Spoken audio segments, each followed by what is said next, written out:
Ruben Taylor in the Peugeot 206cc.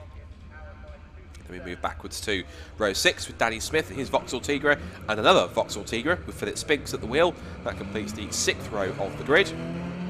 Row 7 sees Nigel Beardsmore in the Mercedes SLK, and then John Stewart in the Mercedes SLK alongside him. So 2 Mercedes on the 7th row of the grid. It's then Chris Ayling and Steve Burrows on the 8th row. Chris Ayling in the Tigra, Burrows in the Tigra as well. And we've got the last car on the grid being on the 9th row car, the 17th car on the grid, Ian Hales in his Vauxhall Tigra as well. So the cars then make their way around North the Formation Lap. It'll be a rolling start, the first of 2 15-minute races here today. And some very experienced cars. Now, the one car I'm fascinated to see amongst all the Tigras and Peugeots and Mercedes SLKs are this pair of Ginetta G40Rs. Now, again, I should stress, they're not actually actual Ginettas, but they are Ginetta body shapes that have been put over these space frame race cars. So, great to see. Different shapes in the mix, but we've had a few more Peugeots, a couple of different cars in the mix, but the popular ones tend to be, as you see, half the field having, I think there's 11 Vauxhall Tigra bodied cars on this grid. There's about 4 or 5 Mercedes SLKs. We've got a couple of Peugeot 206cc's, the VW Corrado in there as well, which is also an old school kind of Intermark silhouette shape. There it is, just towards the back of the top 10. I also could see a couple of the Peugeot 206cc's that we mentioned. Again, they're starting to become a bit more prominent and quite smart looking machines, but essentially for most of the field, if you want to get yourselves towards the front, it appears to be either a Vauxhall Tigra, a Mercedes SLK, or one of the 2 Ginetta G40Rs as well. So they make their way through onto the formation lap. And essentially this is for competitors participating in front engine silhouette saloon and sports coupe cars, and general principle is that cars have body shells based on and are recognisable as those of mass-produced saloon and coupe cars. So essentially, all the underpinnings, if you like, for the car essentially all have to be the same to a certain extent, but the body shell can be within reason anything that you want to use. And of course, the common one appears to be the Vauxhall Tigra, which is used quite a lot, but you get some other ones which are created along the lines. There are a couple of classes. You've got cars that have, I think, there's cars that have a 4-speed gearbox, and also there's a class which have 5 and 6-speed gearboxes as well. So watch out for them as instead. So CMMC, who gave us great entertainment yesterday with their Super Saloons and Tin Tops from the Southern Division, 2 fascinating races that saw plenty of dramatic moments. We'll hope you see some more great racing. I'm certain with this 17-car entry for the CMMC Intermark silhouettes from the Custom Modern Motorsport Club's Southern Division. And so the cars now form up in 2x2 formation for the rolling start. And so just a reminder of the grid then, as the cars make their way up through Murray's on this lap then. So reminder, it's going to be as they come onto the grid to get themselves underway. It's Mercedes versus Vauxhall at the front of the grid. So up to the right they come. Daniel Smith on pole in the Mercedes, Malcolm Blackman in the Vauxhall alongside the front row of the grid. Lights go out and we're racing for the Intermark silhouettes here at Snetterton. Good start for the second row for Lewis Smith in the white Mercedes, and the Ginetta of Ray Harris, the green car on the inside, looks for third place on the inside of Lewis Smith in the white Vauxhall. Into turn 1 they go for the first time. Battle on between Mick Robertson and I think that's 14, that's Philip Spinks in the Vauxhall in his Tigra. Now out of the right-hander and down towards the Wilson hairpin for the first time. Under brakes, and Malcolm Blackman's all over the shop. He's sideways. They're 4 abreast on the exit between the first 2 rows. I think both Lewis Smith and Ray Harris both squeezed past Daniel Smith and Malcolm Blackman as a result of that. Malcolm Blackman completely outbraked himself, slid fairly wide at the hairpin, all over the shop, and he's possibly dropped down to 4th, out of the front, out of the left-hander at Palmer. They're all over each other, top 4. Here they go, down towards the left-hander. Ray Harris under brakes in the Ginetta, up the inside of Daniel Smith. Here comes Lewis up the inside into the back of Ray Harris into the hairpin. Goodness me, 3 corners in, they're at it already. Fantastic stuff. So top 4 altogether. The second of those Ginettas is in their 5th position. I'll quickly remind myself of who that is. So the other Ginetta is at the wheel of Mike Thurley, and I think he was out earlier on in a Vauxhall, his Ford Escort in the modified Ford, so he's the one to watch for. But Ray Harris wasting no time, straight into the lead here in the Ginetta, but it's Vauxhall, Mercedes, then Mike Thurley's Ginetta as they turn their way out of Williams and onto the Bentley Straight for the first time. Some fantastic looking race cars, these Intermark silhouettes, brilliant to see. It's always a treat when they have one a weekend like this, so fantastic work, and Thank you to CMMC Southern for bringing them along this weekend at Snetterton. Some side-by-side effort here. This is Mike 30 battling away with the 49. That's the 491. That's Colin Smith in the Peugeot 206. No, sorry, Ruben Taylor in the Peugeot 206cc. Turn the way through the right hand. There was a couple of cars I think that didn't make it to the start of the race, because I think we had 20 cars qualify, but only 17 take the start, which is a shame to see, but hopefully we'll get them out for race 2 later. But Ray Harris then in the Ginetta leads them out of the final corner of Murray's to the end of lap 1. Again, 15 minutes of racing, so not long to go, but these cars can lap pretty quickly in the low 2-minute 3s around this circuit. So they should get round about roughly 7 or 8 laps here in this first race before lunch. So Harris leads, Lewis Smith in second place, Malcolm Blackman third, Daniel Smith fourth. It's Ruben Taylor in fifth now, ahead of Mike Thurley. Sixth place there is car number 16.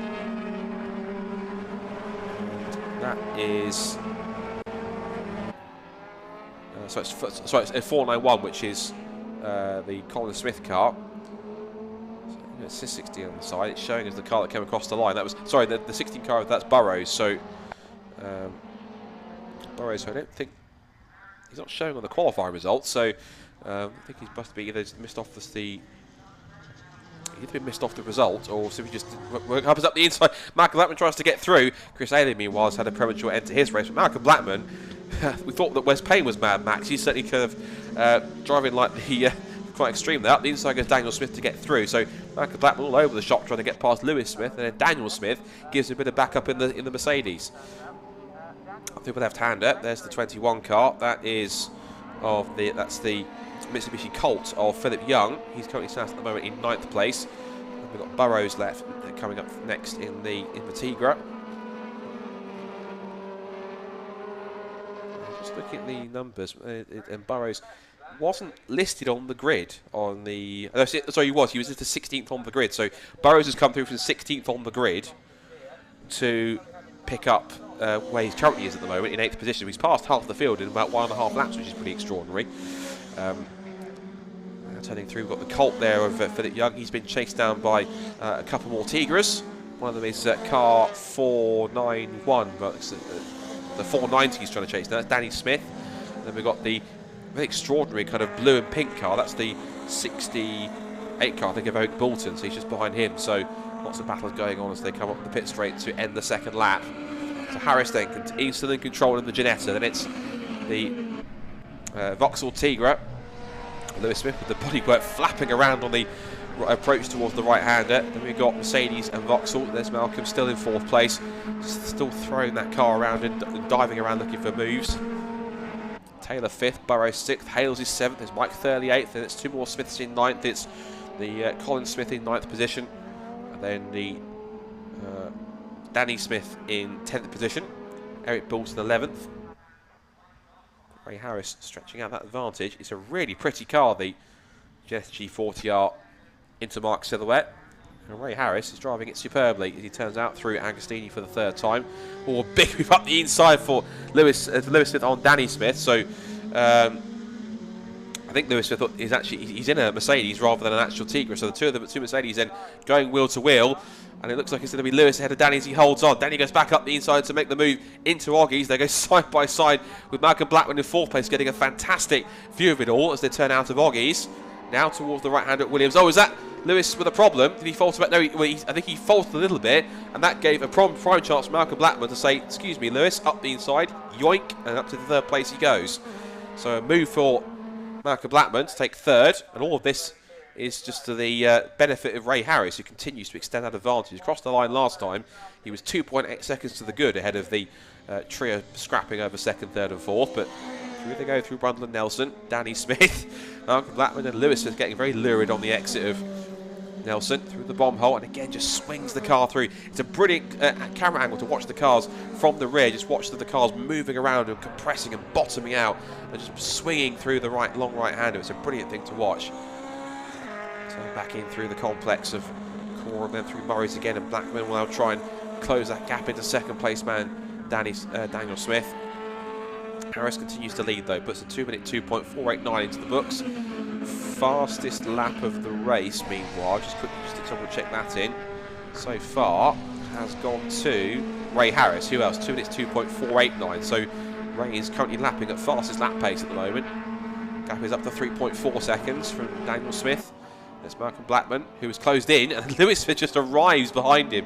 These guys really are that confident on the brakes. They just absolutely charge as late as they dare onto the brakes, and then just try and sort out the consequences later, which is quite extraordinary. But as I say, these cars are, I'd say, at the very least, very much akin to the national hot rods that you see on the short ovals, and pretty much they are very much akin to them, just albeit versions essentially with windscreens and are kind of more suited to the longer circuits. And any time they do go out onto the longer circuits, they're usually pretty entertaining, as they are right now. We're just coming up to half distance in this first race.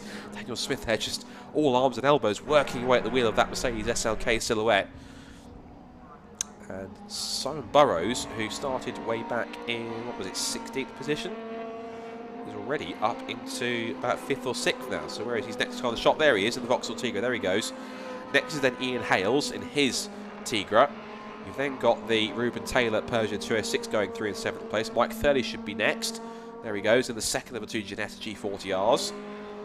Like a busy boy this weekend. He's had already 2 races in the modified Ford series, and now he's got one more of those today, as well as the first of these 2 Intermark Silhouettes races. So good to see Mike out in getting his money's worth this weekend with 5 races in total. There goes the Mike Thurley car. And out to the right hander he goes, up through the gears. He's got a bit of a gap on Smith, which there are many Smiths in the field. There's about 3 or 4, about 5 Smiths. There's Richard Smith, Colin Smith, Daniel Smith, Danny Smith and Lewis Smith. I'm not sure, I don't think they're all related. I think most of them are, but not all of them are related to each other in terms of the surname. So Malcolm Blackman sets the new fastest lap of the race, which immediately gets bettered by Steve Burrows. So, and then Daniel Smith then beats it, and Daniel Smith is back in, where is he now? In 7th or 8th position, so a little bit further back. So the fastest lap now, as it changed 3 or 4 times, has now gone to, I can correct myself on it, it's now gone to, I know it has gone to Daniel Smith in 2nd place. It just updated late on the screen. So Daniel Smith has taken the fastest lap of the race. I think he was probably calculated a bit later because his transponder was a bit late to confirm the time. So Daniel Smith then, 2 minute 1.844. He's got the gap down to 2.7 seconds. So it's not all going plain sailing for Ray Harris in terms of having the race winning pace, because Daniel Smith in the second half has managed to keep some decent heat and grip in his tyres. He's going to try and close in. Still looking at Mike Thurley's example. It's really nicely prepared Ginettas. I remember reading there was a decent article about them being put together in Motorsport News quite a while ago, and they were quite impressed at some of the how quickly they were taking not just the Intermark scene, but also to within national hot rods. They're becoming so popular with their with the quite decent aerodynamic shape, and have becoming quite advantageous and quite a strong shape, and that could become the new favourite in terms of taking over from the Tigra one day at least. 196, which is the Tigra of York. Just behind him we've got another one of the Smiths who are trying to close in. So there's Ray Harris, race leader. Quite small wheels on these cars as well. They're not very big, but they're all slicks as well, so they get quite an insane amount of grip with these very lightweight space frame race cars. And of course you've got on top of that some very strong thing. Now there's a board being held out. Is that a penalty for somebody? Who's that for? Right, time penalty for car 24. 5-second time penalty, which has gone out to Lewis Smith in the Vauxhall. Well, he says Vauxhall Tigra on the screen. It's actually, I know it's a Mercedes SLK. So he's been given a 5-second time penalty for track limits. So Lewis Smith then, who currently sits in 5th position, car 24. He's got at the moment, he's only 2 seconds ahead of Ian Hales, who is in his own Vauxhall Tigra. So that to me would say that if it stays as it is, then Ian Hales will inherit 5th position and Lewis will drop down to 6th. So there's Malcolm Blackman in 3rd place, keeping Daniel Smith in tow, keeping him in his sights as they both try to close down Ray Harris's lead at the moment. Another new fast lap of the race for Daniel, this time by 2 minutes 1.319, so the gap is back down to 2.3 seconds, but still just trying to edge it further down if he can. But Ray appears to have it all under control at the moment, so it's Ginetta, Mercedes, Vauxhall, onto Williams, down the back straight towards the complex at Brundle and Nelson. There is another one of the SLKs, that's 175. Just confirm the driver. That's John Stewart in his SLK. He's back down in 15th position as the leaders make their way out of Brundle and Nelson. A bit further back, that's the SLK of Lewis Smith, and he's now being caught by Ian Hales in P6. I think if I'm right, I'm sure I'll be corrected, but that looks very similar to one of the Simpson cars, which used to be run by the Simpson team, the Simpson racing team, a few years ago before they went into the BTCC. Harris continues to lead there. What's the gap this time by? It's now it's gone out again by 0.6 of a second. I saw that Daniel Smith was getting a little bit ragged towards the end of that lap, and that's going to give Malcolm Blackman a chance to get back into contention. Gap is at 0.8 of a second between second and third, so watch for that to come down a bit more. There's still, including this lap, 2 more laps to go, because the faster laps are some 2 minutes 6 or so in this in race trim.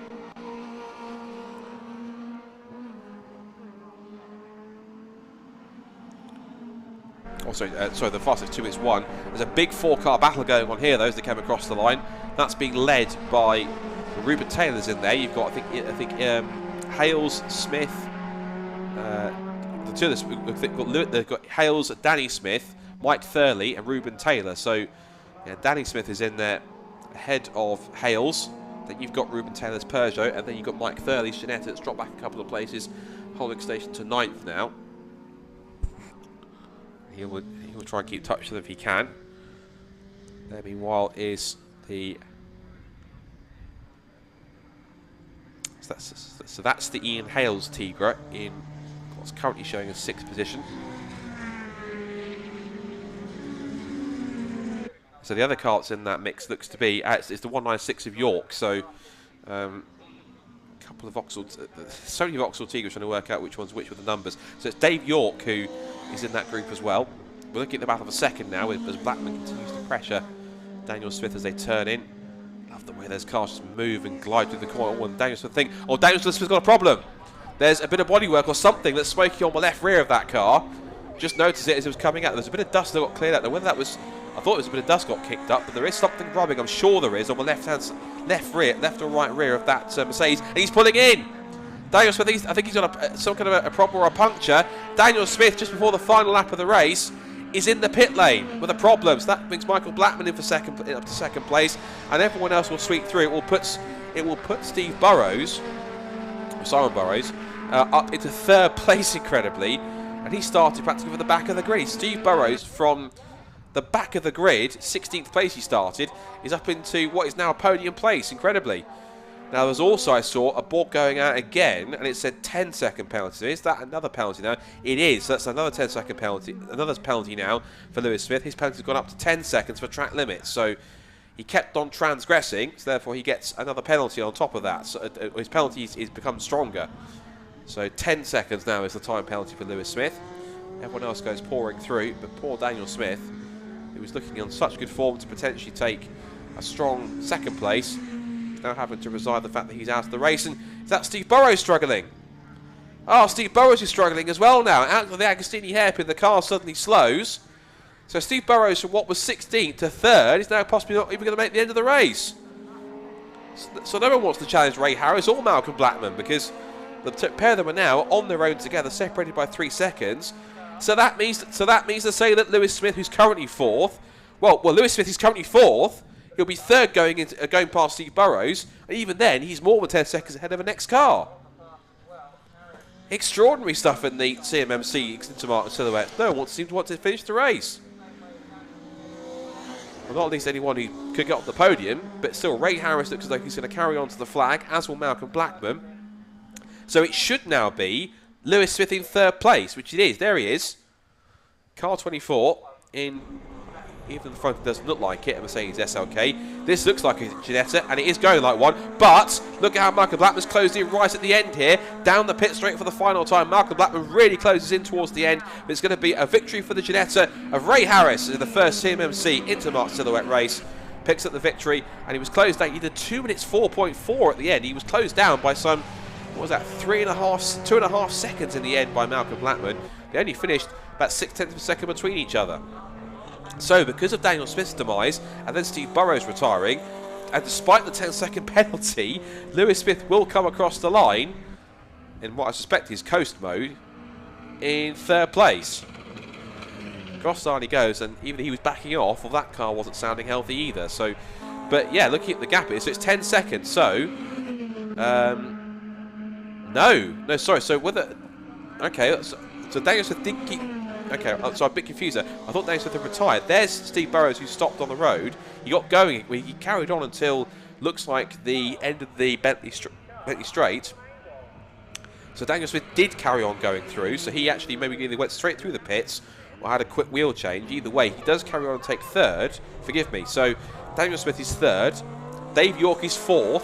Ruben Taylor 5th. And then Lewis Smith ends up 6th because they were actually that close enough to catch you within that 10-second margin. So it turned out, whilst I thought that Daniel Smith had faltered towards the end, he hasn't. So, and whatever issue he had was corrected pretty quickly.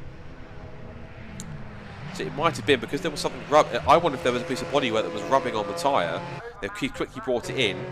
They've pulled the bodywork away, and he's carried on with enough of a gap to not be affected too much. But we'll have to possibly wait and see before the second race gets underway later. But the last few cars will just come through to pick up the finish. Here comes Dave Stewart's Mercedes SLK. The positions which all sorts were happening the last few laps. It was changing the order of the race a little bit quicker than I could really keep up in some cases, but or try and work out. But we managed to figure it out that it was possibly a minor issue, which only saw Daniel Smith stop briefly before going back out from the pit lane. The other car to come through to finish is going to be another one of the SLKs, and that is going to be the 59 car coming up to the checkered flag, and that is going to be Nigel Beardsmore in his silver Mercedes across the line to complete the finishes from our first CMMC Southern Intermarks Silhouettes race here at Snetterton. Their second race is going to come up later on this afternoon, roughly in around, hopefully timetabled at around 10 to 5, so be sure to stick around for that and be around on the CMMC Southern Facebook page as you've been watching now for the second race coming up later on. So, final race before lunch, and here's the provisional result. Ray Harris, after a quite crazy and entertaining CMMC Avon Tyres Intermarks Silhouette Series race, wins in the Ginetta from Malcolm Blackman's Vauxhall. Daniel Smith 3rd after he pitted late on, and Dave York, Ruben Taylor and Lewis Smith ending up 6th after a time penalty. Mike 37th, it's then Young 8th, Smith 9th and Robertson 10th, then Philip Spinks, John Stewart, Ian Hales and Nigel Beardsmore, and we lost, unfortunately, Steve Burrows, Danny Smith, Eric Bolton, Richard Smith and Chris Ayling in the earlier race. So, for those watching on the BRSCC and CMMC streams, thanks for watching this afternoon. Be sure to stick around as we're going to take a lunch break and also cover the have the Clubsport Trophy qualifying take place. We'll come back with our first race after lunch, being the K7 310R Championship. Until then, go and get yourselves refueled, get yourselves back in place, and we should be in place in roughly round about, I'd say, possibly about an hour's so time. So, until then, take care, and we'll see you shortly for more action from Snetterton here with the BRSCC.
Welcome back to Snetterton for the BRSCC Caterham weekend.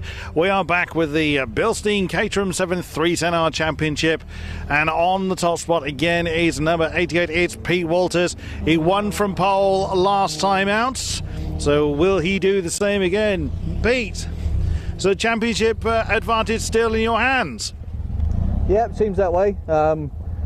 These guys don't make it easy though. It was a good fight. It's one of the toughest wins I think I've had, definitely this year. So more of the same today. Hopefully get out clean start and then do where we go. So Harry's a couple of positions behind you. He starts from 4th on the grid. Does that make it any easier for you, or are you still keeping half an eye behind you? You've always got to keep an eye behind you in Caterham racing, but I just need to focus on what I'm doing, go forwards and just do the best I can. Excellent stuff. We wish you the best of luck for your second round, the first of this afternoon for the 310R Championship. Starting alongside him is number 79, Lewis Thompson, who's had an absolutely incredible season leading up to this point. Lewis, I think it's fair to say, other than Donington, you've had an absolutely storming season. My goodness me, I mean, it's going to be asked how. I'm not too sure myself, to be honest. I was probably just a lucky boy on a few occasions. But yeah, Pete made me work really hard yesterday, and he managed to come out on top. So lost the winning streak. How dare he? So are you looking to chalk up the W again today? I mean, you're even despite the fact that you missed, obviously you weren't at Donington, you're still right in there in the championship hunt. So maybe not quite for the top spot. Again, is it just a very heavy right foot? What's the secret? I'm not too sure, to be honest. It's probably having the biggest pair of you know what, but yeah, I'm going to try and work really hard today and try and make sure I get another W. And the championship is still on. I just need to make sure I keep finishing on the podium and keeping within touch of Pete, really. And I think on drop scores we could have it. Well, best of luck for today. There's number 79, Lewis Thompson, who has won every single race that he's attended. Wasn't at Donington, but won every race except for yesterday, where Pete Walters beat him to it, and even then he was still on the podium. Number 15, David Yates, is on the second row. David? Hi there. So then, starting from 3rd, you must be quite pleased with that. Yeah, it was a good race yesterday. We had a lot of fun, hoping for similar today. So championship season's not been quite as straightforward as some others. Sum it up for us in your words. Oh, the 420s was a little bit disappointing, but since coming back to the 310s, loved every minute of it. So excellent stuff. Are you looking to stay on the podium this time, or is it see what happens? hoping to move up a little bit. Good man, nothing wrong with that kind of aspiration. Thank you very much, David Yates. Got time for another one. Hopefully let's head over to Harry Cook, who is second in the championship, as mentioned, chasing Mr. Walters. Harry, Yep. So yesterday's race didn't quite go as you planned. Still a strong finish, still gunning for the top spot, one hopes? Yeah, definitely chasing the win today, 100%. Podium at the very least. It was a bit annoying. It's always the worst position to finish 4th, I think. Never get the trophy.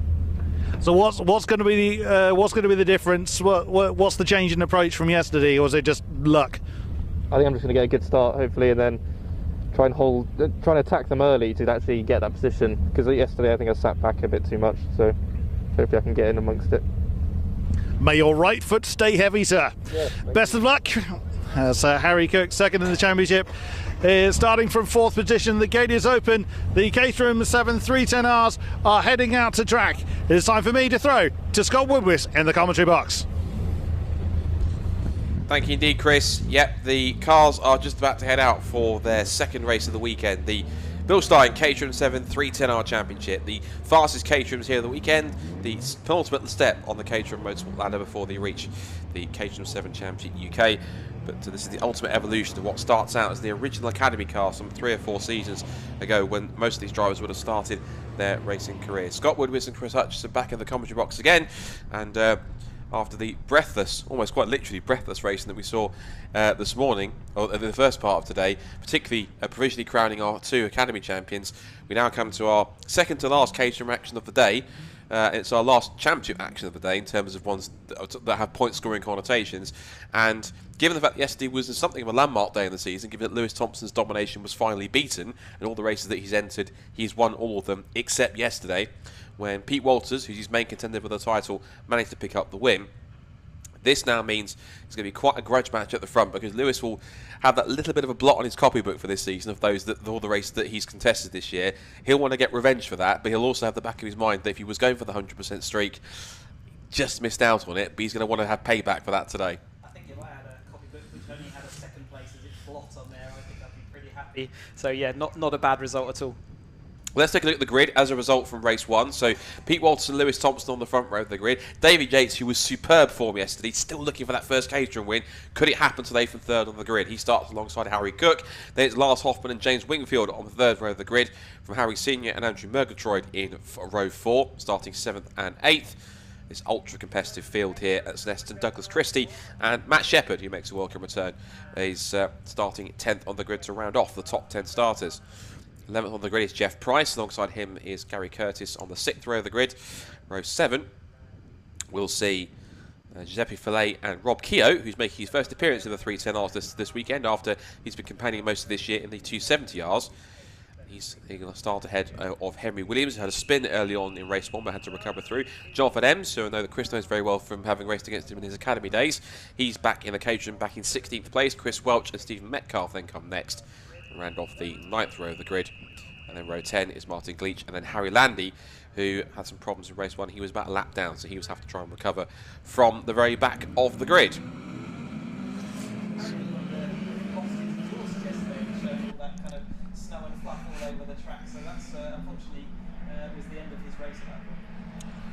So cars off on the formation lap, weaving from side to side. There's quite a few clouds in the air and it looks quite overcast, but the circuit is, by the looks of things, pretty much currently totally dry, so hopefully this means we'll get some proper high-speed racing. It's another 30-minute Caterham race, as it was for the 270Rs, and given how long these races are, these are along with the 270Rs, they are the longest Caterham races, as Lars Hoffman has a bit of a unique time-worn technique. Just throw the car sideways into Wilson hairpin and burn some rubber on the rear tyres. But these are the longest races, so in cars like these, which obviously now have got the full top package in the 310Rs, they've got 152 brake horsepower now, they've got better suspension, they've got better tyres, they've got a limited slip diff on them, and all the other upgrades that you've had through the Road Sport and 270R ranks.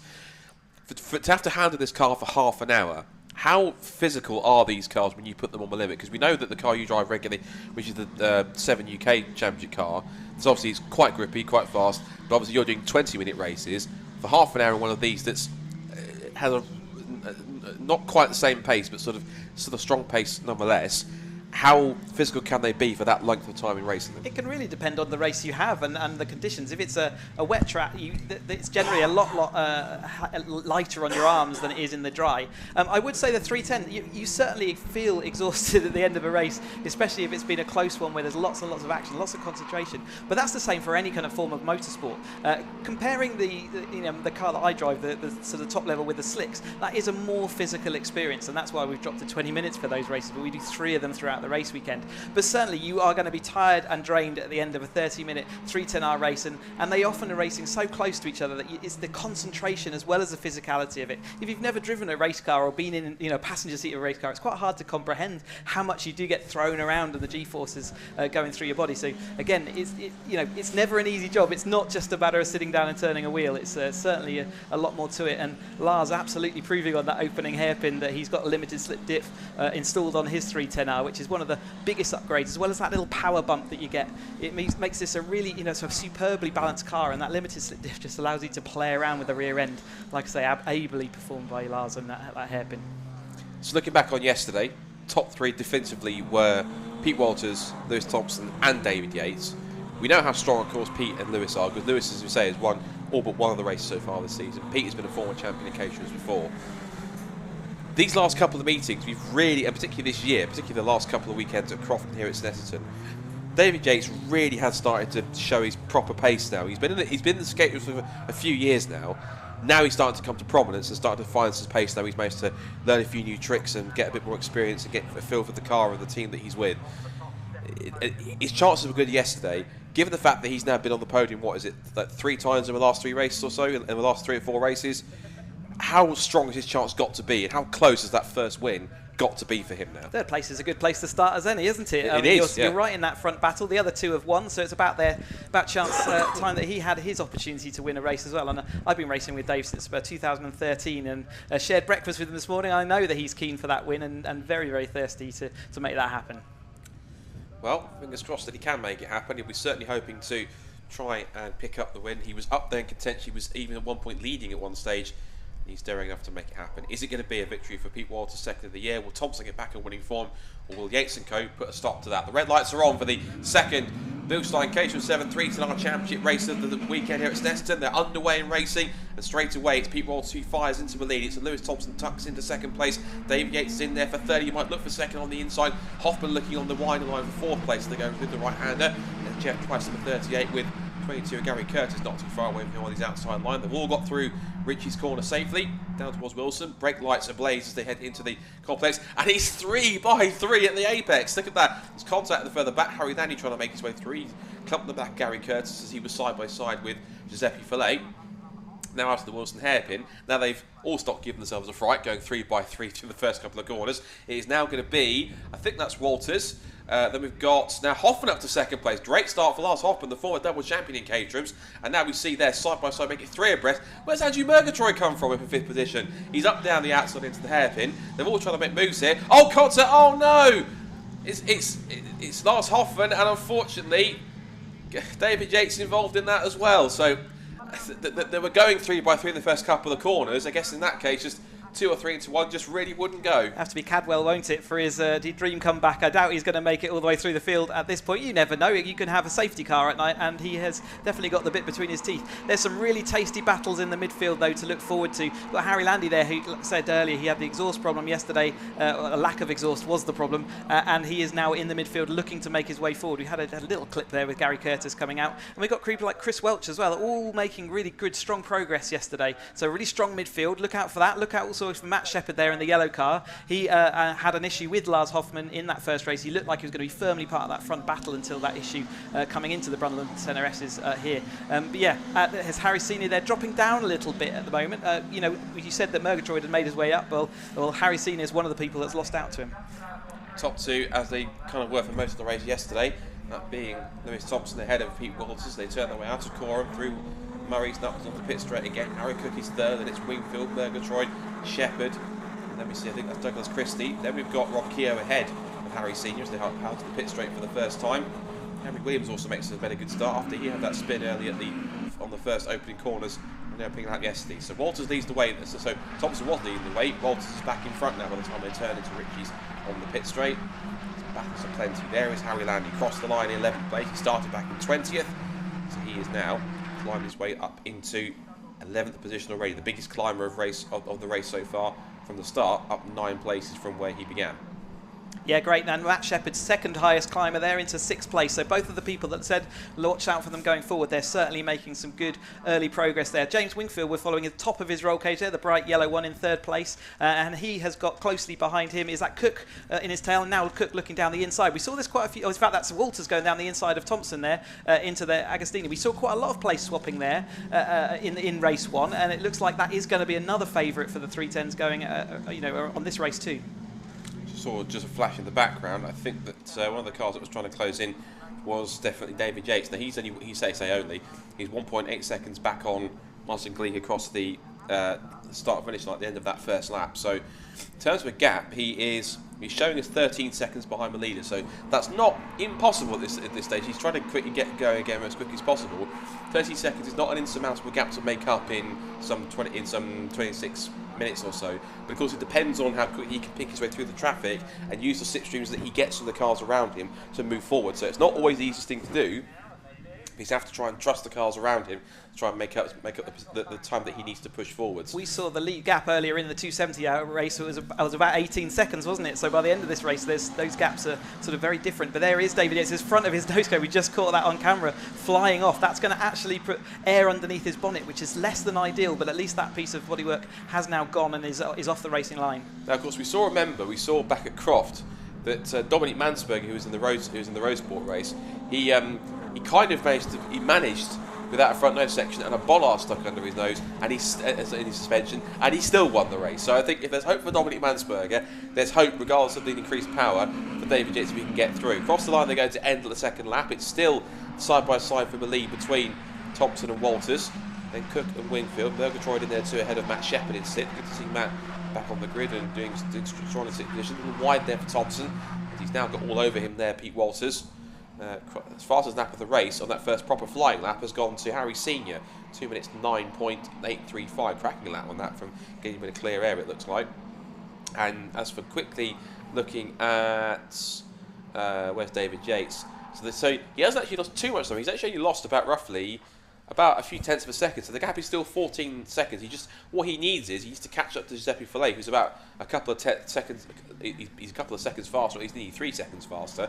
If he catches him and starts to pick the cars off when they're quite in close proximity in the early stages, in theory, he should be able to make his way through the pack pretty quickly. Yeah, without the nose cone, you definitely need that toe, so he'll want to get back in the pack to keep dragging forwards. You can see there are now gaps starting to appear in the rest of the field, and that's what will scupper a run through. If you start from the back of the field from the start lights, as Harry Landy is proving, you can actually make that move forward, and Landy up in 10th place, another place made up that lap. But yes, if you're starting from if you fall to the back via a spin or an issue, then yeah, it's a little bit more of a hard prospect. But there was Harry Landy just in the background behind Keogh there, and Senior just in front, who was the fastest lap of the race last time through. But everyone's much of muchness. There's a few 2-minute nights, including Matt Shepherd. Again, there's Matt Shepherd on the outside of Murgatroyd there, looking down into the bomber hole, as we still see Thompson holding on. Yesterday it was Walters in front, wasn't it, holding on most of the time ahead of Thompson, but today it looks like roles are reversed.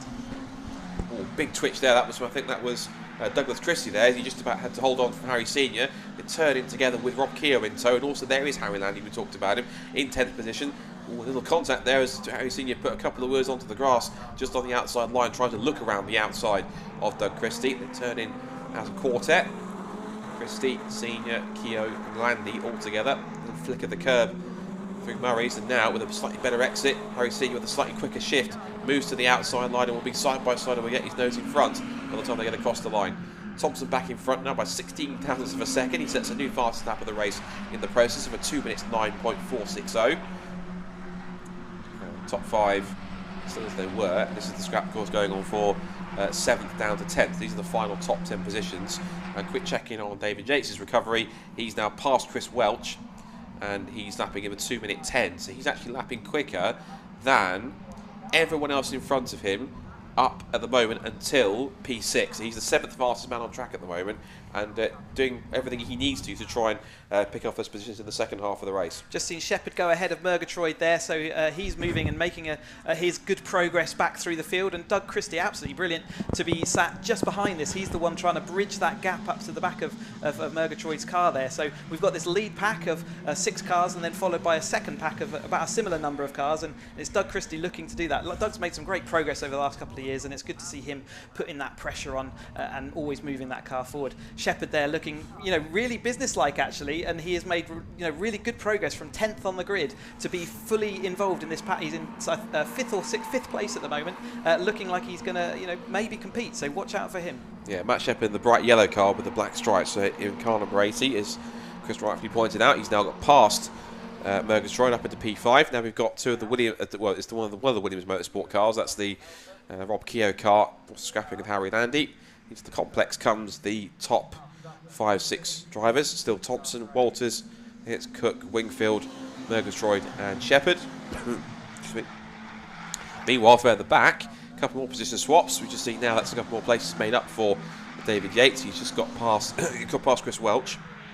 He's also passed as well Giuseppe Fillet. Yep, he's also got past Metcalf as well. So he's got past 3 cars in one lap. He's gone from 17th to got past Welch, then Fillet, then Metcalf. He's now up to should be 15th position. His next target, Jonathan Ems, who's just a couple of seconds up the road in 14th place. Yeah, here go across the top line. James Wingfield now in that third place, getting that toe and setting that fastest lap to 8.9. Great lap time. And we got Walters still up the inside there. He's brave into that turn one, isn't he? He carries a lot of speed there, yes, but I didn't count on the exit, so he's gone back down. He made up to second, he's back down to third again. Thompson with that little hint of a gap, and we've seen it in previous races that sometimes when he gets that gap he never relents, so I'm sure everyone's keen to make sure that doesn't extend out there, but Wingfield looking racy as well. Quite a rare oddity from today's action. The sun's now breaking out as we sit outside our commentary box window, so some slightly brighter weather despite some of the darker clouds overhead. It's certainly quite bright in terms of action at the front here as Lewis Thompson is as Lewis Thompson does at the moment, which is pretty much just get out in front and try and dominate, which he's being allowed to at the moment by about a few tenths, but still got the chasing pack keeping him honest with Walters, Cook, and then we've got Wingfield, Shepherd and Murgatroyd in that order in that top six pack. The next four made up of Rob Keogh, then Doug Christie, who's supposed to been passed by Rob in that sequence, although he had been before they'd just been repassed as they came across the line. And then you've got Landy and Senior rounding out the top 10. And David Yates is on his watch of his comeback. He's now up to 15th place. And he's only 3/4 of a second off Jonathan M, so he's not too far away. Then the issue he's got is that what he's got to most importantly do is bridge the next gap, which is another 5 seconds or so to catch up to essentially this sort of first half of the field, which the first car he'll come across on that is going to be Gary Curtis, who's battling away with Henry Williams for 12th and 13th place. The thump of the curve from James Wingfield, using all the curve and a bit more. Tends to do that quite often, but doing quite a solid job. Now there's the two cars which need to be caught now by David Yates, which is Gary Curtis. In front of him now is Jeff Price. So it looks like something that Henry Williams has got past Jeff Price, which means that's now Henry into 11th place. It's 12th and 13th for Price and Curtis respectively. So as that carries on, we'll get into 1/3 distance in the race, still about 19 minutes to go, and all action everywhere you look. Absolutely, and we see Harry Landy there now ahead of those two, Keogh and Harry Senior. So Harry Landy is also making his way back through the field, and we were tracking him from the rear, and he's now made his way up to 8th place. Well, so that's a great performance there. We've got Doug Christie just ahead of him. They're often on the same bit of track together, not always successfully, it must be said.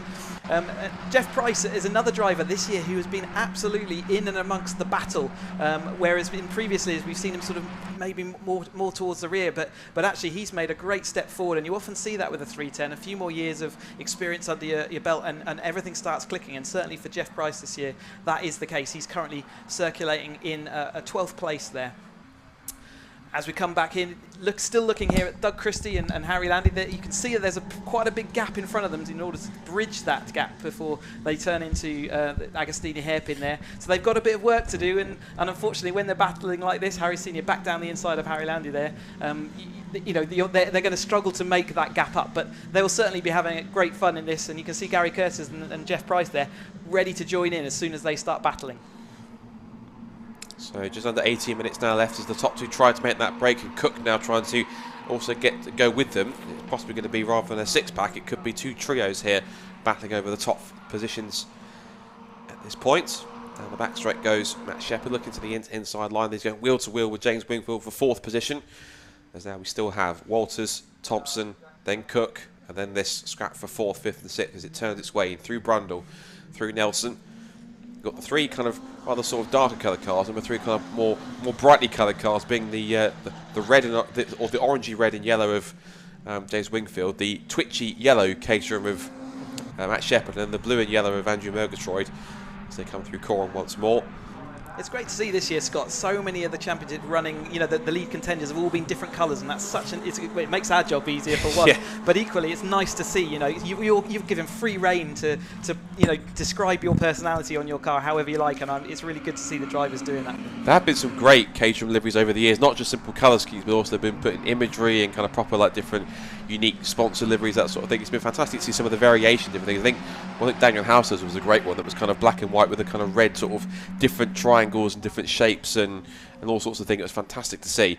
What was also fantastic to see is that this league battle that continues on between Pete Walters and Lewis Thompson, with Harry Cook now just latching onto it, but they've all got to be careful whether or not James Wingfield can go with them, because immediately he's decided to drop this battle that's going on between Shepherd and Murgatroyd. That's been going on for pretty much since the start of the race. and he wants to make it now a leading quartet rather than a trio. He's trying to go with Harry Cook, who in turn is trying to grab a toe from either of these two cars as they go side by side, back under brakes into Agostini. Walters has the inside line. Thompson manages to get manages to slot back in behind him, and it's back roles reverse once more. So top 6 still as they were, and as for David Yates, having a quick look at his check-in. Now he has got the gap down to less than 2 seconds between himself and Gary Curtis. It's not too far away in 14th position. He's got past Jonathan Ems.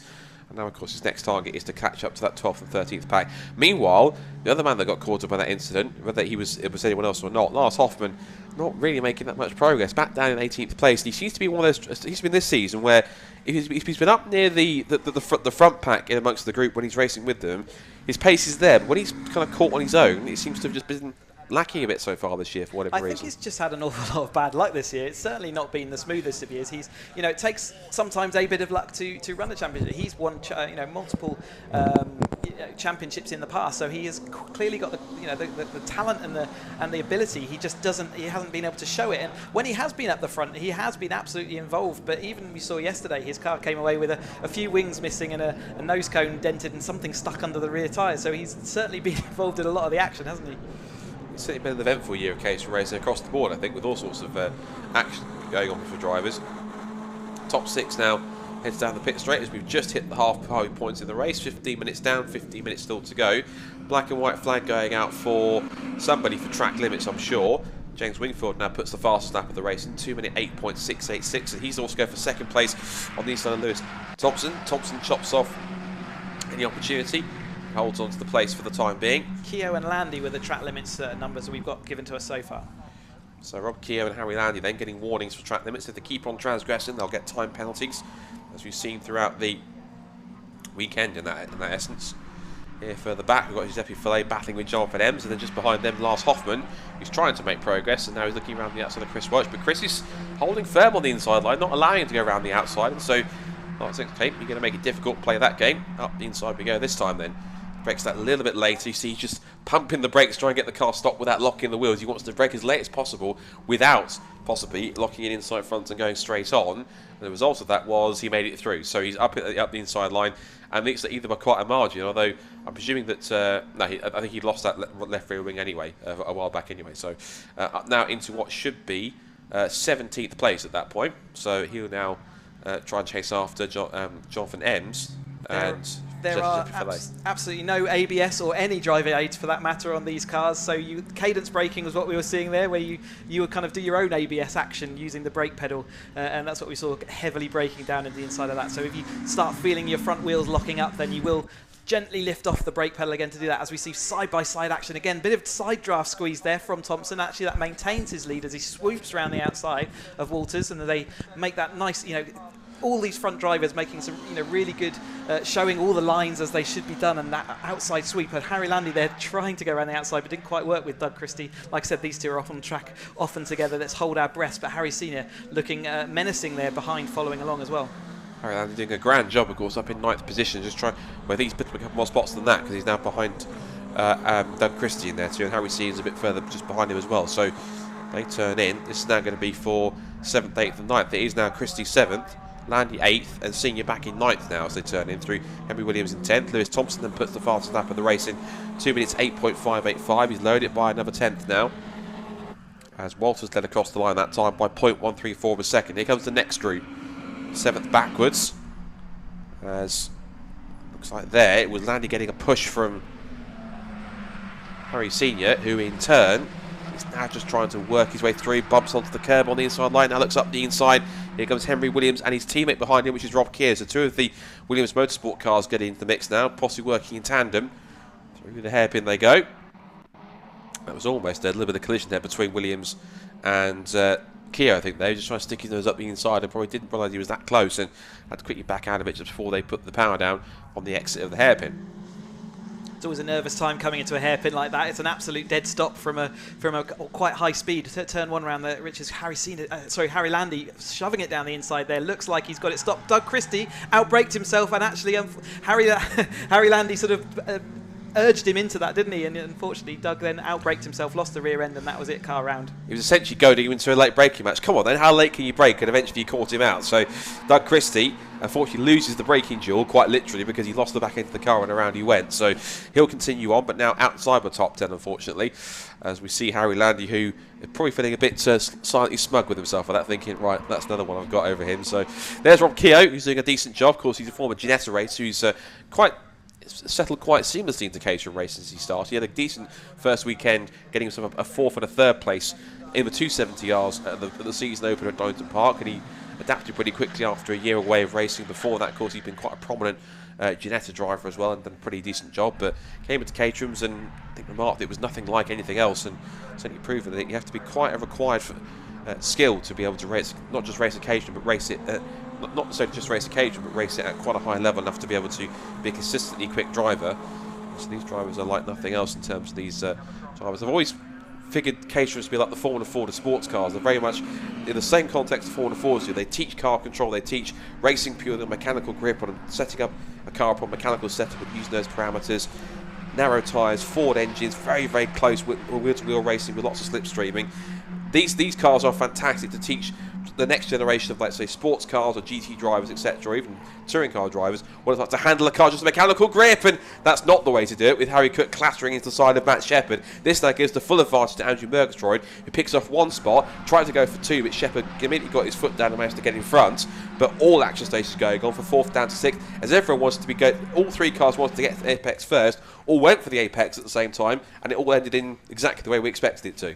Cook just had to actually get on the anchors a little bit harder than he was expecting as he was approaching, because the gap that he was going into was disappearing, and unfortunately collected Matt Shepherd a little bit, but all's well in love and war. He's actually got away, and Murgatroyd now looking, in fact, Matt might have a problem there. He's lost a lot of speed and momentum, so maybe he has got an issue on that rear wheel, but it certainly looked like it got away from it initially. It looks like his exhaust might be hanging off there, so he's probably lost some power because of that. But yeah, unfortunately, Harry Cook just lost the rear of the car, and he did as much as he could to try and keep it under control. Did a good job as it happened, but unfortunately the damage had already been done at that point. Matt Shepherd may be getting back on the pace, so maybe not quite as dramatic as we said. But yeah, these drivers all drive on the edge all the time, and they learn how to drive very closely. And the other thing about Caterham drivers is because they come through the Academy Series, most of them, they're all kind of very versed, and they're very good at racing Caterham cars. And so whenever someone comes in from an outside championship, it's quite surprising to them quite often how hard and how on the edge these drivers push these cars every single lap of every single race.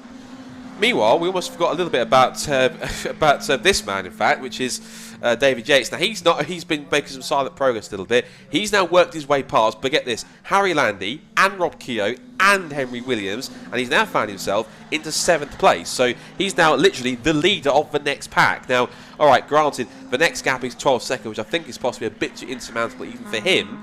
But again, this is David Yates we're talking about. It's not impossible, but you mean you have to go at some 2 seconds a lap quicker than everyone else to catch them, which I don't quite think is going to happen, given that his last lap was 2 minutes 9.061. So arguably, actually looking at it, he is actually the fastest man on track. He's actually lapping in clear air quicker than anyone else. Only problem is he's not looking quick enough, I don't think, to bring that gap in even further. In fact, his last lap was 2 minutes 9.5. So again, he's still lapping quicker than anyone else, but just not quick enough, and it's kind of not close, and not a close enough gap of the cars in front to make that take full advantage of that. But still, to charge back to 7th and to be the fastest man on track right now, that's one heck of an achievement. Definitely a case of what could have been, I think, for David. I think at the moment he'd be happy just to break away from this lot so he can actually solidify that top 7, because until you break away, as we've seen before, it's very much not a certainty that you're going to do it. But I can't see, with no nose cone on, that's quite a dramatic pace he's got there. So again, yeah, what could have been, and it's a shame he wasn't in that lead battle, sort of fighting it out with the others. I think it's all the extra cooling he's got on that engine now. I think that's probably doing something. Anyway, back to the battle for 7th to 10th. So now it's essentially everyone's got to chase David Yates rather than them chasing him for the brief moment of time that happened. Speaking of chasing, there's Thompson still chasing Walters, and then you've got Wingfield being chased by Cook and then being chased by Murgatroyd, as Matt Shepherd's also dropped back by about 1.2 seconds now, so he's a little bit out of contention for a top 5 spot unless he can find some pace in the last 7 minutes or so. Side by side again, where have we seen this before between these two? Up into the left-hander at the complex at Brundle, into Nelson. Now back on the power again. These two, even though they are main championship rivals, they're kind of sort of silently working together a little bit to make sure, right, let's go and have our own private battle for the battle over victory, and then we can kind of, but until we do that, let's work together a little bit, pull away, then we've got a bit more of an assured gap that we can use in order to make sure that we can get first and second and take it right the way down to the final rounds at Capital Park. There's that scrap going on for 7th down to 10th. Back to our leaders as they come out of Murray's. And now to the pit straight once more to complete lap 11. There are still 6.25 minutes to go, and it's still Pete Walters in front as he sweeps the pit wall to try and get the shortest possible run to Ritchie's, with Lewis Thompson following all the way as they head on to lap 12, with just now 6 minutes to go in this second 310R race. James Wingfield has been so often in this lead battle, hasn't he? And unfortunately, he's just tailed off a little bit towards the middle phase of this race as he's just gone a bit wide out of there at Riches, which might cost him another place there. But we've got Walters going down again the inside. So this lead battle, whilst we're saying maybe they've got a bit of a sort of stalemate while they try and make this gap happen, coming into the final 5 minutes, all that goes out the window. And we're looking again at Doug Christie here, who obviously saw have that spin. He's now sitting back in 12th place. So. You know, again, a disappointment for him. He was been showing such good progress up into that top 10. It would have been good to see that kind of solidified. Again, side by side. When are we not saying that? Every single corner at the moment, they are choosing to go side by side. It's a proper out-and-out duel between these two, and actually not just for the race win, but to make sure they keep close to the championship, because of course it's been quite a back-and-forth battle. But even though Lewis Thompson essentially started when he first did the second round, essentially started on the back foot, having lost a round's worth of points. The fact that you managed to come back and pretty much go through and keep on taking race win after race win after race win to pretty much take the fight and get all the way back into a point where genuinely on drop scores he is absolutely in championship contention now. It's pretty astonishing. And now as he heads down the back straight, he's looking for that move once again side by side, just hovering around, just going as close as he dares. They're almost touching wheels. And this time now Walters decides, right, I've had my fun, now to back in and get the slipstream. And this time it's now my turn to chase him rather than him to chase me. Very bit of gentle sort of pushing towards the inside there. Obviously the car with the momentum actually did slip back by the time Mergerhood now looking like he might also fall behind Harry Cook as well.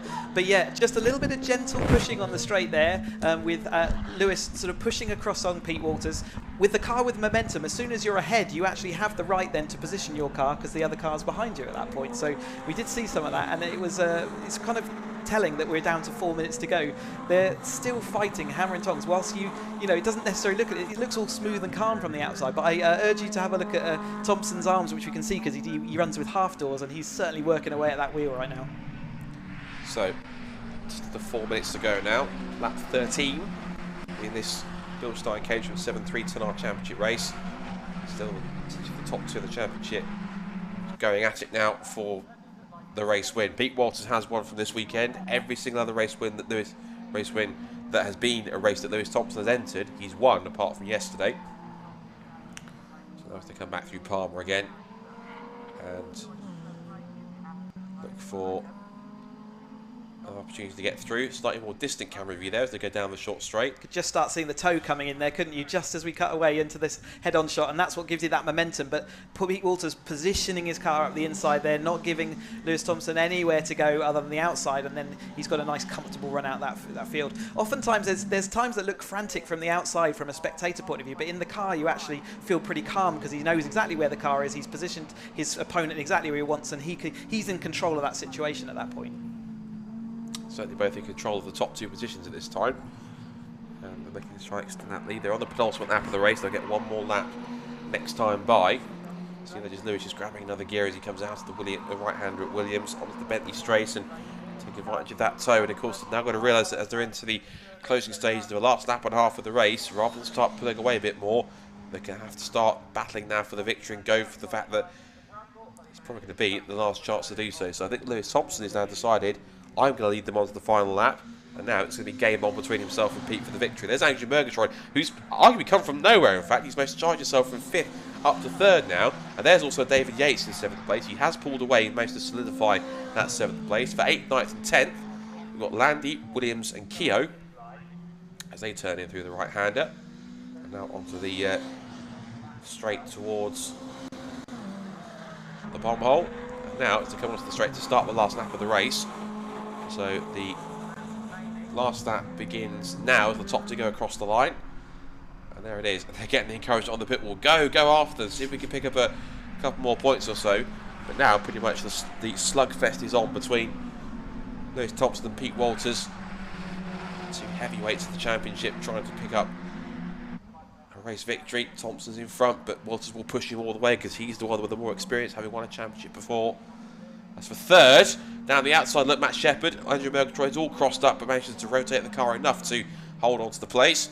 Now it brings Harry Cook back into the mix now to come up towards the left-hander at Palmer.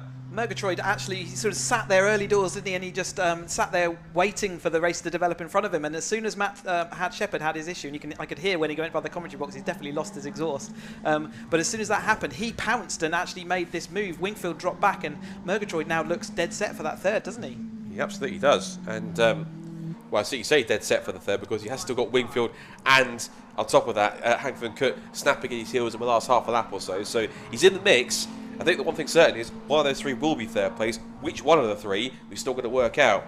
Out to Williams, onto the Bentley straight for the final time. Probably one of the last chances that Pete Walters will have to pick up another win. Now Murgatroyd, Wingfield and Cook make their way onto the back straight one last time. Is there any chance for Wingfield to get himself close enough to make a move? Meanwhile, side by side for Willie, here comes Pete Walters round the outside. Let's have a look into Brundle. Can't make that stick. Nelson, he slots in behind Lewis Thompson. Now he's possibly resigning himself.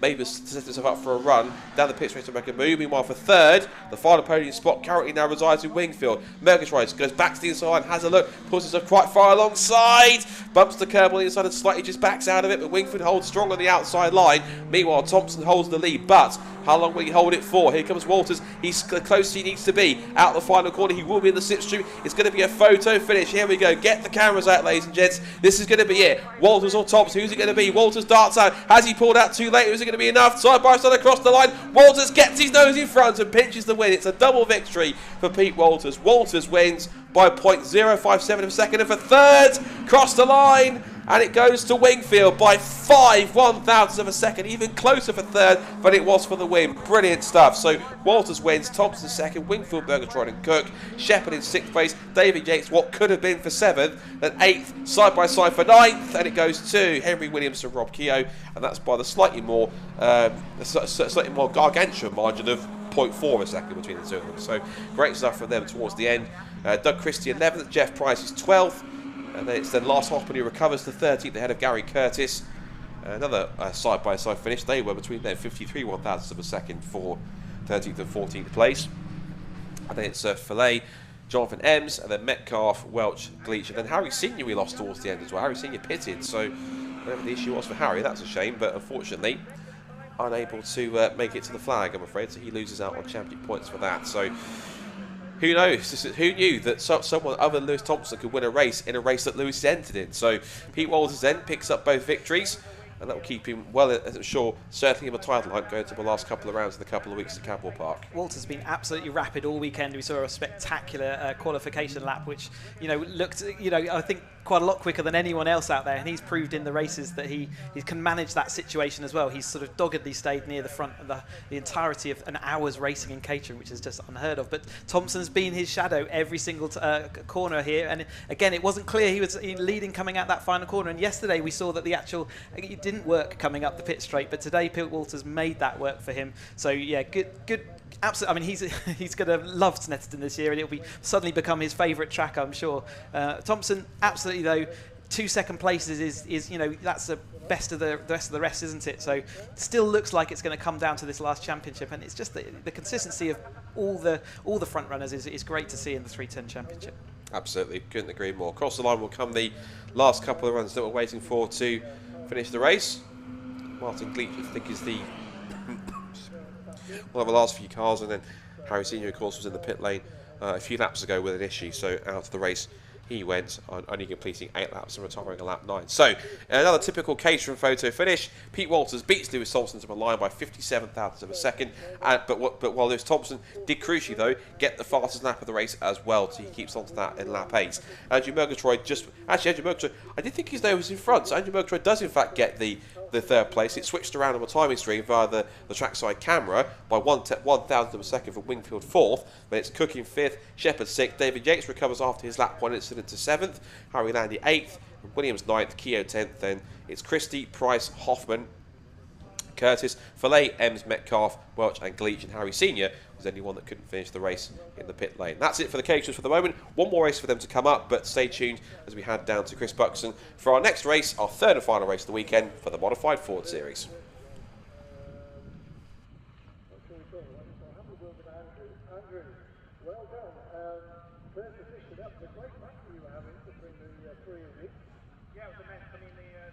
Welcome back, everybody, to Snetterton. We've got the third and final race for the Modified Ford Series, and they've been out twice. They were out once yesterday in the dry, and they were out earlier today in the wet, and as a result we have a slightly unusual pole sitter in the form of number 22, James Harris, in the Mark II Escort. James, we were talking before we came on air, and I think it's a polite way of saying you're not entirely confident on hanging on to the top spot. No, I think you could refer it to be fed to the lines, probably the right word. If you'd have asked me before race one where I thought I'd end up, it definitely wouldn't have been here, that's for sure. But even still, this beautiful beast of yours, I'm sure, is going to do you well. Where are you realistically seeing yourself? Top 6 would be lovely, but top 10 would be great, and obviously got Tony and a couple of the others that are going to come through in quick cars in my class, so yeah, try and keep them behind me would be the plan, but yeah, we'll see. Best of luck, James. May your right foot be heavy. The Tony that he's referring to is Tony Paxman in the bright blue Ford Escort, starting in 8th, I believe it is. We seem to be missing second place Piers Grange in his very, very bright orange Escort. It's a shame that he's not with us. But a familiar face here is a Mr. Burley. Hello again to you, sir. So then, third on the grid. I think, will you have a comfortable run, or will Mr. Gadd right behind you keep you on your toes? I think Mr. Gadd will be a lot quicker. He's a lot lighter, and now the track's fully dry. Had a good race this morning, coming through from the back. Well, actually started in the pit lane, as you know, and that was good fun. A bit slippery out there, and it sort of played into the plus points of this car. But it's a very heavy car. It's 1,250 kilos, so Mr. Gadd's car is probably less than 1,000 kilos, so I think he's got to be favourite for this race now that it looks like Piers isn't coming out. But we'll give it a good go, you never know. And right on cue is when the engines are going to roar into life for the third and final race of the Modified Ford Series here at Snetterton. Hand back over to Scott Woodwis in the commentary box. Thank you, Chris. Yes, indeed, the cars are about to head out for our third and final race of the weekend for the exceptional Modified Ford Series, who have been fantastic entertainment both yesterday and in this morning's first race of the day as well. Rob Bailey gesticulated for some reason, whether he's seeing us get a push or just to say, can we get the gates open? But either way, he'll be out and looking to start on the front row of the grid, and it will look a little bit like Little and Large on the front row of the grid. We have the little diminutive, well, not diminutive, but kind of the sort of more stock-looking Ford Escort, Ford Escort Mark II, of the man who put in a fantastic drive earlier on, which is James Harris, to go from 22nd on the grid to a victory, and that small little Class B Escort Mark II up against Rob Burley's Ford Escort WRC, because we've been hearing from Chris there that unfortunately we weren't looking to get Piers Grange on the grid, I'm afraid, for whatever reason, possibly because his car is not entirely ready to be able to compete in race 3, so that's unfortunate, but hopefully we'll be able to see that car out at some point later on next year when we have the 2022 Modified Ford Series out, which will hopefully, we're watching these races, inspire quite a few Ford race cars to come out and take part as well. So out of the assembly area they trot. Fantastic variety of all shapes and sizes and ages of Ford here for the old school rear-wheel drive Escort Mark 1s and Mark 2s, and of course all the Fiestas, Sierras, Capris, newer Escorts like the Cosworths as well. Of course the Sierras in the field as well, and of course we have other cars like Capris and Mustangs, and even a Ford RS200 in this field, as we've mentioned before. So they're all forming up. Let's take a look at the grid then. This is based on the result from race 2, an extraordinary race earlier on. It puts the little Escort Mark II of James Harris in pole position. It would have been Piers Grange alongside him, but he's a no starter for this is the third race, sadly. Rob Burley and Jack Gadd be on the second row together, alongside ahead of Alex Bohm and Mike Thurley, who's had a busy day today with modified Fords and the Intermarks. Ashley Shelswell and Tony Paxson comes next in the Sierra and Escort Mark 1 respectively. Rounding off the top 10 is the ST150 Fiesta of David Guthrie and Nigel Craig's Ford Escort Mark 2 in Class B1. But it's the Jason Stone ST150 starts 11th. Malcolm Wise and his Escort Cosworth recovered from a crash, from an incident early in the second race to come back to 12th. That's where he starts on the 6th row. Nick Worcester and Kevin Hadfield make up the 7th row with an Escort Mark 1 and a Ford Puma. Then it's another pair of Ford Fiestas with the Dominic Ryan car, number 127, 15th, and Richard Sands' number 7 Fiesta starting in 16th place. Then we go back to Chris Burley in 17th in another ST150. Martin Reynolds had some problems towards the end of the last race. He'll start back in 18th place. Hopefully we might get a few more cars which were involved in that second race incident. So John Edwards Parton hopefully is there on the grid, as is fingers crossed Nigel Hutton. There are one or two that appear to be missing. Paul Neville's car I can see is actually there though, so good to see his car back on the grid. Hopefully we've got David Matthias's. I couldn't see Rory Joseph's car, which is the Ford Focus, and maybe we might have Tim Sandu's Ford ST150 as well. The last few cars in the midst, Chris Baker. I don't think we have Stuart. I don't think Stuart Day's Ford F-Cosworth is fixed for this race either, sadly, so he's not on the grid. And also Daniel Cowan was the last car which would have been on the grid to complete what would have been 27 cars, but I think due to the issues for some of those that we've had throughout, not just yesterday, but this morning's race as well, with the incidents and mechanical problems, that because of that we've got a slightly smaller field, but no less in quality in terms of the cars on the grid. So around they wander on the formation lap. Of course they will get, I presume, just the one lap, because towards the end of the race the circuit was getting drier, whereas right now, thankfully, it's pretty much bone dry in the similar sort of conditions that they had in yesterday's race. And two different looking cars you couldn't have. There's more standard looking little Ford Escort Mark II and the big, no pun intended, big burly looking Rod Burley driven Ford Escort Cosworth WRC. So even though they're not going to be on the front row together, technically they are, but physically one will start behind the other. But watch for Rod Burley's car to quickly jump out from behind it and get a jump on the rolling start. Of course, the rule is that you cannot pass until you go past the start and finish line, which means that Rob might have to possibly hold back a little bit, which could be an advantage to some of the quicker cars that start around him, like Alex Bohm, Mike Thurley, maybe Ashley Shelswell, and could be a good jump from what should be 7th on the grid. So watch for the Sierra XR4Ti. As I said, we had a few cars involved in incidents at the beginning of the first start of race 2. So Ashley Shelswell's car, the Sierra, is right there, is on the grid, which is good to see. What else did we have that was involved in incidents? Well, we had Paul Neville's car, which I did see on the grid, so that's him in the mix as well. We've also got Martin Reynolds' car that retired right at the end when he pulled into the pits. He's on the grid too, so it looks like they've got that car fixed and ready to go. And that's a magnificent sight as well. Good to see lots of spectators here to watch the modified Fords. There's Paul Neville's car, the white Escort Mark II with a little wing on the back. That is his car there. And I think he and Dave Barrett possibly are the last 2 cars on the grid, because looks like the other cars, like David Matthias, Rory Jose, Nigel Hutton's not there, unfortunately, due to damage on his car from an incident.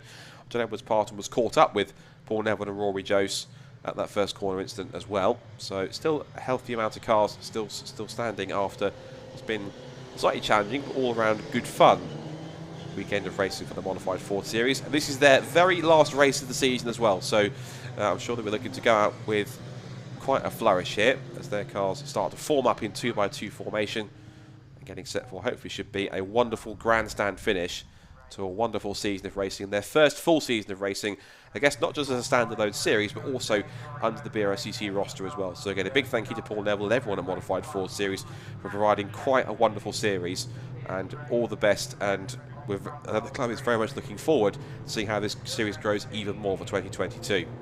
So James Harris then gets the most impossible task of the world, which is to hold back a very powerful second row of the grid before you get to the start and finish line, and then try and survive for the next 15 minutes of racing. The final Modified Ford Series race of the season is all set to get underway. You know the drill. 15 minutes, rolling start, wait for the red lights to go out. When they do, foot to the floor and racing gets underway. The revs are building up, the red lights are out any second now, and away they go. They can't pass until they get to the start finish line. Both Jack Gadd and Rob Burley held back, then they start to power past. And the poor little James Harris Escort gets swamped by 2 or 3 cars already into turn 1. Now, can we make it through cleanly without any incidents this time by? There's Alex Bohm. Everyone's getting through clean so far in the first few rows. All going through. There go the Fiestas. Yes, all through good through this time by.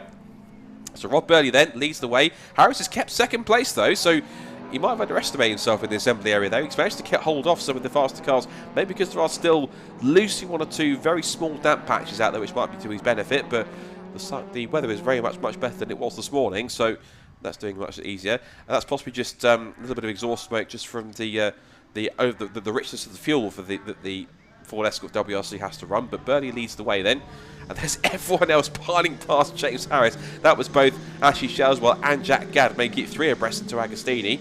And there's Malcolm Wise in the second of the 2 Escort WRC cars that are still standing. Sadly, Stuart Day's car retired yesterday and wasn't able to get back out for today's races either. A nice clean start from everyone involved. I think one thing I'm actually pleasantly surprised about, Chris, is the fact that the James Harris Escort, whilst we sort of half joked it was going to fall all the way back through, credit where credit's due, it's still in 4th and keeping with them. This is great stuff.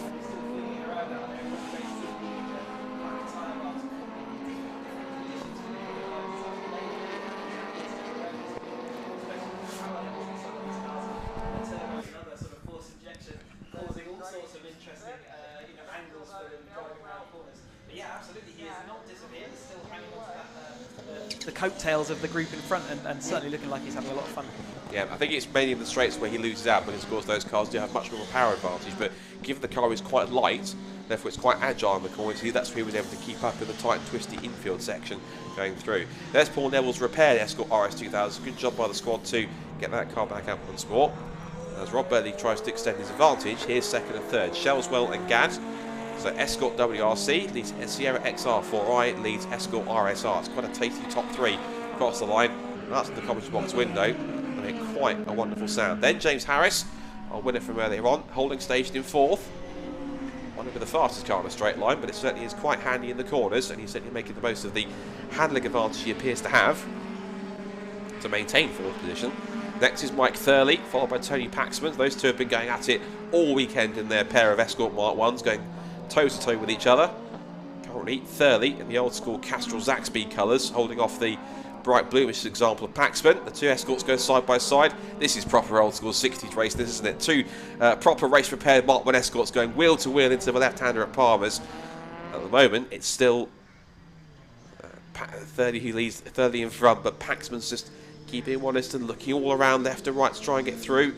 Leaders flash through the shot, as there we see James Harris's Mark 2 Escort. Here come the Mark 1 examples, still battling amongst each other and having quite a fun time at it. Down to the left hander they go.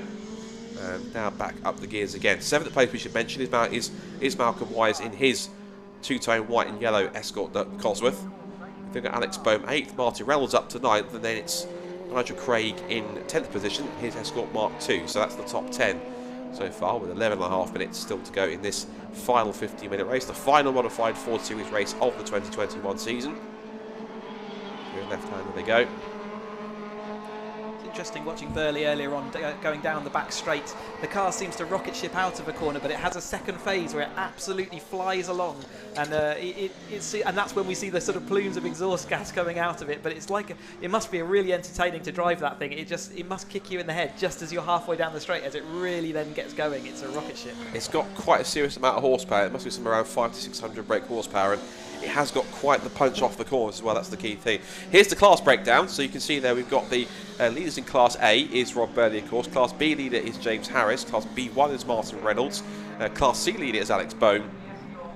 And the invitation class car, the only invitation class car in this race, because of the non-start for Piers Grange, is Jack Gadd. Rob Burley sets the fastest lap of the race on the first proper flying lap around this time. And he sets a 2 minutes 5 at this point. So now the cars make their way up towards the start of the third lap. Still these 2 Escorts going proper wheel to wheel. Like you said earlier, it's such a timeless view, that, isn't it, of these 2 Escorts going at it and really having a lot of fun, you know, exchanging places at all these different opportunities.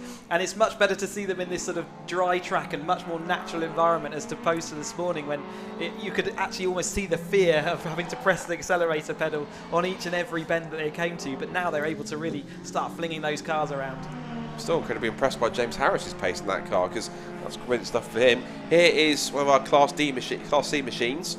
That's third place man Dominic Ryan. He's got Kevin Hatfield of the Puma not too far ahead.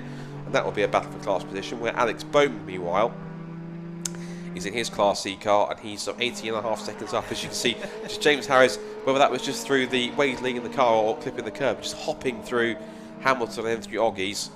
It's wonderful to see these old Escorts. As I mentioned yesterday or this morning, is that yes, people associate the Escorts, for the most part, for those who don't know motorsport, mainly as a rally car, but they did have their own sort of glory days of being decent track racing cars, both in not just saloon car racing, but modified saloons as well, and also kind of just general saloon and touring car racing in the 60s. And so it was great to see them not just being used on the rally stages and being that common rally car that was used all sorts everywhere.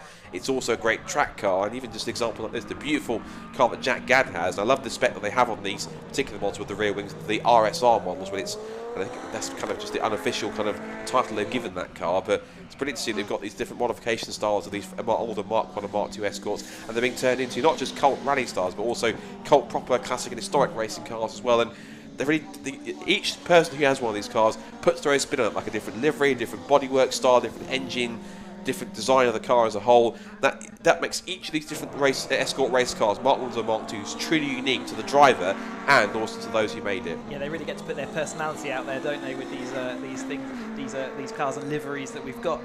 Jack Gadd there putting out in a 2:04, so the fastest lap of the race so far, and I think we saw it yesterday where he closed up on Burley. If I'm remembering right, I'm not always correct on these things, but Burley has only got a sort of 1.5 second lead out front, so maybe we'll see a sort of fight for that lead battle.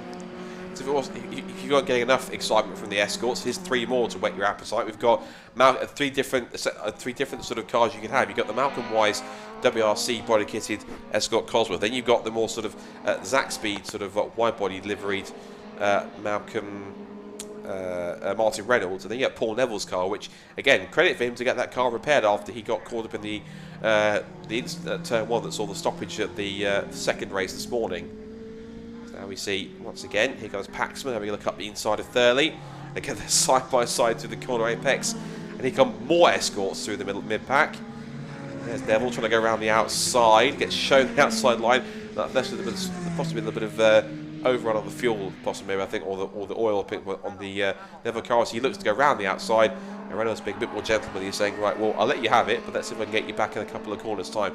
All whilst they're both trying to catch and keep up with the Malcolm Wise Escort Cosworth WRC, which is brilliant to show that a car that's probably, what, 20 years older than that, is keeping up with a car that's got more forward drive, and arguably more power, but they're much better in the corners. Showing the power of duct tape on the front of that car where he had to repair it. And like I say, they all generate their speed in different ways, but they're all going rapidly. And we see the class battles on the left-hand side, but it doesn't necessarily relate to the battles we're watching on screen, which is great. So you have the interplay of class battles, but equally on track and out there for outright win or outright race position is also, really, really strong here.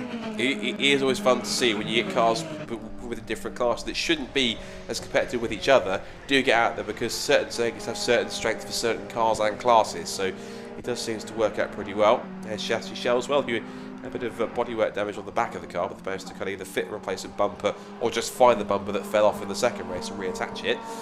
But Burley then, he's got 6 minutes to go to hold on, and even though he's had essentially arguably 5 chances to reach win number 700 this weekend, he looks like he's going to win his second race of the weekend, because he won one of the Intermark races yesterday, Super Saloon races yesterday. They then retired from that. Didn't take part in the first modified Ford race. Did do the second race earlier on we started this morning, and managed to pick up second place. And now he's going for victory. So this will be win 698, which means that if he has any more races left this season, he'll have to wait to see if he can possibly hit 700 before the year is out. It looked like he needed to push out of Parc Fermé as well, or assembly areas first. So also that it's definitely living on the edge, that car, isn't it? To hold us hanging on in there. But he's certainly pedalling fast at the moment. He has increased his lead gap there to 2 seconds, the outright lead of the race. So he's looking a little bit more comfortable at this point. There's Jack Gadd in his Mark 1 Escort RSR. They're just putting a lap on one of the slower ST150s in the field. They make their way around. I know that for this particular round on the modified Ford Series, alongside their regular sponsors and supporters, Scale Extric and Motorsport Tool, they're also being supported by PRG Trailers. So big thank you on behalf of Modified Fords to PRG Trailers for their support of the modified Ford Series for this weekend. Here's Dave Barrett. Dave in his Z-Tech. That's That's a Mark 5 generation Fiesta, I think. So bringing memories of the old school Fiesta Championship when it was on the Toka package back in the late 90s, early 2000s. The way that even though it's a petrol car, the whistle does a little bit of that sort of steam or smoke comes out the back, like it looks like it's a diesel train rather than a petrol race car. It's fantastic to watch. As soon as all turbos or whatever it is kicks in that car, you can see that come out the side. So it's certainly a highly tuned race car, that one, and it's a really it's like fun, as I said earlier on, to watch that out on track. Should mention that even though the clock is frozen at 5 minutes 5, we are actually up to 4 minutes. Actually, there we go. It's like it was listening, like it reset itself just as I mentioned it. Oh, Rob Burley slowing.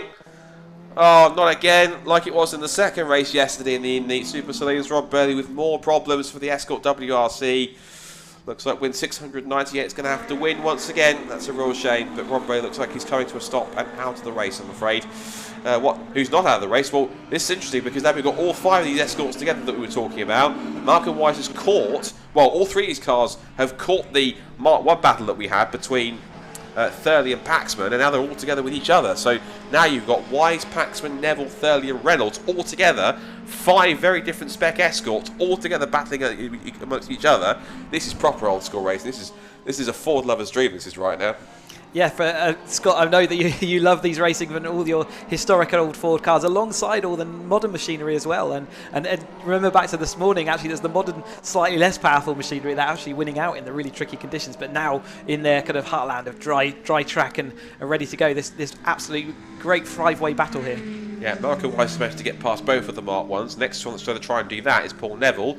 He looks up the inside and makes a move, like braking, through he goes. That car's been steaming a little bit. If that's something possibly rubbing on the left rear of the car with something that's coming out of the exhaust, either way, it's not slowing him down. So whatever it is, it's not causing a performance disadvantage, but whatever it is, it's possibly a little bit of steam up there. My guess is actually a bit of bodywork rub on that rear tyre. That's what it looked like from my position.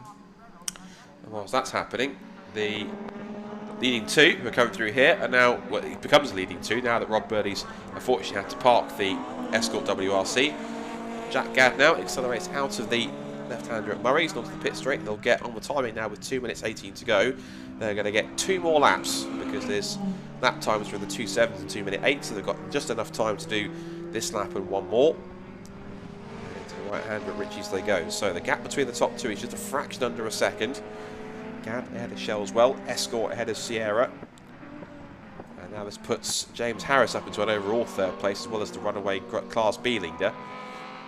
And then this will now move Malcolm Wise into 4th place overall, and Paul Neville, now he's got past Tony Paxman to get up into 5th position. No, sorry, into 6th. So there is the other car. That's the sister car, I think, to the Jack Gadd machine. That's in a different class. That is the Kevin Worcester car. Dave Barrett is also in there too in his Z-Tech, and they're both coming up to be lapped by the Jack Gadd Mark 1 Escort RSR and the Shellswell car. Now, I'm not suggesting that even though that Jack Gadd will get through fairly easily, that Worcester's going to make it a bit difficult for him, but he does slot in behind his higher class invitation teammate. So I wonder possibly that was just him just getting back to the racing line and going, oh, I'm sorry, I didn't realise there was the Shellswell's Sierra right behind me, but Shellswell has got through pretty simply, so that's all good for them. So Gadd then leads the way. It's then Shellswell 2nd place, Harris 3rd, Wise 4th, and Neville 5th. Reynolds, Paxman, Thurley, Craig, and Rob Burley's showing as though he's. I've just seen him go past the commentary window, so he's still circulating. He's just a long way off the pace, and certainly none of that extra boosting keeping the back of the pace when he kicked in earlier. Yeah, I was about to say this. He's done a quick Control Delete and just switched the car back on, but it looks as if he has done that. Either he's simply just in limping get me home mode, or just simply still having an issue that's possibly causing him to stop a little bit further. Meanwhile, into the complex at Murray's, what will be the second to last time comes the top 2. It's still 60 Escort versus 80 Sierra. Across the line, there'll be about 10 seconds to go. Yeah, one more time around. They get the signal from the marshal's post on the pit wall. So one more lap of the 300 circuit, one more lap of the modified Ford Series season for 2021. It's been, as I said, been a wonderful first year for them as a standalone series, and certainly have garnered quite a lot of interest despite a lot of races with race prepared Ford race cars to come out and experience the series. And they're going to end this race in nice late sunshine, which wasn't looking likely earlier on, but we've got the sort of golden sunshine to finish their season off. Yeah, it's definitely a contrast to what we had this morning, that's for sure. Now the pair come past Kevin Hadfield's Ford Puma. So that's a lap pop on them. The machines, the next car should be they come up to, I think, will be that's Jason Stone's Fiesta, which it is. That's Jason Stone's car just in front. And that five car escort battle is has just gone past the pits. So there goes Jack Gabb putting a lap on Rob Burley, who's simply just, as you say, just bringing the car around just to purely bring it home and just to finish the race. I think a valiant effort from the Escort WRC. Either it's possibly down on power just due to a turbo issue or something along those lines. Down the back straight for the last time, and now up towards the complex, and Jack Gabb will look to hold on for the victory. Shazwell's getting a little bit closer, so it's not over yet. Now the short sprint up towards the bomb hole. Shazwell will keep on pushing. So far, Gadd's Mark 1 Escort RSR has all the right answers. He's got all the right answers to all the questions that Ashley is asking of the car. Up towards the complex, into Coram, into Murray's for the final time. Jack Gabb will make sure it's 3 different winners for the final weekend of racing for the Modified Ford Series. And Jack Gabb brings the Mark 1 Escort RSR to an overall race win in race number 3 of the Modified Ford Series, closely followed by Ashley Shelswell in second place. And finishing margin at the end was only half a second between the two of them. A wonderful race to finish off things for the season. Rest come a few more cars. Across the line goes Jason Stone, and then we've got Kevin Hadfield. And here comes the Kevin Worcester car. He's put a lap on a couple of more of the Fiestas, including Dave Barrett's Z-Tech example. Now the next car that should be coming across the line will be the James Harris Ford Escort. That should be 3rd place for him. Here's Rob Burley's slightly sick sounding Escort WRC, but he'll make it to the flag and coast home. James Harris glides past. He will take a runaway Class B win. What a day he's had. A 1st and a 3rd overall in that little Escort Mark II. Pack's got a bit of punch on the line. He'll be delighted with that.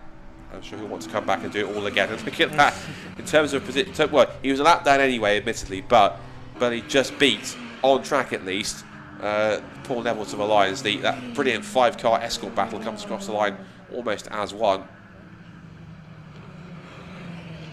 Last couple of cars will come through to finish off, and just as they do finish off again, as we mentioned earlier on, and for one last time, it doesn't go without saying a massive thank you to Paul Neville, to everyone that's been involved and competed in the Modified Ford Series this year, and thank you to them for coming to the BRSCC and to simply done nothing but enhance the portfolio with the brilliant quality of cars and the brilliant standard of racing that they've had and the wonderful spectacle they've provided all the way through from start to finish. And I know I speak on for many within the club that say they're very much looking forward to see what Modified Ford Series can do in 2022. And here's to hopefully a season full of bumper grids and plenty of fantastic Ford race cars that compete. So once again, big shout out to Paul Neville, Modified Ford Series, and everyone that's competed. And I'm very much looking forward to more of the same and even more and even better in 2022. So the last car just to come across the line is going to be the Alex Bohm Ford Fiesta ST150. Here it comes just into shot. And he is the last car to cross the line. He coasts across and takes the checkered flag. So that is the Modified Ford Series season for 2021, complete and in the history books. And look at the final results. Here is how the last race of the season played out. Jack Gadd, in fact, leads 4 class winners across the line, 1st, 2nd, 3rd and 4th. Jack Gadd wins the invitation class, Shelswell 2nd and wins Class A. Class B winner James Harris and B1 winner Paul Neville. Then Malcolm Wise, Martin Reynolds, Tony Paxman, Mike Thurley, Nigel Craig and David Guthrie round out the top 10. And Alex Bohm, who won his class in Class C. Then Jason Stone, Kevin Hadfield, Nick Worcester, Chris Baker, Dominic Ryan, early leader Rob Burley, who had a problem and coasted home to 17th. 17th overall, then Chris Burley and Richard Sanders, and that was the 19 cars that we had to start and finish the race. Again, for those watching the Modified Ford Series page, thank you ever so much for this season. We'll see you for more action in 2022 for the BRSCC stream. So let's move on to our last Caterham race of the weekend, and it's the non-championship end of season Caterham Autumn Trophy for the Academy. So, Chris, in assembly area, down to you.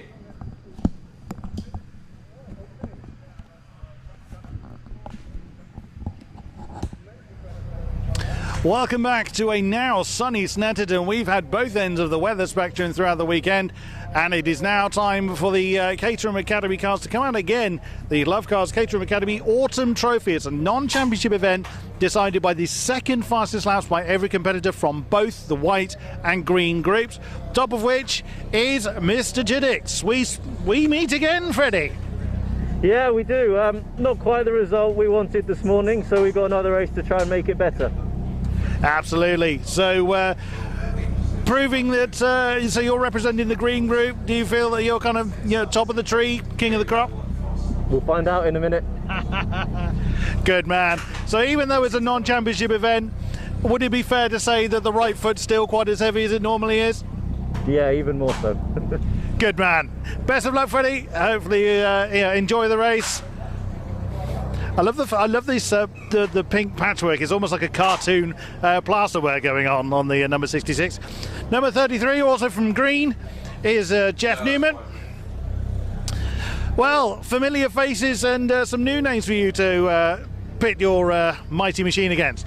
I don't know about mighty, but yeah, I'm looking forward to mingling with White Group. Haven't played with them before, so let's just go out and have some lovely fun. Now, we were talking before we came on air that the green group has typically been that little bit quicker, but you got the likes of Harry George, who was the championship contender for the white groups. Looking forward to it, cautious, what's the thought?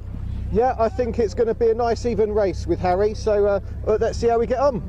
Best of luck, good sir. As you can hear, the gate is open, the cars are heading on track.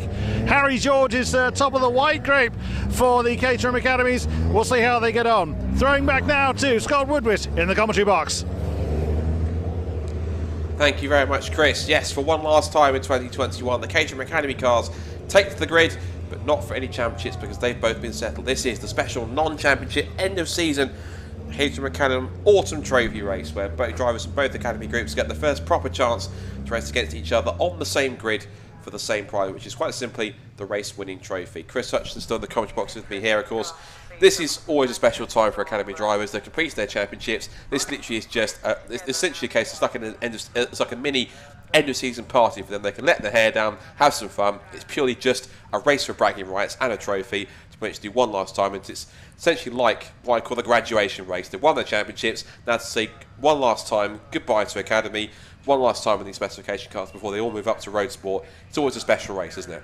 I think you said the word bragging rights there, and I think that's probably more to the point. They certainly, everyone wants to get as much racing as they can done. We haven't got all the cars out here for this. It is it's an optional race. You don't have to take part. It's not part of the championship. But certainly this is the first time we get to see the white group and the green group come and join together into one grid. So you can see we've got a nice strong number of cars here. We've got Freddie Jiddix and Jeff Newman. So we saw them having their championship battle going absolutely dramatic down to the line, and so I'm sure Jiddix will be looking to for a bit of redemption there. But equally, yeah, we've got other white group cars all in the mix as well, including Harry George, who we also saw in that sort of championship battle earlier on. We haven't got Charlie Lower, and he's heading off a bit early today, so he hasn't been able to take on this race. But yes, it's exciting for us watching, as well as I'm sure those drivers, to get a racing and maybe a flavour for that road sport feel which we're going to get next year. And of course, you've been this whole route before, so this is one of the things that you've experienced before in your past. What do you remember your course and trophy race, whether it was good or bad?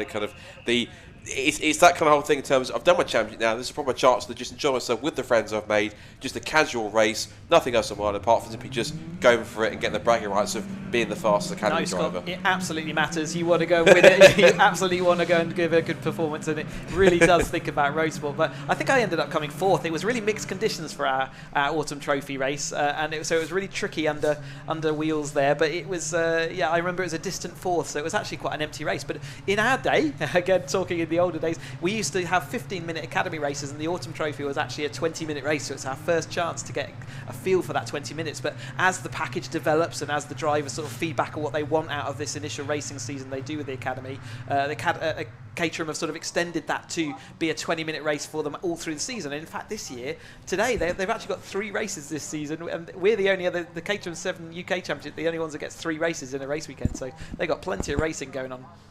Great stuff, and this should be an amazing way for them to essentially, in a wonderful way, wave goodbye to the years in Caterham Academy. So I think because you had the grid put together quite late, because of course it was being put together by, we believe, either second fastest times in qualifying or possibly fastest lap times in the race. Either way, we can give you the grid, at least we can read it to you verbally, because we don't have the grid graphic for it because it's been come to us too late. But we'll give you the grid and have it lined up. Remember, this is based on either fastest lap times that were from the fastest laps throughout their races that they've had today, or their second fastest times in qualifying combined together. So, from the top, this is how the final 2021 Academy race of the season, the Autumn Trophy, lines up with both white and green group cars together on the grid. And it lines up as follows.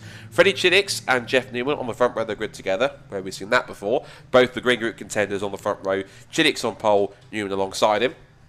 Then it's Harry George, who was one of the main championship contenders in the white group. He starts third alongside Gareth Lucas on the front on the second row of the grid.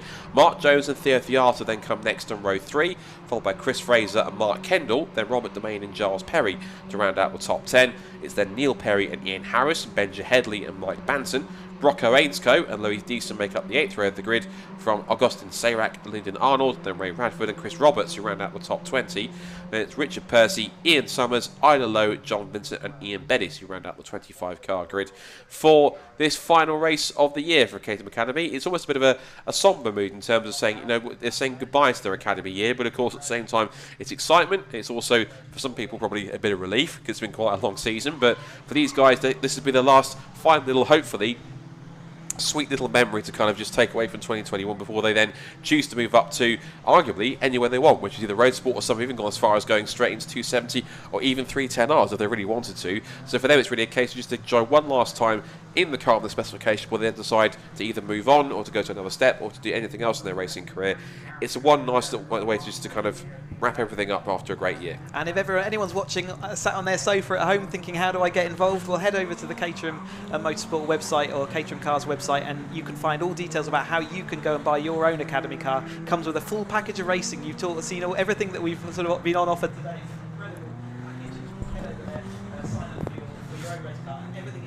So you buy the car, but you get the race package as part of that.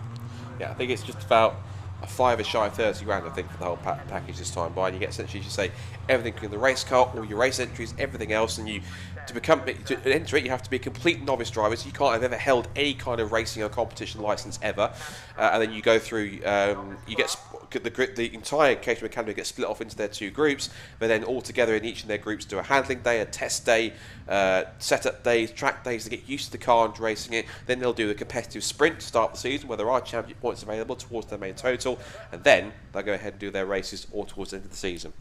So everyone lined up for one last time in the Caterham Academy. Time to throw the hats into the air and graduate in style. The special Caterham Academy Autumn Trophy race, all set to get underway here. It is Chiddicks and Newman, just as it was earlier on for the Green Group title. Who's going to win the sprint down towards turn 1 for the final time in Caterham Academy for 2021? Well, it's a good start for Newman from the pole position time as they charge away from the first time. Now, some of these drivers won't have raced against each other at all, ever, in the season at all. So it's going to be quite tentative to feed each other out into turn 1. But it's Newman who leads. It's Chiddicks in second place. Jones is there in third place. Benja Headley gets wide on the exit and almost gets tabbed by Mark Kendall.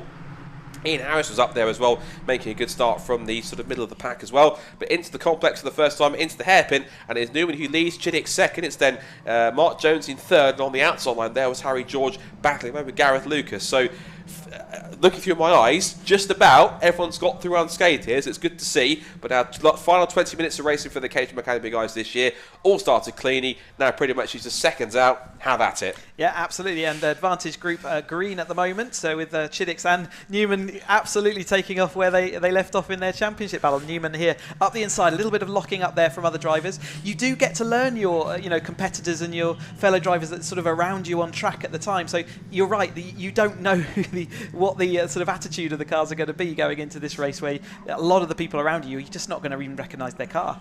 Yeah, so white group drivers will encounter green group drivers competitively in this manner for the first time, and vice versa. These cars have collectively raced on the same track together, but not in the same race together, if that makes sense, because they did also combine onto one grid, so that white and green group drive cars could race within themselves on one grid on grid collectively on the Silverstone Grand Prix circuit. Given the length of the circuit, they put all the green and white group cars together, and of course they were racing amongst their own the drivers in their own group for respective points positions in order to make sure they could pick up what they needed. So the group heads its way into Brundle and Nelson for the first time. Chiddick's leads, Newman second, then it's Jones, followed by Harry George, Gareth Lucas and Mark Kendall. Kendall tries to squeeze up the outside of Gareth Lucas into the right hand at the bomb hole on the outside line. And there's Isla Lowe having a scrap there with Ian Bettis. That's over position towards the back of the field. So they're having a good scrap of their own. Down towards the bomb hole. Now it's Chiddick's who now leads us. Chiddick's has taken over the lead. So he managed to make the move. It must have been down the back straight, because of course we saw for a while there it was Newman who was in the front, but Chiddick's managed to work his way around.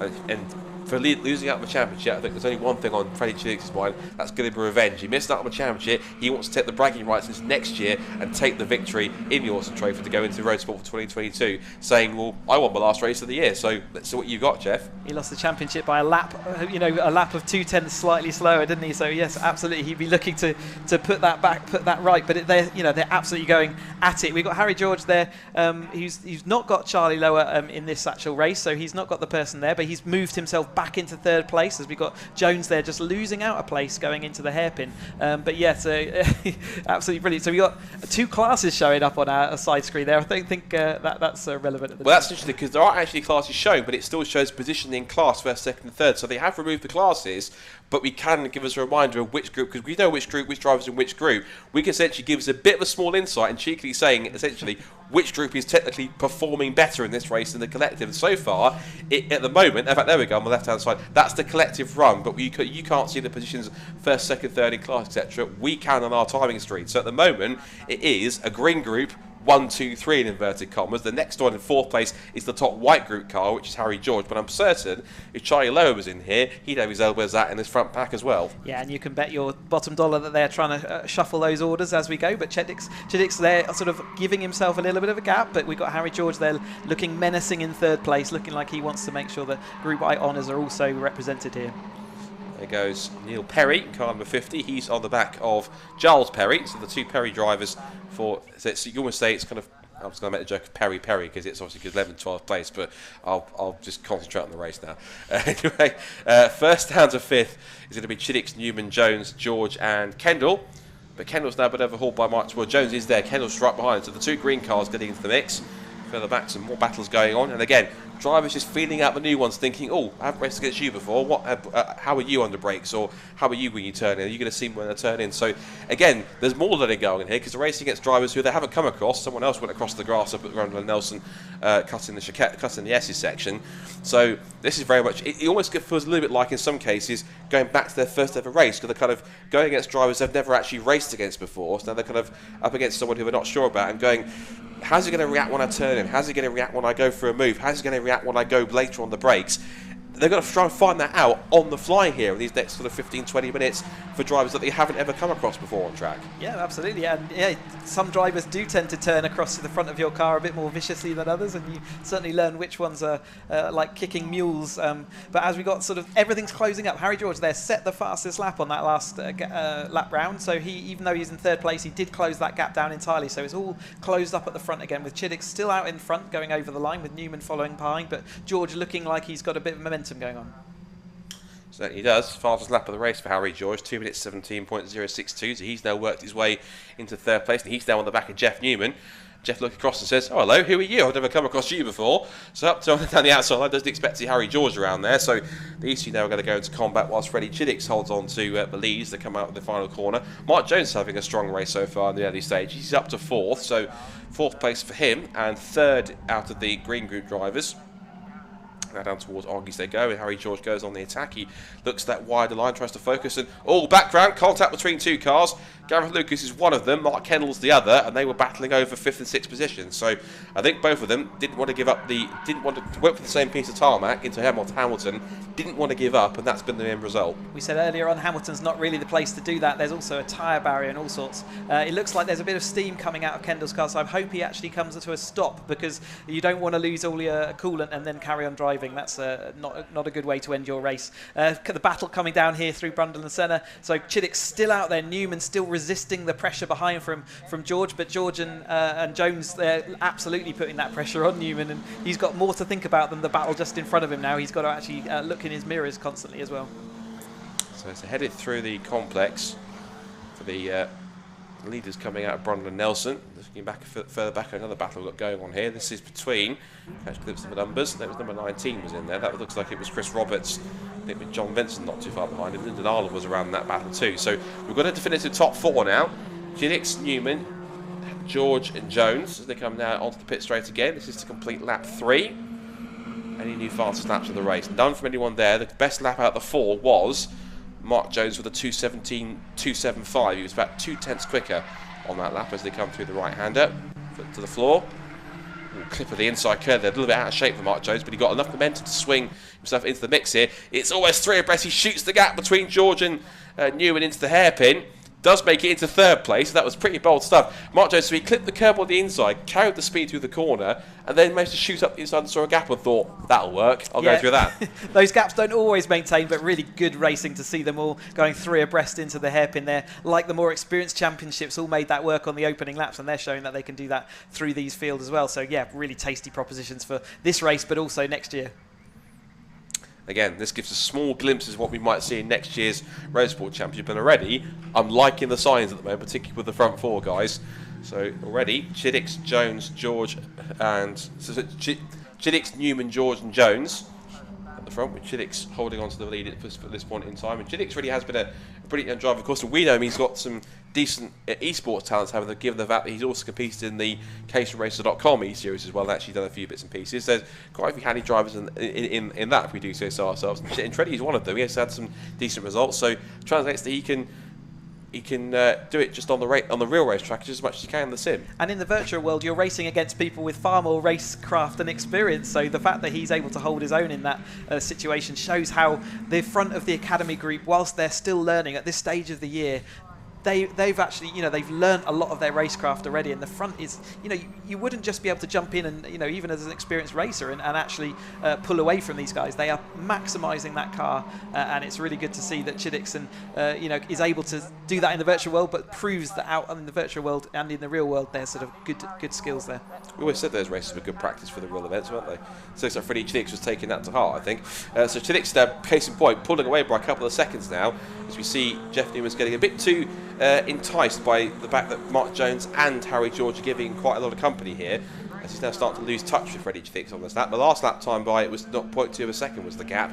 It's now about 2 seconds as they come across the line. Here comes Mark Jones to the outside to try and make the move on Newman. This is for 2nd place. Already come up to a 3rd, that's halfway through the race already now, 10.5 minutes to go. Through the right-hander. Now Harry George is sweeping this way, and that he looked for the move and saw Jeff Newman just throw the block immediately to the inside line. So he thinks, right, if you're going to make it difficult, I'm going around the outside, pal. Let's try this. As I look for the switchback, no quite real way to get through there, it looked like, for the time being. They've also got the late afternoon sun to contend with at the moment, and it was certainly an issue for some of the drivers yesterday. Coming up the main straight, you're heading straight into that sun, and you can see they're not all wearing tinted visors, so you'll certainly be squinting a little bit to make sure you can still see your braking markers and the other cars around you. Be on the shopping list for next year, won't it? Tinted visors, to make sure they remember that for the road sport season if they find themselves racing this late in the season, or if they're this late in the day on a summer's afternoon. Freddie Chiddix, meanwhile, is driving like it is one, because he's absolutely charging away in this awesome trophy race. It's now leaving Jones, Newman and George to battle over 2nd place. Here comes George down the outside for 3rd, but Newman again holds that outside, but you can pass around that side, and it has been done before. Better traction on the outside for George. He goes side by side. He'll go on the outside line for Williams this time, but Newman holds firm, just toes the white line on the inside of the right-hander. Now they're going to head down the straight, and with better momentum, there might be a chance Harry might get through until Newman got the tow from the car in front, and now George has to slot in and get a tow of his own to make sure that Newman doesn't get away from him. It's a very rare thing to see overtaking around that last corner, because most of the time you're just waiting for the straight, and actually it's normally the most sensible decision. But Newman there positioning his car very carefully inside that toe, and he knew at that point he could protect from Harry George, who has actually slipped down to 4th place now. So it is a 1-2-3 currently for the green group, and Harry George there holding honours for the white group, and see whether he can get back on that podium again.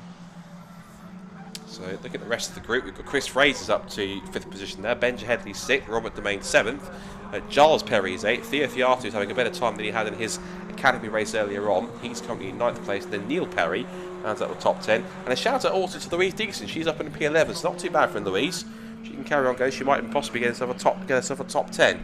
Freddie Chivix, who's spread eagling the field, has also pinched the fastest lap as well, 2 minutes 16.980. Meanwhile, here comes Jeff Newman trying to get around Mark Jones here as they turn through the right hand. He clips the grass on the inside line, drifts out a little bit wide, and that's going to allow Newman to get himself alongside. Harry George has got his tail up as well.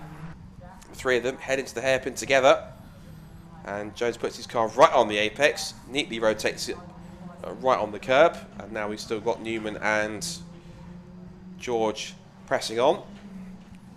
Now they head in through the left-hander, up through Palmer.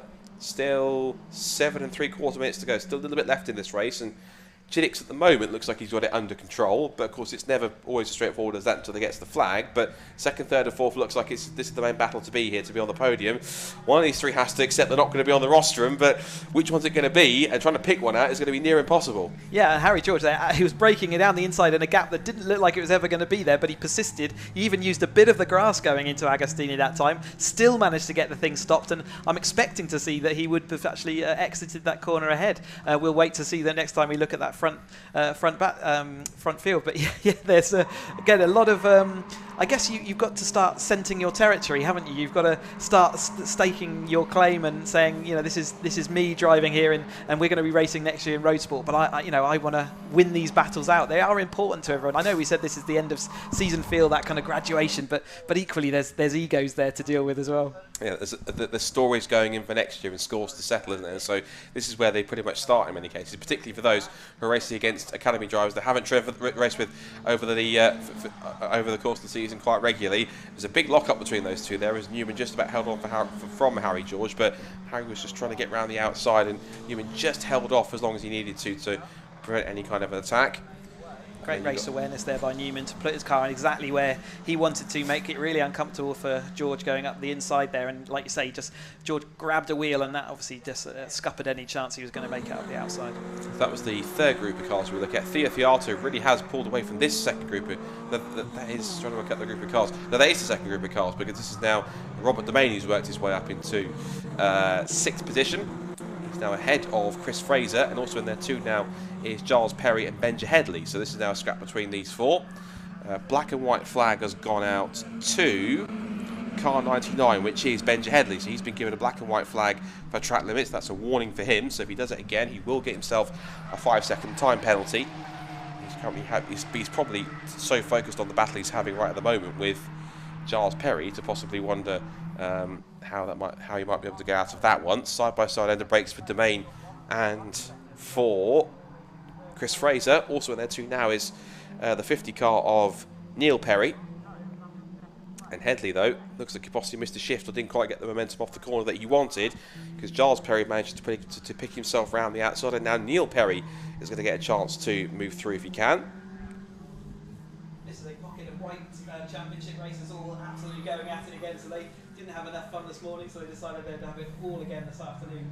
Perfectly dry conditions now, of course. They had to, both the academy races had to squirm around the track, didn't they, a bit earlier on today, but this is actually perfectly good conditions for them now, and the full track available for all of their manoeuvres, and they're continuing their battle exactly as they left off this morning. Yes, it's a proper, looking down what we've got in there, because we've got, as we say, Domain, Fraser, Perry, Headley and Perry.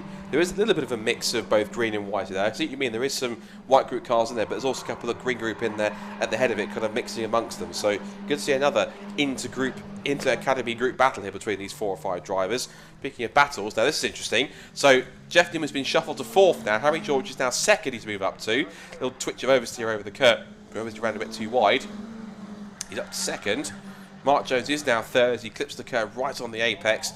the way these cars are picked on this circuit, the way they move around, they sit and they squat and they move around. It's brilliant to watch the suspension at work when they lean through these long corners and then start to nosedive a bit right under brakes and turn their way through. So now it's a chance for Newman to try and put himself back in contention to get a podium place. He'll be in the slipstream. Still less than 4 minutes to go. Freddie Chiddick, meanwhile, hasn't got a care in the world. He's just charging away. And the gap now is 4.2 seconds. Harry George sets the fastest lap of the race, although he's just lost out to second place. And Mark Jones, a bit cheeky there, just tried to bang words with him there as he went down into turn 1. Mark got a little bit too hot, so that's Harry George's revenge. He now pulls level with Mark on the run down towards the hairpin. Here comes Jeff Newman. He tries to cut the inside of both of them. Has his wheel just alongside Mark Jones. He's to have done it quite several times before this year in the green group, but they've both been passed by the white group man. So up into second place goes Harry George. A little further back, this is Louise Decent. She's having a scrap with the Summers, I think. Yeah, the 44 of Summers, I think Ian Summers. So that's now a battle over 12th, 13th and 14th place, I think, because Linton Knowles not too far ahead of them either. So yeah, lots of battles in between everywhere at in the pack in this race. You mentioned sort of, yeah, you can see the dynamics of the Academy car, can't you? Because it's a little bit more supple. We don't have the rear anti-roll bar, and the car does move and squat, and you know, and you can really see that. And in fact, the whole point of it is being a supple race car. The drivers as well can feel that movement and lean and momentum that they really need to sort of get to grips with. As we go up through the road sport and then through to the 270 and 310, the car gets progressively stiffer and more race-like, which actually means that you feel less of those dynamics. Although in a Caterham, it's still very much present up until you get to the 7 UK Championship car, which is absolutely stiff as a board, and the slick tyres really demand that the car is that stiff. But in the Academy, you see that left rear wheel there really getting compressed and squashed as they push on around. Freddie Chiddick's showing there the car leaning as he's going around, and it's really nice that they can take the curbs and you know, see all the suspension reaction to it as well. It's almost hypnotic watching them kind of bounce over and move around. Particularly, that's one also a great shot that we've had this weekend. Watching the cars come up pretty close into the bum hole and watch them go through, like watching the cars in the driveway. You can see the rear of the cars. It sits and it moves around. It's a brilliant shot that we've got this weekend to watch them all go through. Not just the Caterhams, but everything else that's been racing here this weekend. To watch the dynamics of the car as it compresses through quite a unique corner in British motorsport. Thankfully untouched by all the mixtures. Now then, there's been a black and white flag out to Ian Summers, I think, for track limits. Also, there's 2 boards going out. The other board is for the more crucial one for Freddie Chiddick. It's the last lap board. He's got one more time around and one more lap as an Academy driver, because of course it's for all these drivers now.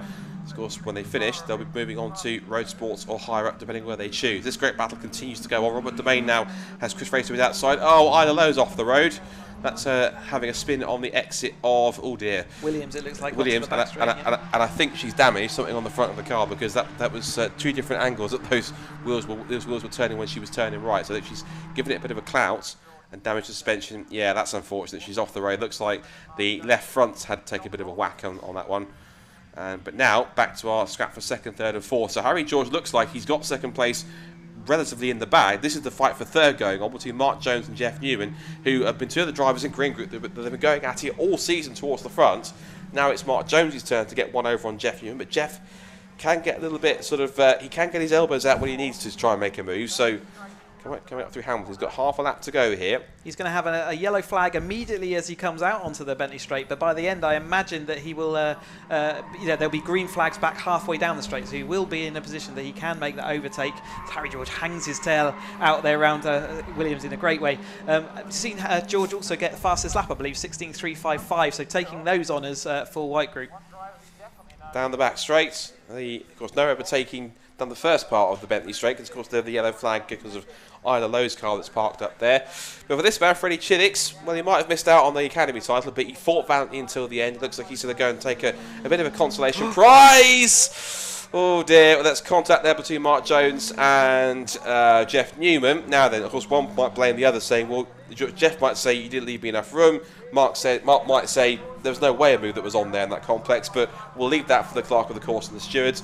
Meanwhile, Freddie Chiddick will head out of the final corner. It's at least something that makes up for missing out for the title. Out of the final corner, he gets to graduate from the Caterham Academy of 2021 in fine style. Freddie Chiddick wins the final Caterham Academy race, the special non-championship autumn trophy. He wins and takes a fantastic memory to go to 2022 as the final Academy winner from the class of 2021. Second for Harry George, third for Jeff Newman, and they're still going at it at the final couple of the corners. Spencer Headley's gone wide. There was contact between Fraser and Robert Domain. They're all over the place. You can tell it's end of term because they're all action stations everywhere. Look, Mark Jones finishes third. Mark Jones fourth, Theo Fiato fifth. Then it's Headley, and it was 3 abreast across the line for seventh between Fraser, Domain and Perry, and Fraser got it. Fraser beat Perry. Well, Fraser beat Domain by 25 1/1000 of a second, and then Perry, as in that was Giles Perry, got beaten by a further 10th, 0.126 of a second. So there's even a little bit of a remnants of what happened there to Robert Domain's rear wing when he crossed the line as well. But yeah, I guess final thought on that one, Chris. I mean, what an Academy year it's been, just regardless of even the COVID challenges at the beginning of the year. To come through, we've had 2 brilliant Academy classes this year. One of the best in the last couple of years that we've had. 2 brilliant Academy classes, green and white, and I'm certain they're going to make an epic Road Sport Championship class next year. Yeah, I'm really looking forward to it. Really good to see all the new drivers there, and the 2 runners-up in the championships there coming first and second in the Autumn Trophy. So that's sort of a little bit of just payback for those 2 there. But yeah, I'm really looking forward to it. The very dramatic completions to their championship today, and it's been really a pleasure to commentate on those for you today. And we've got all the other championships to conclude in just 2 weeks' time, including yours, because you'll be in the 7 Championship UK trying to get yourself a strong result. I'm not sure whereabouts are you in the championship. I think about 6 at the moment, so it might be a chance to get 5th, but it's all tight at the top as ever, Scott. Yeah, well, I'll tell you what, as always, it's been an absolute pleasure. So thank you ever so much for all your hard work on Caterham. You've been fantastic to give us the insight into what it's like to be racing in Caterham and to give some entertaining thoughts on what's been going on in the race. And again, I know I used to say best of luck for the next couple of weeks, and we'll see how we get on. Let's quickly run through the final results of the Caterham Academy, which is the Autumn Trophy. Freddie Chiddick's wins from Harry George and Jeff Newman, with Mark Jones in 4th and Theo Fiato 5th. Then it's Benji Headley, Chris Fraser, Robert Domain, Giles Perry and Neil Perry rounding out the top 10. And then from 11th downwards it's Chris Roberts, Lyndon Arnold, Ian Summers, Ian Bellis, Louise Deason and John Vinson. They're the 16 finishers from Isla Lowe, Gareth Lucas and Mark Kendall. And for that is the end of our Caterham Racing Action. So those watching on the Caterham stream, thank you for doing so. Hope you've enjoyed all the racing here. Join us in 2 weeks for the season finale of Caterham Motorsport, where we've got Road Sport, 270, 310 and the 7 Championship UK all for their final rounds. Champions will be decided. We'll see you then on the BRSCC stream. Keep watching, because coming up next, as we hand over to Chris in Assembly, is the Championship deciding final race of the season for the Avon Tyres National Formula 4 Championship. Chris, down to you.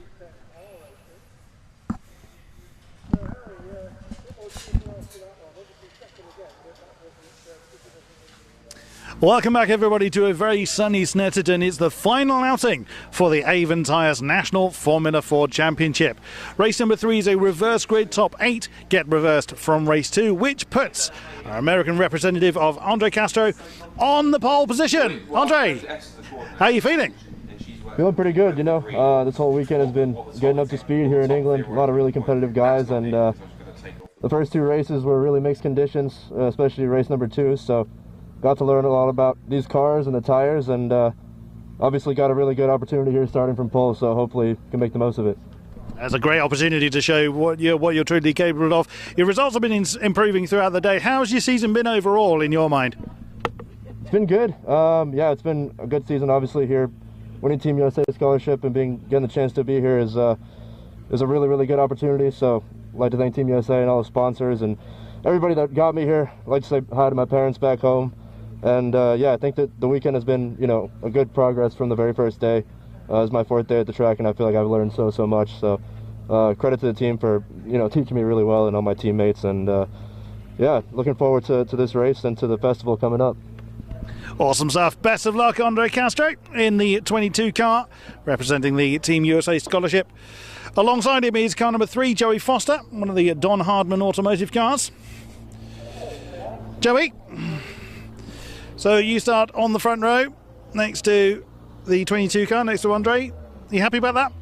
Yeah, it's nice to be up here. I mean, we haven't really had the pace so far this weekend, but yeah, we made a few changes and we're hopeful that we can stay this end of the grid. So what changes have you made, if you're allowed to tell me? So we won't pass it on, don't worry.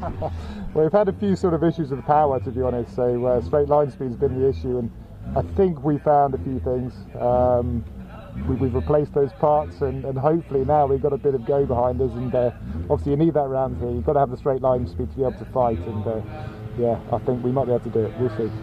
We've got lovely conditions of which to shine. Best of luck, Joey, and we will move on to car treble 5, which is Neil Murray for Team Dolan. Make sure I don't trip over anything or break anything. Neil, so you start on row 2. Yeah. Are you confident on moving forwards?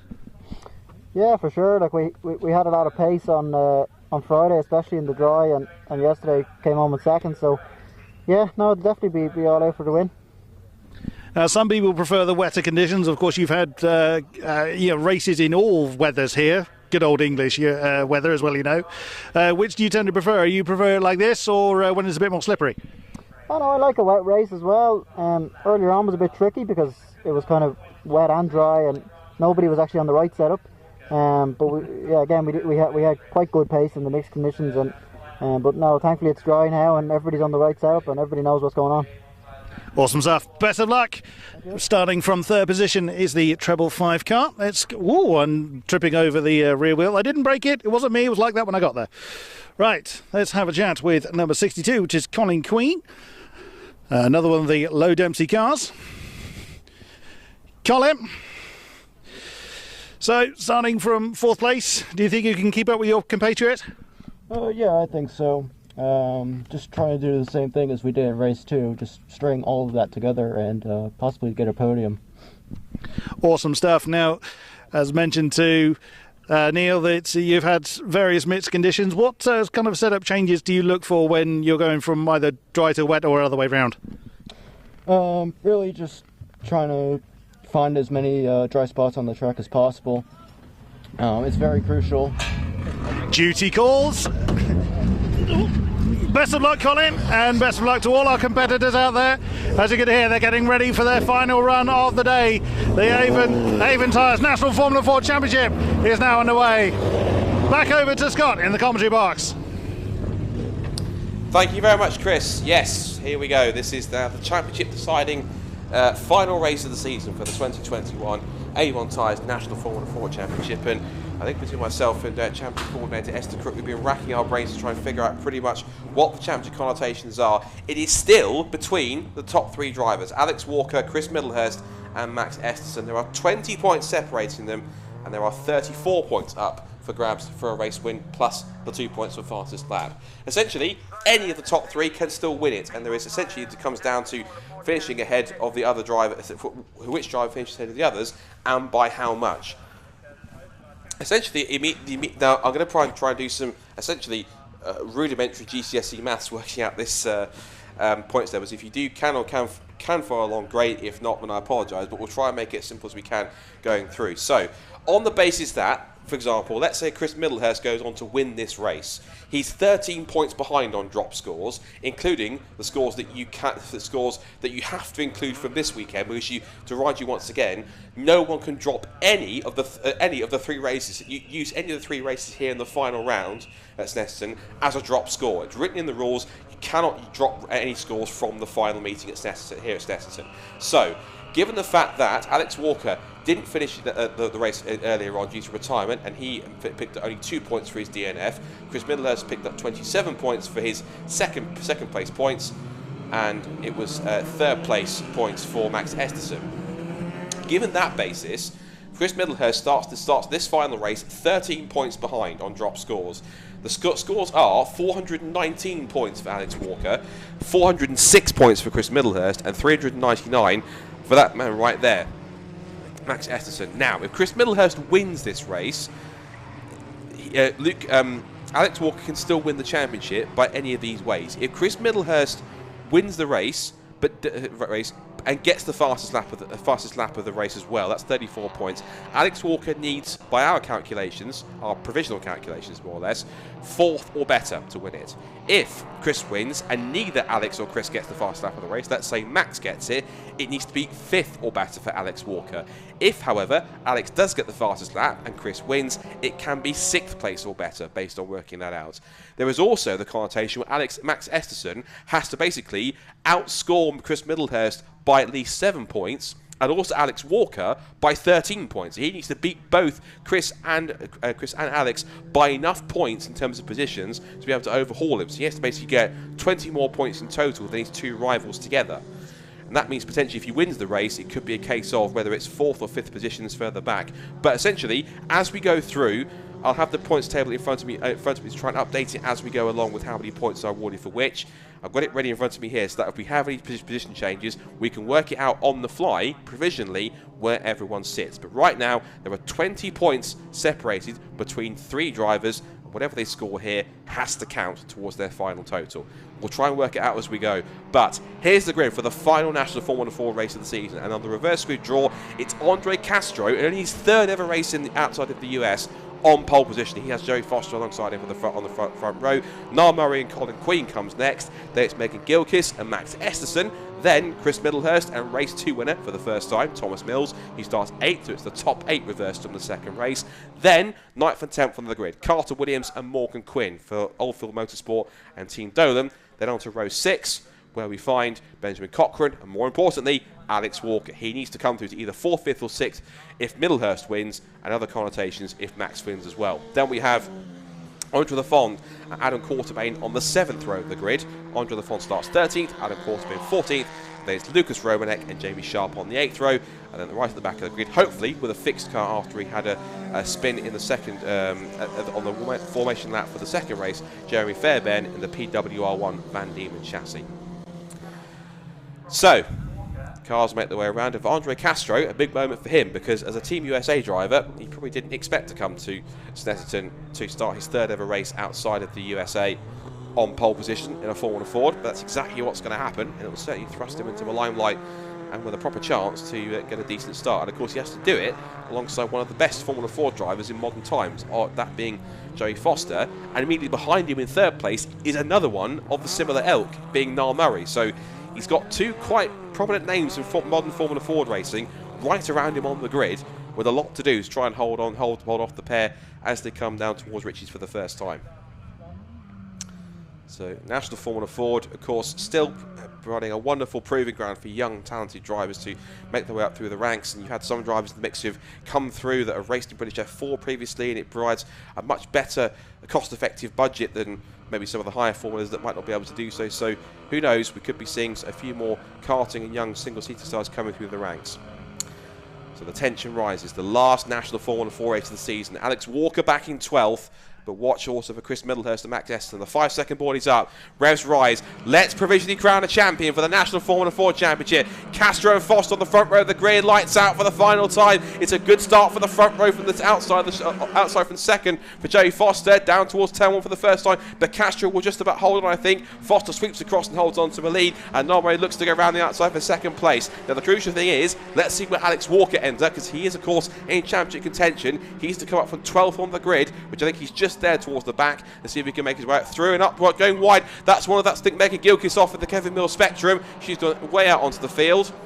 So it looks like Megan Gilchrist is off the road. I think it is 45. Yes, it is. So Megan Gilchrist, so 49. So after such a great result earlier on with her season best finish in National Formula Ford of 4th place, she's now got it all to do from the back. Cars off in the background. One I think is Chris Middlehurst. He's off back onto the grass. The other I think is Carter Williams. So or Lucas Roman, it's one of the Oldfield cars. It is Carter Williams. Meanwhile, car 41 there, up the inside of one of the Low Dempsey cars. That is Alex Walker. Everyone's shuffling for position. Benjamin Cochran's getting in there, as is also Jamie Sharp. Now remember, Jamie Sharp didn't start the second race. He had to be pushed off the grid due to his car having what I think was some kind of a clutch issue or a drive shaft issue, which meant he couldn't get the car going. The car was revving on the line, but he couldn't either get it into gear or get any drive in the car. Around goes Max Esterson. Max Esterson, one of the championship contenders, has gone around at Oggies. I didn't quite see if there was contact, or if he jumped, or if he was pushed, but he's down towards the back of the field, and his championship chances are falling apart now. So drama in the first couple of laps. Cars will be going every which way, but caught in that in the melee has been one of the championship contenders. Max Esterson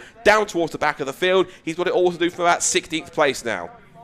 Into the complex, Alex Walker is not hanging around at all. He's got past Chris Middlehurst already, and now he's into about 5th or 6th position, so he's not hanging around at all. He wants to go and win this championship. He has to do it the hard way from 12th on the grid.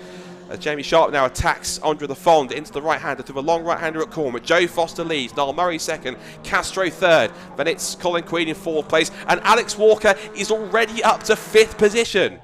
As Megan Gilkis, I'm afraid, has gone off for the 2nd time. This time she's gone off at Brundle and Nelson, so not a great finale to her National Formula 4 campaign, but across the line for the first time here in this final race of the season. It is Foster who leads, Murray 2nd, Castro 3rd, it's Queen 4th, sorry, it's Mills in 5th position.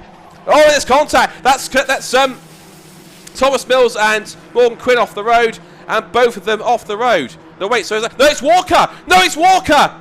Alex Walker's off the road, the championship leader's out of the race! That could be championship over for Alex Walker! Goodness me! The championship leader is out again! And that, this time, is going to have major championship connotations. Morgan Quinn out the car as well. Oh, gutting. 2 of the championship contenders out of the race. And now it is all on Chris Middlehurst. All he needs to do is simply score at least 13 points in this race, and he potentially is the 2021 National Formula 4 champion. Unbelievable. Unbelievable connotations in this final race of the season.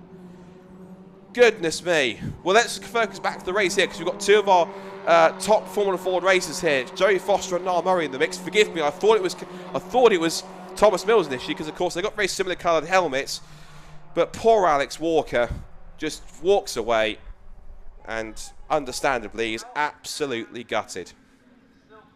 He's been such good form all season, and just a consequence of bad luck or just a misstep in complex. I have to admit, I looked away from the screen for 1 second, looked back, and there was a contact between Quinn and Walker. And initially I did think it was Thomas Mills, but seeing the number, it was 41, and so sadly Alex Walker out of the race. So now it all falls to Chris Middlehurst. He's the one that's got to try and hold on here. He's going round the outside of Colin Queen. So in that basis then, if we work this out, so out of the race, Alex Walker, he still gets, for what it's worth, 2 points for non-finishing. As Murray now leads the way and takes the fastest lap of the race. It's now 2nd place for Joey Foster. It's now 3rd place for Castro. 4th for Thomas Mills, and 5th now for Chris Middlehurst. That will give him 20 points. If he stays in 5th, that's 20 points for Chris Middlehurst. He will outscore Alex Walker by 5. Looking at the points actually on the drops. Yes, so that would give him at the moment, the 2 points added for the DNF gives Alex Walker 421 points. But if Chris Middlehurst stays 5th, he'll get 20 points. It'll put him on 426 on drop scores, and that would give Chris Middlehurst the national title. Alex Walker has been pretty much in the lead of the championship since the start of the season. And now it all comes apart in the final weekend of the season. It's absolutely unbelievable. Well, there's Max Esterson. Now, Esterson at the moment, he's in 11th place. So 11th place, actually, he's outside the top 10. So he gets just 3 points. So this really has fallen into Chris Middlehurst's lap here. It really has been all the fortune in this final race has gone to him, because Esterson had a spin early on. Then we had the contact for... No, sorry, forgive me. It's actually 4th place points, because he's got past Colin... I'm trying to work this out on the fly, so forgive me if I'm all over the place. So it's actually... No, it's 3rd place points, because he's got Andre Castro in front and Niall Murray, which means he gets 24 points, in fact, because, of course, it's... both Niall Murray and Andre Castro are invisible for the reasons for the purposes of point scoring. So it's Foster that would get maximum points, then it'd be Thomas Mills, then Chris Middlehurst. It'd be 24 points. So the actual winning margin, if it stays like this, would be 9 points, 430 to Chris Middlehurst. This is all provisional, bear in mind, compared to Alex Walker and 421. So that's how it's playing out at the moment. Given the fact that Esterson is not in the top 10, he's currently 11th. He will get 3 points. If he passes Andre the Fond, his teammate, that will go up to 8 points. So Niall Murray, meanwhile, right, Chris Middlehurst also sets the fastest lap of the race. That gives him an extra 2 bonus points. So he's doing everything that he needs to. So an extra 2 bonus points. That gives him 26 points for this score so far. That would put him on to 432. So at the moment, it is advantage and champion-elect Chris Middlehurst right now, car 87. But of course, we need to get to the end of the race first before we can essentially make any connotations. Right, let's focus back on the race here for a second, because we've gone almost half the race while talking about the champion connotations. Let's focus on what we have here. So, Niall Murray then, doing what Niall Murray does at the wheel of a Formula Ford, pulling away and creating a lead gap here, but of course he's visible to points. And now Thomas Mills is up to the lead, and now, well, up into the second, what is essentially third place on the road, but second place in terms of point scoring goes Chris Middlehurst. That's another couple of points he's earned now. So he now goes on to, including the fastest lap of the race, 29 points. So literally he is pushing hard as anything. He's just banking points after points after points and picking off positions here in order to get himself into the position he needs to be absolutely sure that he can bag this title. There's Joey Foster, 4th place now. So now essentially it will be up to Chris Middlehurst to push on and to try and grab as many points, try and get the maximum score if he can by getting past Thomas Mills. Through the right-hander, Murray still leads, Mills in 2nd. Middlehurst 3rd, Murray in 4th position.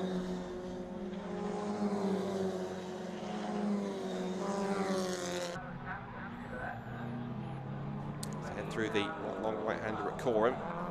Still Queen in 5th, Jamie Sharp is 6th, Lucas Romanek is 7th, 8th is Carter Williams, Max Eston's now 9th, so that now gives him, rather than 3 points for 11th, he now moves him on to 10 points for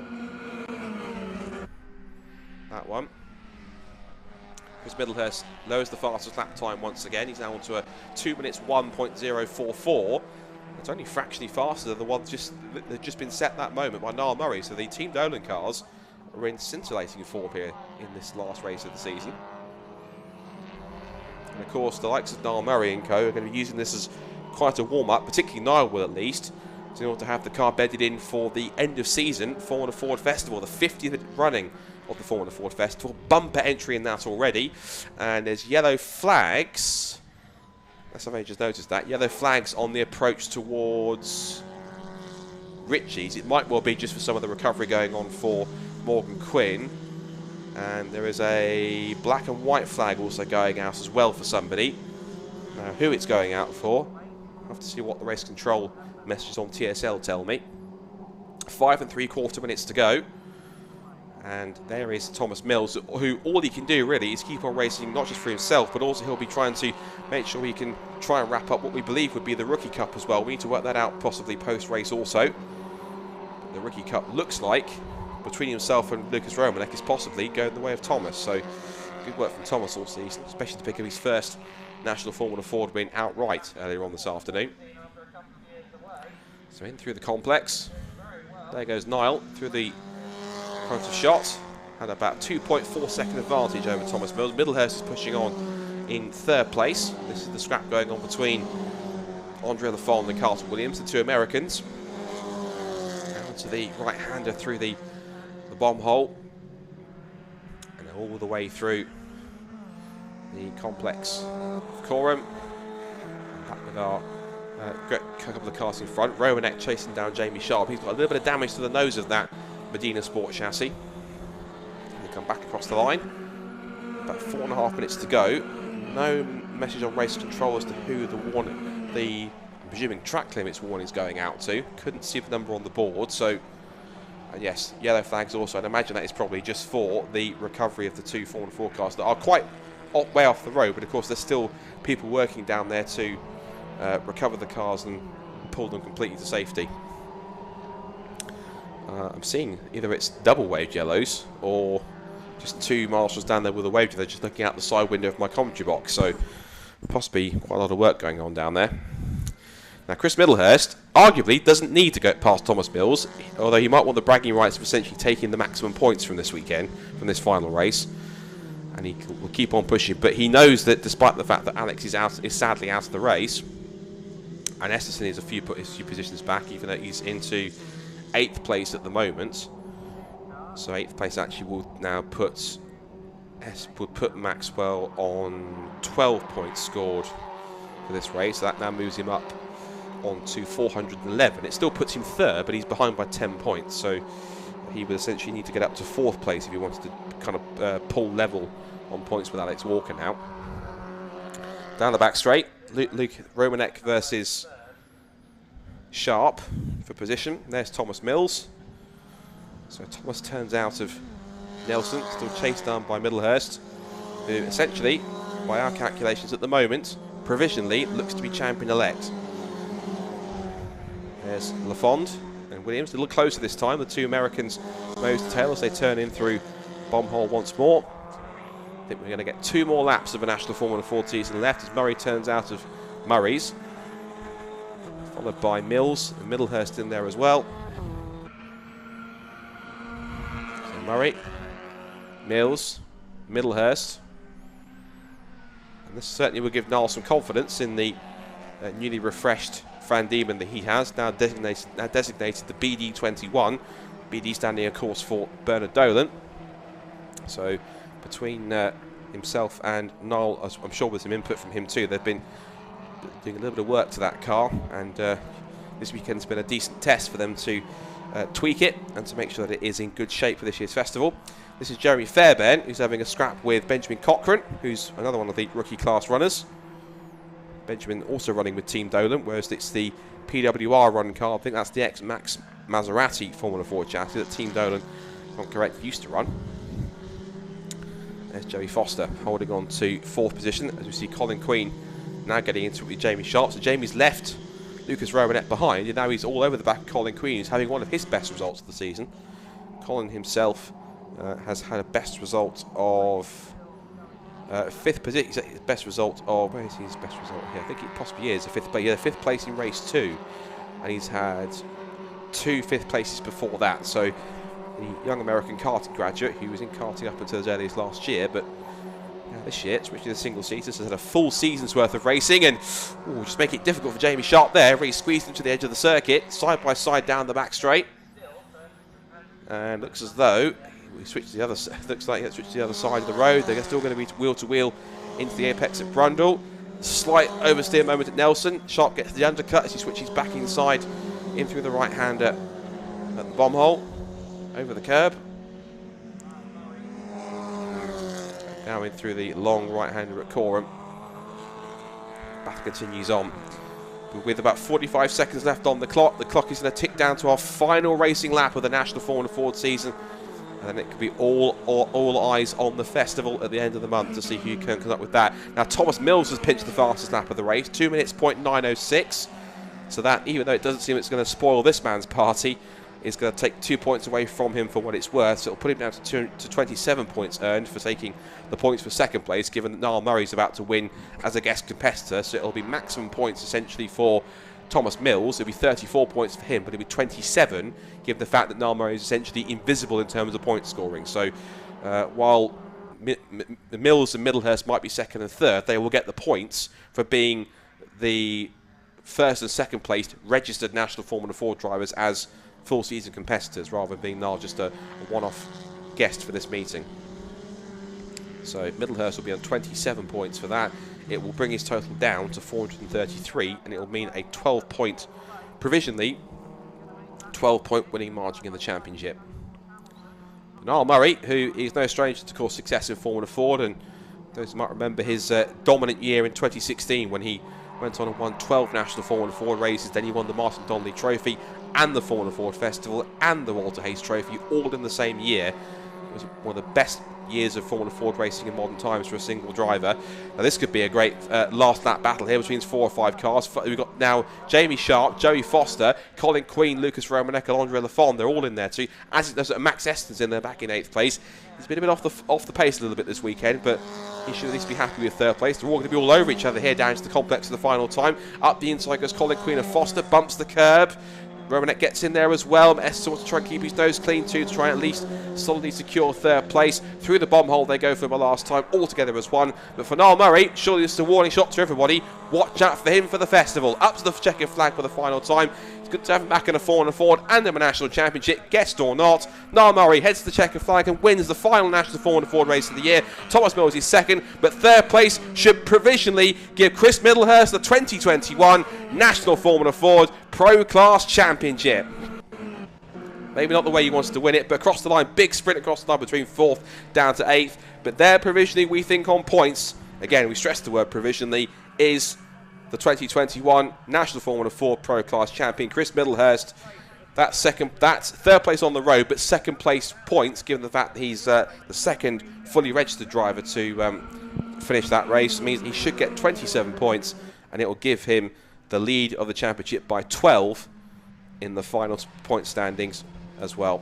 And of course, your heart has to go out for Alex Walker, who had pushed hard and driven so valiantly over the season, managed to start things so well with a victory, but then just the incidents when he got tangled up with Niall Murray in race 2, and then just Morgan Quinn down at Ritchie's on that second lap.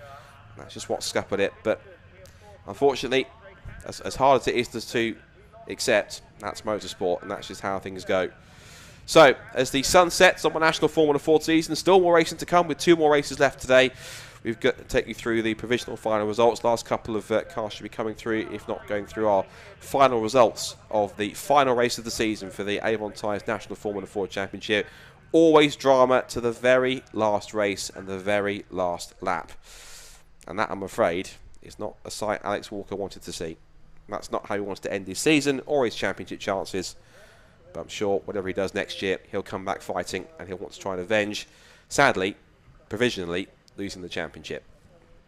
The provisional top 3, as we read it, is Chris Middlehurst on that with, at the moment, 433 points. Alex Walker, 421. And Max Esterson on 411, all of which is subject to official confirmation. We can't stress that enough, given there'll be some post-season checks and just a few clarifications on results, etc., from this weekend and so on. So, as Formula Ford Racing draws to a close for the National Championship, of course, it looks forward to the festival.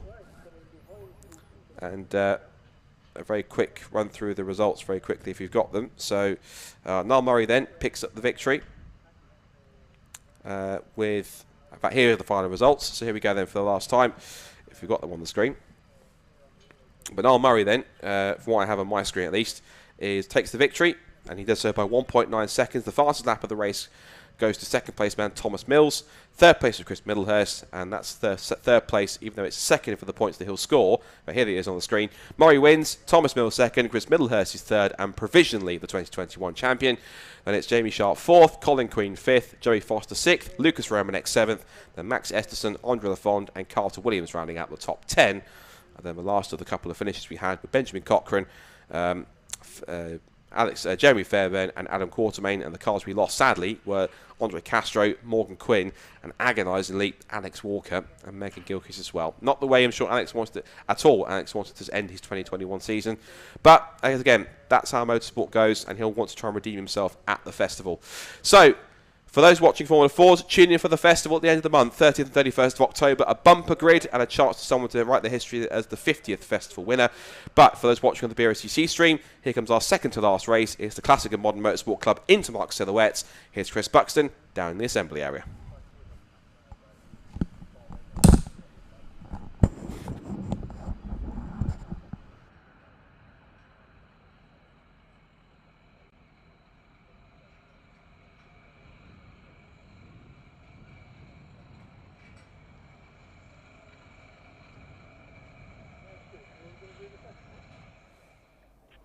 Welcome back, ladies and gentlemen, to lovely Snetterton. We've got the CMMC Southern Intermarks, the Silhouette Series. We've seen them once already today. They'll be coming out for another run. Now, the top 9 get reversed from the finishing results. So the race winner, number 5 of Ray Harris, is going to start from 9th, which puts this man, car number 491, Colin Smith, for Team Smithies, but with 2 Fs, of course, on the pole spot. How are you feeling about that one? Yeah, it's good, isn't it? Makes a change, doesn't it? Yeah, no, it's like anything. We get our head down, see how we can do, see if the car don't get too hot like it did the last one, and see how we come home. So how much defending is there going to be, or is it just a case of survival? No, we're just going to drive a nice clean race, as clean as it can be, and enjoy it, and obviously try and finish. Good man. Good man. Can't go wrong with that. Thank you very much and best of luck for your race. That's Colin Smith for 491. Number 21 is going to be starting alongside. That is Phil Young in the Mitsubishi Colt. Lovely looking machine in the resplendent red colour. Phil, as I get tangled around your car, sir. So, front row, how are you feeling about that? Do you feel a bit more pressured, or is it just get out there and have some fun? Yeah, I just keep my line and drive to my abilities and the abilities of the car, and the quicker ones can come past. And then we'll, when they all disappear on the grass, hopefully we can pick up the pieces. Excellent stuff. It sounds like you have the approval of Mr. Smith behind. Now, I do have to ask, what is the Mr. Cheese reference on the side of your car? I've always been called that for a long time. It's my nickname, so yeah, 20 odd years have been called that. So there we go. Excellent stuff. Best of luck. Thank you. Stand up. That's car 21. Nope, that's not the gates being opened. So that is number 21, Phil Young. It is starting from the front row. Now we are missing our third place starter for some reason. Now they do have a few minutes before they will get underway, so there is a couple of minutes for that one to reappear. So we'll have a chat with number 24, which is Lewis Smith, in this lovely bright white Vauxhall Tigra. There's quite a few Tigras on the grid. Lewis, happy to be in fourth? Well, starting fourth, I should say. Yeah, fairly happy. Just hoping the car holds together, really. We've had quite a few problems with it. I was going to say that there's an air of lack of confidence in there. What's been happening? We've had problems all year. I built the car at the start of the year. It was a second-hand car, and we've had problems all year. We're just starting to get them ironed out now, but we're still getting a few problems. But we're starting to get up the order, making a few better positions and such. So yeah, we're going in the right direction. It's just a learning curve with it all and getting it right. Excellent stuff. So is it a case of investing in a bigger hammer to hit it with? I think it's fine-tuning more than using a bigger hammer. It's fine-tuning. Excellent. Best of luck from starting in fourth position. That is car 24, Lewis Smith, for the Upminster Panelcraft car. Now look at this fine beast. Here we have car number 49. This is Ruben Taylor in the sole Peugeot, I believe. Oh no, there's a couple of Peugeots. The Peugeot 2 is 6 shape.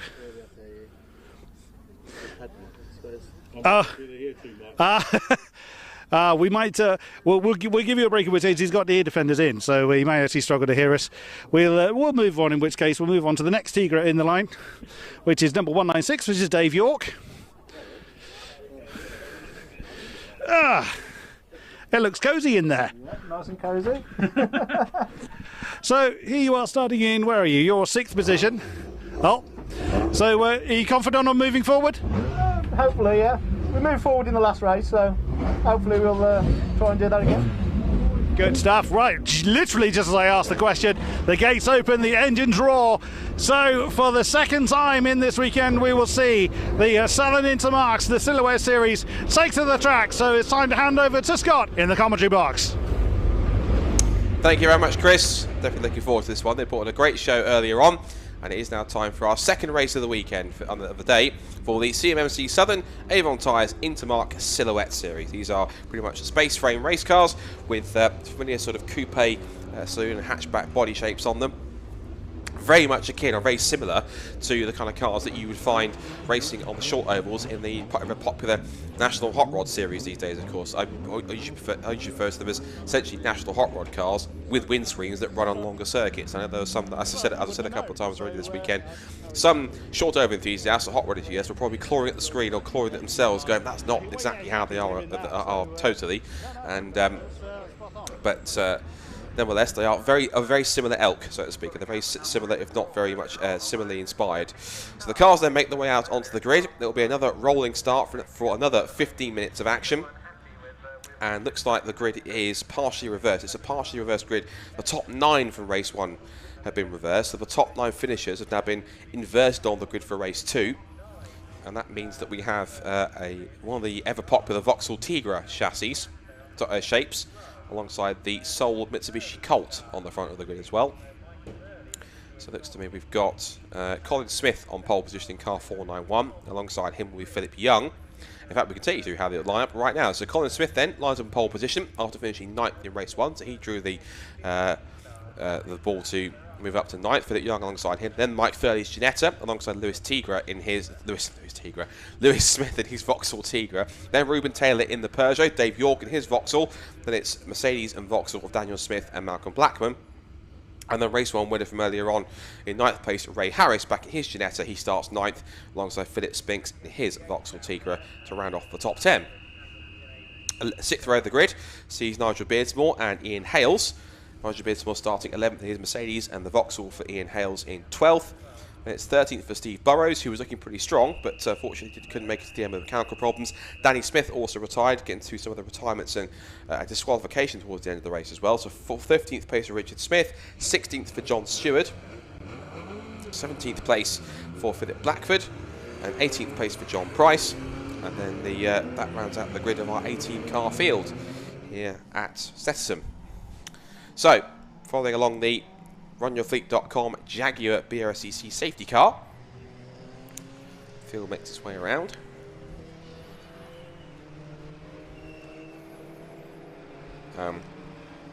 There is our race 1 winner, the superb looking Ginetta G40R silhouette bodied race car of Ray Harris. So the cars make their way through. They are quite awesome machines. They've got quite small wheels and quite small. They run Avon slick tyres. They do run either slicks or wets, but they're quite small tyres, right? They're about sort of roughly 13-inch tyres, I think, on these cars, a little bit bigger. But the space frame chassis on them means that you can, within reason, put any kind of body that you want, and usually you look for the most aerodynamic and aero-efficient body shape that you want to use. So that includes the likes of course, the Vauxhall Tigra, of which there are no less than 11 on the grid. You've also got the ever-popular Mercedes SLK. You've also got a couple of those the newer shaped Ginettas. You also have there is also the VW Corrado in the grid. That's Mick Robertson's evergreen VW Corrado, and there are also, of course, a couple of the Mitsubishi Colt, as well as other more unique machines on the grid as well. I have seen other national hot rod cars of the same in the Elk, including a really rather lovely looking wide body Ford Fiesta, one of the more modern Mark 7 or Mark 8 forms. So it's good to see them. So the cars then make their way around what is a lovely sort of late Sunday afternoon autumnal sunset that was similar to what we had yesterday. Not quite as golden skies as we had yesterday, but still brighter blue skies in the afternoon. It's roughly about 4:45 in the afternoon at the moment now. And I know yesterday we were finishing up as late as around about roughly. Well, it was late. It was earlier than this a little bit, and still wonderful weather conditions to round off what's been quite a fascinating weekend of racing. And the Classic and Modern Motorsport Club Southern Division have brought all three of their fantastic series to come to play. So a big thank you to Richard Culverhouse and Rob Burley and everyone else involved in CMMC Southern for being part of this weekend's festivities, and looking forward to hopefully welcoming them to a few more meetings next year throughout the course of 2022. So the cars then start to form up 2 by 2 in rolling start formation. And of course, the RunYourFleet.com Jaguar BRSCC safety car will then peel off into the pit lane. Lights are already off on top of the safety car, and it will be down to the front pair of the Vauxhall Tigra of Colin Smith and the Mitsubishi Colt of Philip Young to control the pace. And then on the rolling start they'll be looking to a lighting gantry. Once the lights go out they can put the foot to the floor, but of course no overtaking until they get across the start and finish line, and then the race is on for 15 minutes of action. It's our final sprint race action, so to speak, before we get our 45-minute BRSCC Club Sport Trophy race underway. But then Colin Smith and Philip Young lead the pack out of Murray's for the final time on the rolling lap. Now they form up together, revs start to rise, speed starts to gather, momentum starts to build, and now we get to cross the line in the CMMC Intermark silhouettes for 2021. Here across the line they go, so that's out, and we're racing here at Snetterton. Already 3 abreast in the mid-pack down towards turn 1. There's Ray Harris peeking out on the inside line. Ruben Taylor with a big dive for trying to get 3rd place on the inside. Ray Harris is already up from about roughly 7th or 8th down to 4th. Now there's contact. Round goes car 6. That was Philip Spinks and Ian Hales making contact. Spinks is the one that tagged Hales. Round went the number 6 and around he went. Now, for the lead, Lewis Smith is through. Colin Smith is in second place, and Ray Harris is already up to third. There goes the 16 car Steve Burrows, already getting past Philip Spinks, who got caught up in that contact with Hales at Ritchie's corner. But they all seem to have relatively survived roughly unscathed. But now it is a Smith 1-2 at the front, so it's the Mercedes of Lewis Smith in the lead. It's then Colin Smith and Ortega in second place. Ray Harris and Ginetta is third. Make that second now, and Colin Smith from the pole position has completely spun it away on probably cold tyres. Away he goes from Agostini and gets swiftly passed by just about everyone. He gets assaulted by a cacophony of Mercedes SLKs, but gets back underway roughly around the top 10. So let's try and shake this one out, because there's been quite a bit of activity in these first couple of laps. So now Ray Harris leads. It's now looks like Daniel Smith in second place. Malcolm Blackman's at it again, up the inside of Ruben Taylor.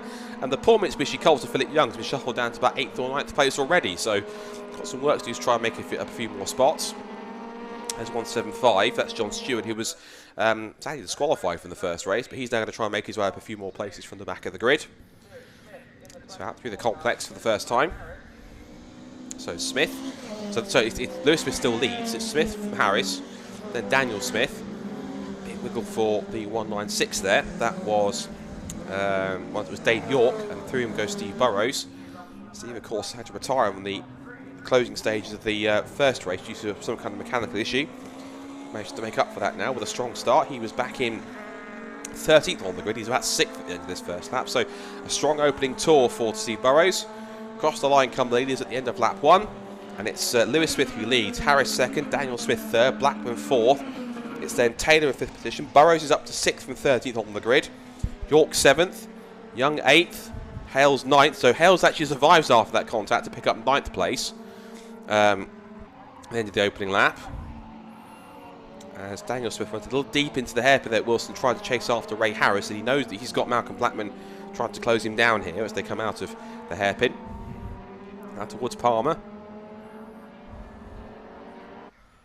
And as they come out of it, and now down towards the hairpin here at Agostini. Harris now not being allowed to get away as quickly as he was before, maybe because he's tails up trying to catch Lewis Smith.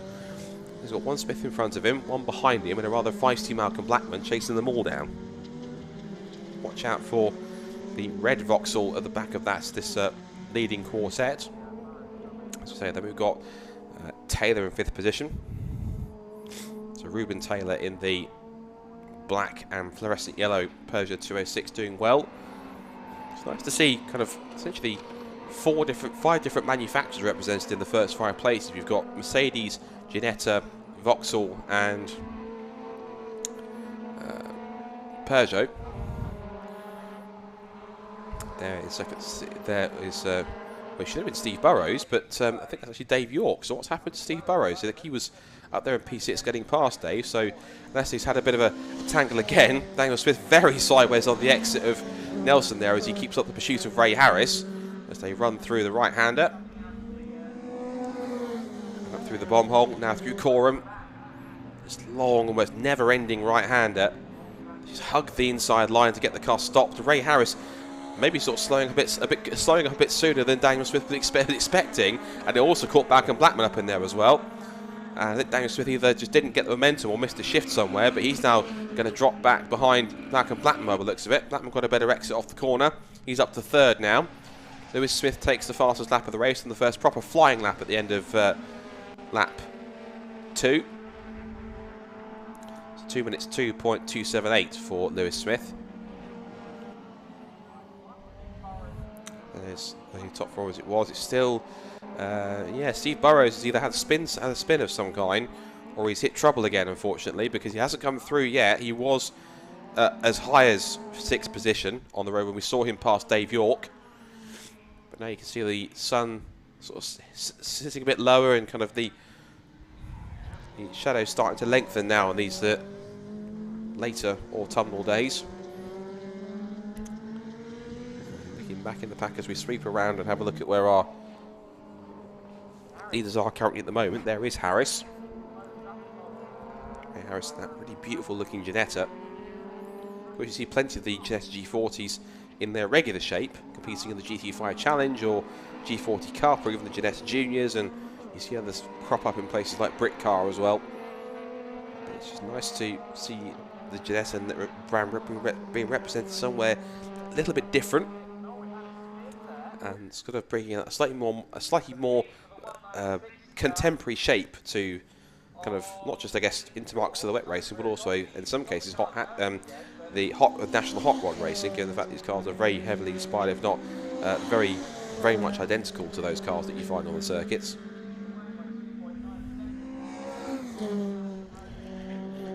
In through the right-hander, up through Caterham again. Lewis Smith still holding the advantage about 3 seconds. I think Harris possibly slows a little bit more into that corner than others do, in order to try and get a better and earlier run off the throttle, to be able to kind of use more of the throttle through the corner in order to get a better run onto the long straight, because it looks as though he kind of catches Blackman and Co a little bit off guard, as though Blackman has a peek up the inside to look for second place. But just on the straight, that Ginetta chassis has got a bit better just grip and go out of the corners, slower corners. Seems to just serve Ray Harris well. A little twitch there as he continues to put the pressure on. A little further back. This is the Colt of the front row sitting Colt of Philip Young. He's having a battle with Spinks and the three Vauxhall Tigres of Spinks, York and Colin Smith. That would be Spinks, Dave York and fellow front row man Colin Smith. He's recovering after his spin up at the Agostini hairpin. Oh, and that's Lewis Smith. No, sorry, forgive me. I'll jump. It is a Smith, but it's not Lewis Smith. I think it's Richard Smith. So, and there's another car that's faltering. That's car 6. That's Ian Hales. That's the car that got tagged into a spin by Spinks at the first corner. So sadly, that car's expired. It's 3 abreast down into the right-hander, and the car that was slowing up initially there was number 4, Richard Smith. So there were so many Smiths in the field. There were 5 drivers named Smith, which is Daniel, Danny, Richard, Lewis, and Colin.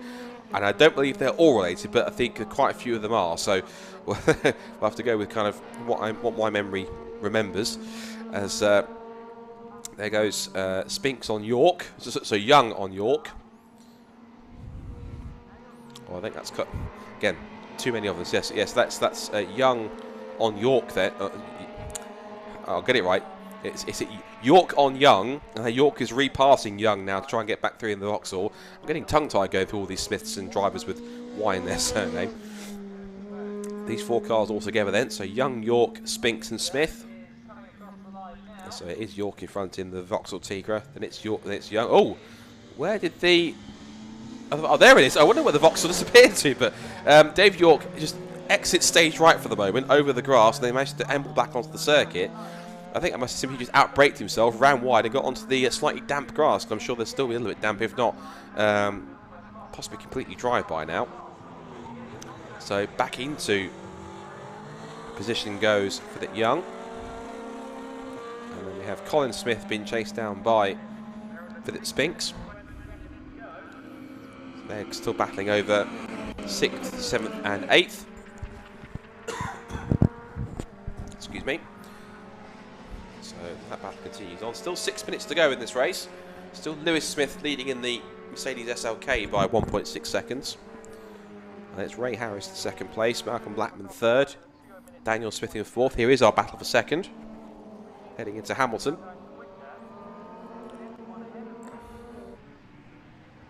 Ruben Taylor in 5th. There's car 59. That's another one of our... That's Nigel Beardsmore in his Mercedes SLK. There's Harris and Blackman continue to run in tandem. Down the back straight they go.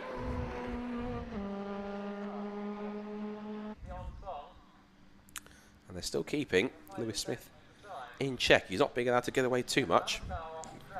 Last lap time by, Lewis Smith did a 2 minutes 4.0 compared to 2 minute 2.2 for both Harris and Blackman. So the lead that Lewis Smith had starting to evaporate a bit here in the second half of the race. Ray Harris just pulling a little bit more of a gap on Blackman this time through that section of the circuit. As Lewis Smith brings the Mercedes SLK silhouette through Murray's, faced down by the Ginetta and the Vauxhall. You can see, looking at the natural shape of the Vauxhall Tigra, why so many choose it, because it's quite a aerodynamic friendly shape. And similar with the slightly longer nose of the Mercedes. Lewis Smith now responds to the pressure from both Harris and Blackman by putting in a 2-minute 1.629. Here further back is where we had our battles that we were watching earlier on. This is now Colin Smith, who's got past Spinks, and also the pair of them have also got past Philip Young's Mitsubishi Colt, so change around between them. So Colin Smith now into that 6th position. Young 7th. So Spinks should be 7th and Young is 8th. A bit of a small transponder glitch on the timing screen there for a second. Steve Burrows, meanwhile, whatever issue he had, he's just right there. In fact, there he is, the black and blue car, number 16. Whatever problem he had that dropped him down from as high as 6th position, he is rebounding now. He's managed to pick himself up and he's genuinely lapping about 4 or 5 seconds quicker than the cars immediately in front of him. So catching them is no problem at all. Still Lewis Smith, Harris, and then Malcolm Blackman's dropped a couple of seconds back, so not his best lap for Malcolm, whether it's just been a mistake or running wide somewhere, but the gap now between himself and Ray is a bit more than a few tenths of a second now. There's at least a couple in there. But for Lewis Smith, looks though he's got it relatively all under control, just slithering about to make sure he's still got temperature in those Avon slicks. Here goes Blackman. And does that car look as though it's not at racing pace? No, it's not, is it? Because here comes Daniel Smith. So I think there's a problem developing for Malcolm Blackman there, as Lewis, so you can see, working away at the wheel there of the Mercedes SLK. But I think there's a problem developing here for Malcolm Blackman, because through's gone for 3rd place man Daniel Smith. So it's a Mercedes Silhouette 1-3.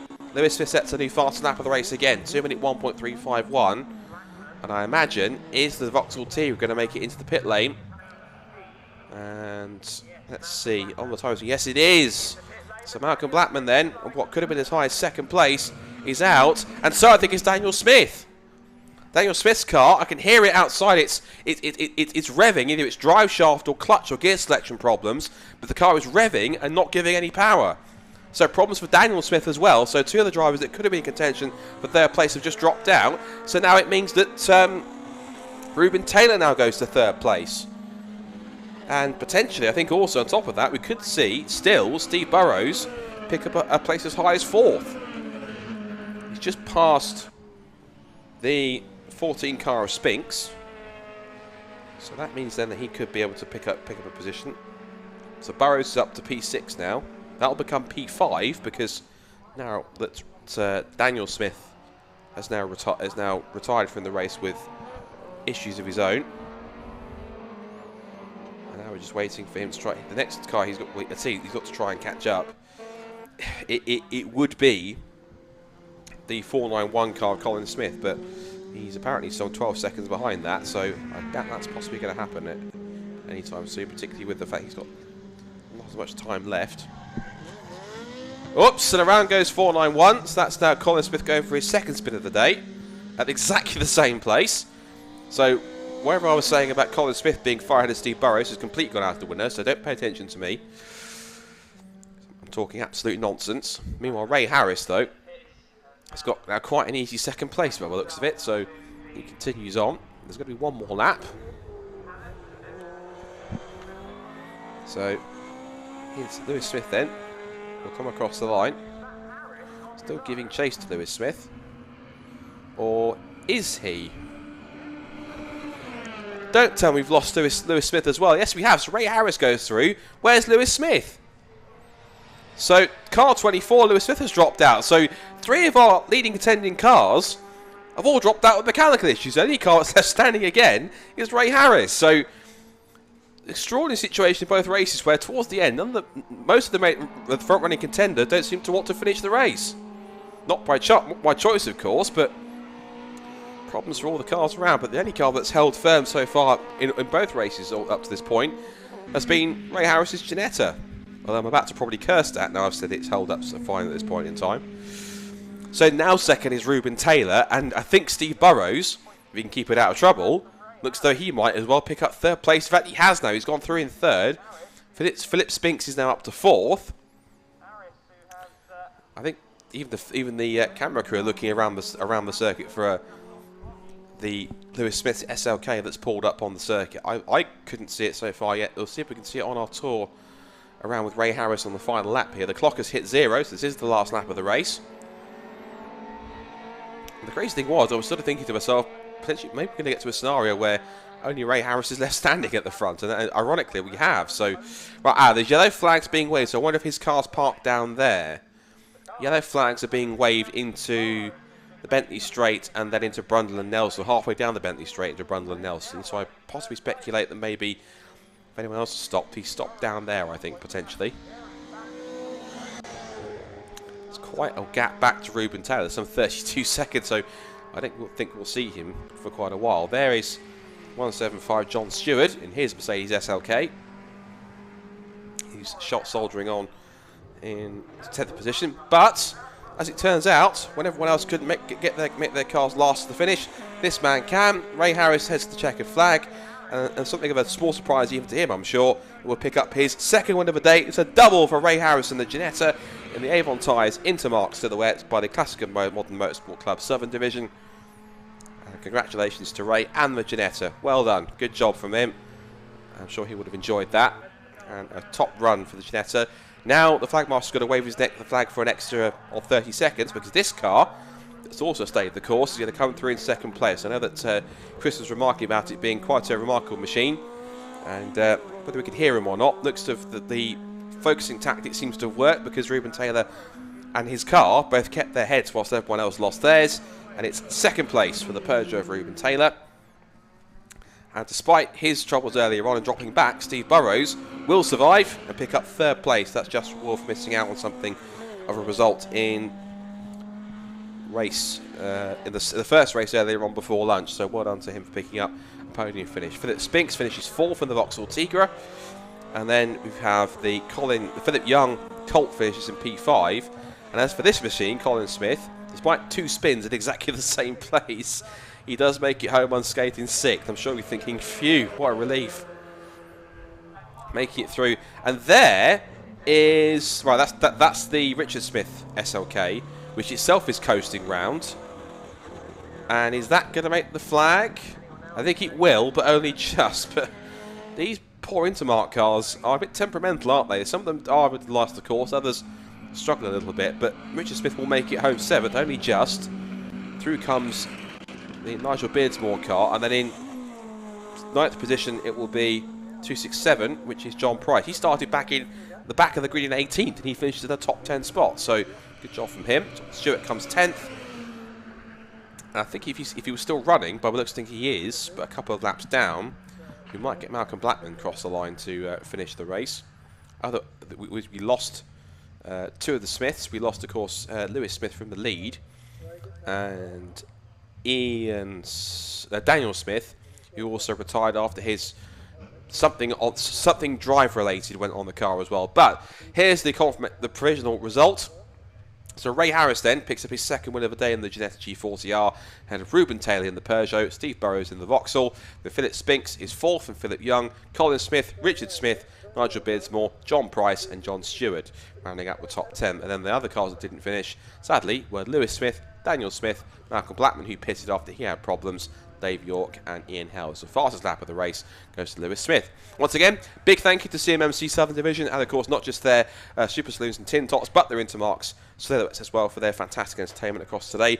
One more race today, and it's for the 45-minute pit stop endurance race, and that is for the BRSCC Club Sport Trophy. So for the final time, down to Chris in assembly as we get set for our final mini endurance race of this brilliant Snetterton weekend.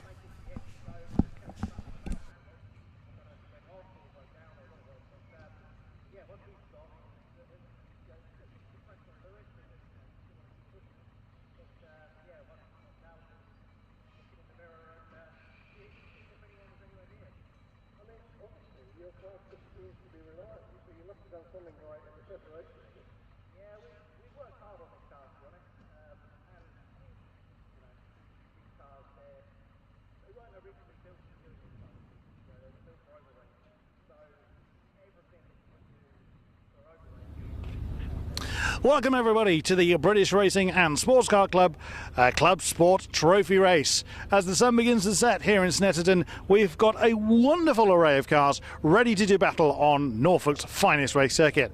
On the pole position is number 40, it's Jasper Sapra, who's only had the car for 4 years but has raced pretty much everywhere he can find. Excuse me, sir. Jasper! Hello. So, how are you feeling ahead of today's 45-minute blast? Yeah, be good. Looking forward to it. Now, your stablemate is at the tail end of the field. Do you think he's going to be charging after you, or are you hoping he gets snarled up? He had a bit of a gearbox linkage problem. That's why he didn't qualify as good as he should have. But I think he'll come through, yeah. So you're not going to be able to dance off into the sunset then? I'll try my best.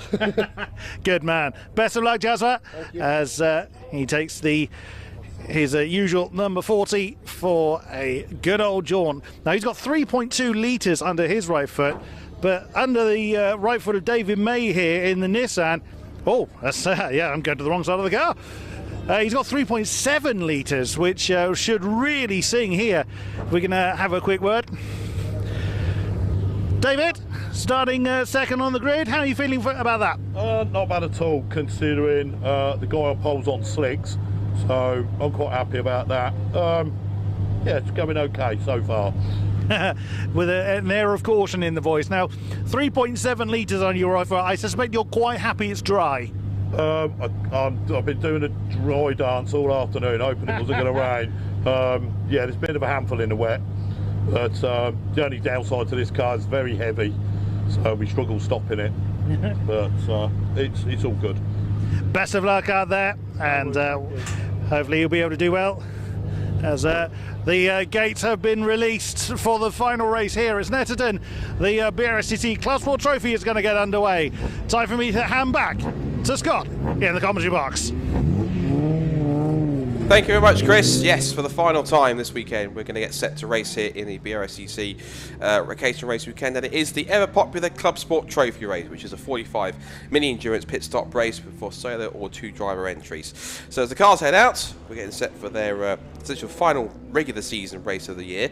Of course, one thing we need to, of course, make an obvious reference to is those who usually watch Club Sport Trophy race will obviously recognise that there are a little fewer cars than we normally have in the Club Sport Trophy race. For one thing, there have been a few drivers that haven't been able to get here and had to pull out last minute due to some of the ongoing fuel issues that have been around.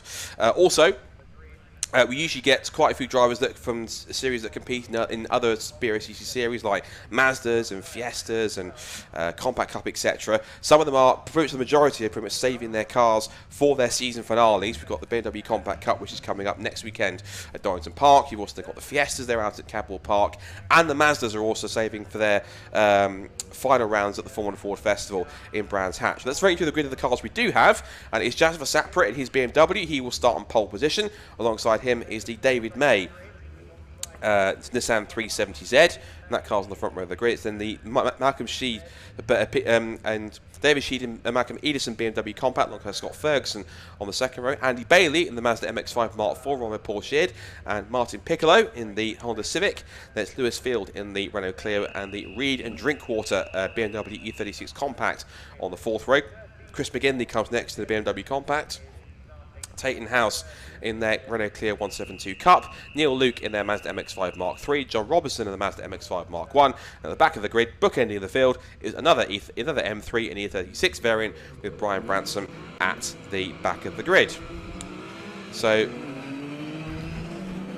as you mentioned, the Club Sport Trophy on a regular weekend generally has had pretty much sold out grids. It's been effectively sort of 30 plus, even kind of maximum 40 car grids we've had, particularly the race we had last time out at Donington Park. And so I can stress that it's not usually normal to have a Club Sport Trophy race with 13 cars. However, it's still always well supported, and things are always looking as healthy as ever for next year, with plenty of interest. But as we mentioned, some of the more regular drivers that will compete, whether they're from existing BRSCC championships and series, or those who regularly come and compete in the series alongside some of the ones that we have here this weekend, those drivers either unavailable or just simply saving their cars for championship finales, or haven't been able to travel due to some of the fuel supply issues for one or two of the areas of the country, which has meant them a little bit hampered in terms of getting around. But the cars we do have are a decent little variety, and it should be a fun little race to round off what's been a pretty mega weekend of racing here at Snetterton.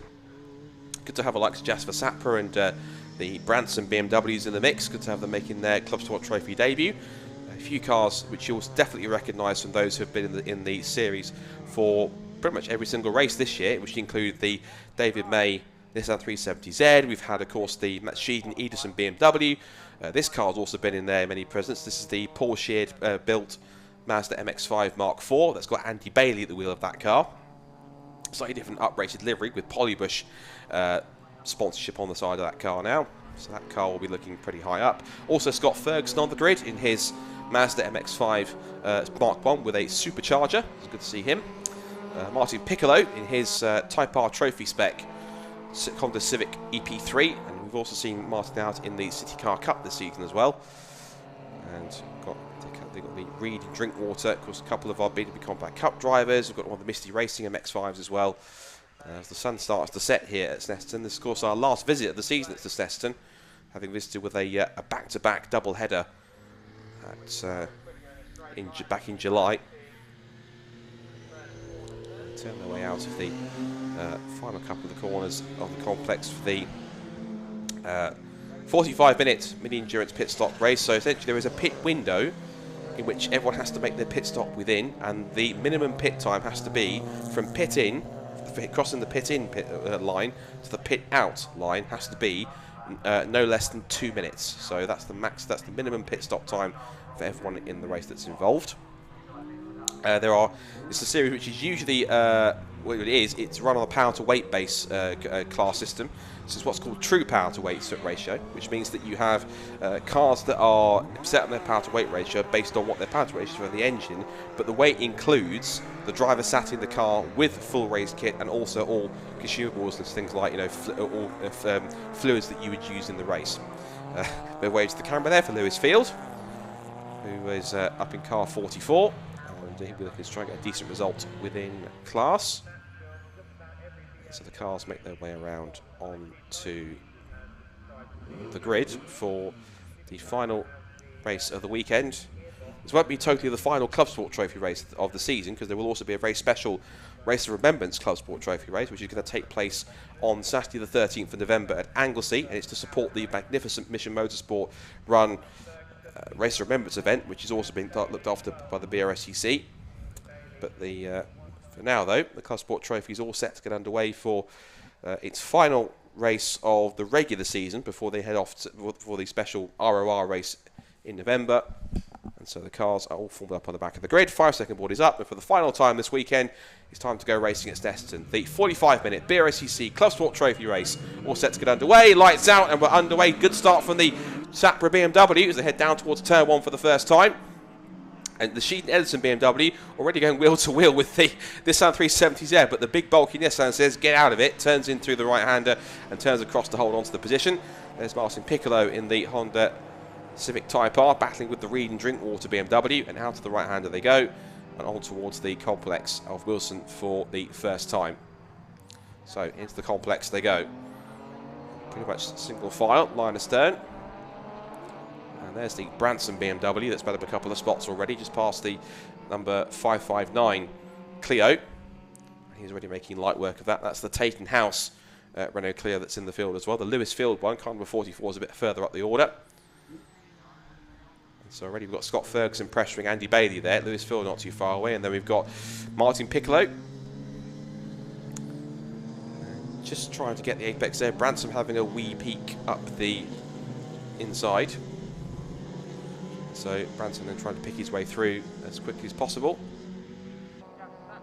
So Branson turns his way in through left-hander at Hamilton. Up into Oggies now for the first time.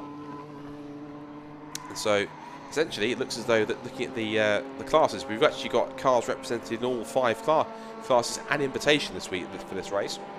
So you've got the 2 BMW M3s running in the invitation class this weekend today. The class A is solely represented by the Nissan 370Z. Class B has three cars, which is the Sheedon Edison Compact, the Ferguson MX-5 Mark 1, just battling there with the Branson BMW and showing the edge of the road, showing no respect for the invitation class car. There he goes into the right-hander. And he, those three, they're also battling in Class B with the Taton House Renault Clio. The Class C battle is between the Andy Bailey MX-5 Mark IV and Martin Piccolo's Honda Civic Type R. Class D is just the Lewis Field Clio, as Branson rather clumsily goes over the curb and tries to hold on to the position at the expense of essentially block passing the Andy Bailey Mark IV. And then in Class E, we've got the three cars, which is the two BMW Compact Cup cars, along with the Robinson MX-5 Mark 1, which has been run by Misty Racing. And you've also got, of course, remember the Neil Luke Mazda MX-5 Mark 3, which is also in Class D, alongside Lewis Field's Renault Clio. So cars in every class. The maximum power to weight ratio in Club Sport Trophy is 235 brake horsepower.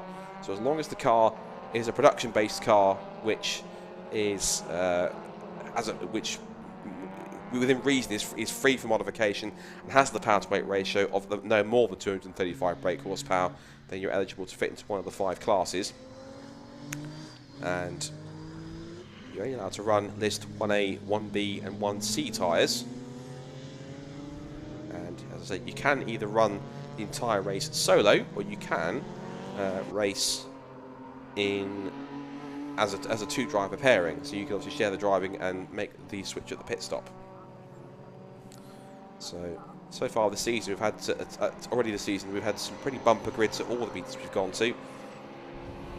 So we had a decent 30-plus car grid at the first Club Sport Trophy race, all the way back in towards the beginning of May, in some slightly adverse conditions. We also had a decent race at Silverstone in June on the national circuit, and a packed grid there of some 30-plus cars, nearly 40 cars on that grid. We had a race earlier in the season at Snetterton, and that was again in slightly murkier, damper conditions, but that seemed to work out pretty nicely. And again, a nice healthy grid of about 30-plus cars for that too. And then the last time out at Donington Park, it was practically a sellout grid of some 41 cars of all sorts of shapes and sizes. So always a very popular series of the Club Sport Trophy. Just a few restrictions sadly, in just things of convenience for drivers, which those were unable to make it this weekend, and those again saving their cars for championship finales coming up in the next few weeks, particularly the likes of BMW Compact Cup and the Fiesta Championship and Mazda MX-5s and STXRs. Those who would usually come and join the championship as well, just other commitments or wishing to save themselves for their main championship finales. But they'll be back, and the Club Sport Trophy will certainly be back in its ever popular series, certainly coming back for 2022. And I'm sure we'll be providing just as much excitement as it has this season once more again in 2022. That's been a regular car that's competed this year. That's the car we've seen a lot, not just in the Club Sport Trophy, but the Super Sport Endurance Cup as well. So the Club Sport Trophy has seen the David May entered the Jam Sport prepared and run Mazda 370Z. It's been a long weekend. Nissan 370Z, I'll get it right once. 370Z usually shares that car with fellow Compact Cup graduate Mark Skeets, but David's gone, I believe, has gone solo in this race. So and you can usually tell, they say, with this car, you can always tell whoever's driving it by looking at the driving style. If it's smooth and steady, then usually it's Mark Skeets. If it's all over the place and sideways and looking rather flamboyant, it's usually David Bay at the wheel. So David looking pretty poised and precise at the moment in the big Nissan. And they've had raced that car all over the place this season, not just in Club Sport, but in places like other sort of club-based endurance series and brick cars. Well, they've had a go as well in the trophy series. So the car's got about a lot, and it's got quite a lot of miles on it. So there is the Branson BMW. The two M3s have now got themselves into first and second positions respectively. David May in third, the Sheedon Edison BMW fourth. Bit of a cool little battle here developing between two different generations of MX-5. The latest one, the Mark IV, the ND spec car, against the older NA car, and whoops, Andy Bailey tries to put the power down a little bit too. I think he was looking too much in his mirrors, looking at the fact that Scott Ferguson was looming large in the supercharged Mark 1. went to go and put the power down and found there wasn't any grip, so just about caught it. And so this might make an entertaining little back and forth scrap between these two as we head towards the pit window. And 7th place for Martin Piccolo at the moment. He's only just ahead of the field Renault Clio. That's a scrap that's going on for 7th and 8th. Not in class, one the Honda Civic being in Class C and the Renault being in Class D. Across the line they go. Headlights ablaze for Andy Bailey's Mazda MX-5. Down into Ritchie's they go. There he is, Scott. Former Mazda MX-5 championship racer, but of course he switched across and built a different MX-5. Of course, as I say, this one being supercharged. He's been quite a staunch supporter of the sort of BRSCC sort of mini endurance efforts. He was also part of the first ever Supersport Endurance Cup race that took place at here at Snetterton at the end of July. And so good to see Scott being quite a loyal supporter, as is also this car as well. The David Sheed, Malcolm Edison BMW, that also gets around in plenty of clubman-based sort of mini endurance series, including Club Sport Trophy. It's one of the few cars that, if I'm correct, I think has been competing in every one. I think it matches as well cars like the, including in this race, the David May 370Z and the Scott Ferguson Mark 1 that have essentially completed every single Club Sport Trophy race. So they are essentially the loyalists to the champion of the series, as amongst others, of course. Plenty of regular cars that take part. There's Jasper Sapra, his invitation class BMW M3 E46. It's nice to have an E46 M3 in the field. He makes his way into Ritchie's corner. I suspect he might be using it as a little bit of a test session for the upcoming final rounds of any other series that he might be competing in, but looks nice to have him in the series and seems to be enjoying himself. So out of the complex he goes, and now down towards the left-hander at there. Now here's another battle brewing. They've got a couple of the Renault Clios coming together. This is also with the number 7 Reed Drinkwater compact. It's Adam Reed at the wheel. He's sharing with David Drinkwater. And we've got the Tate and House Renault Clio there in the mix there. Just seeing he's now taken 9th position. Now he's chasing down the other Renault Clio to pick up 8th place. And just going through the bottom of the shot there was the kind of Martini liveried Martin Piccolo Honda Civic Type R as they came across the line. There's the Civic, and Clio, and number 2 BMWs. So a bit of a battle forming here between the two Renaults. They are in 2 different classes. That's the 2 different classes, the Lewis Field car being in Class D and the Tate & House car being in Class B, but both the same generation Renault Clios and the 2 compacts.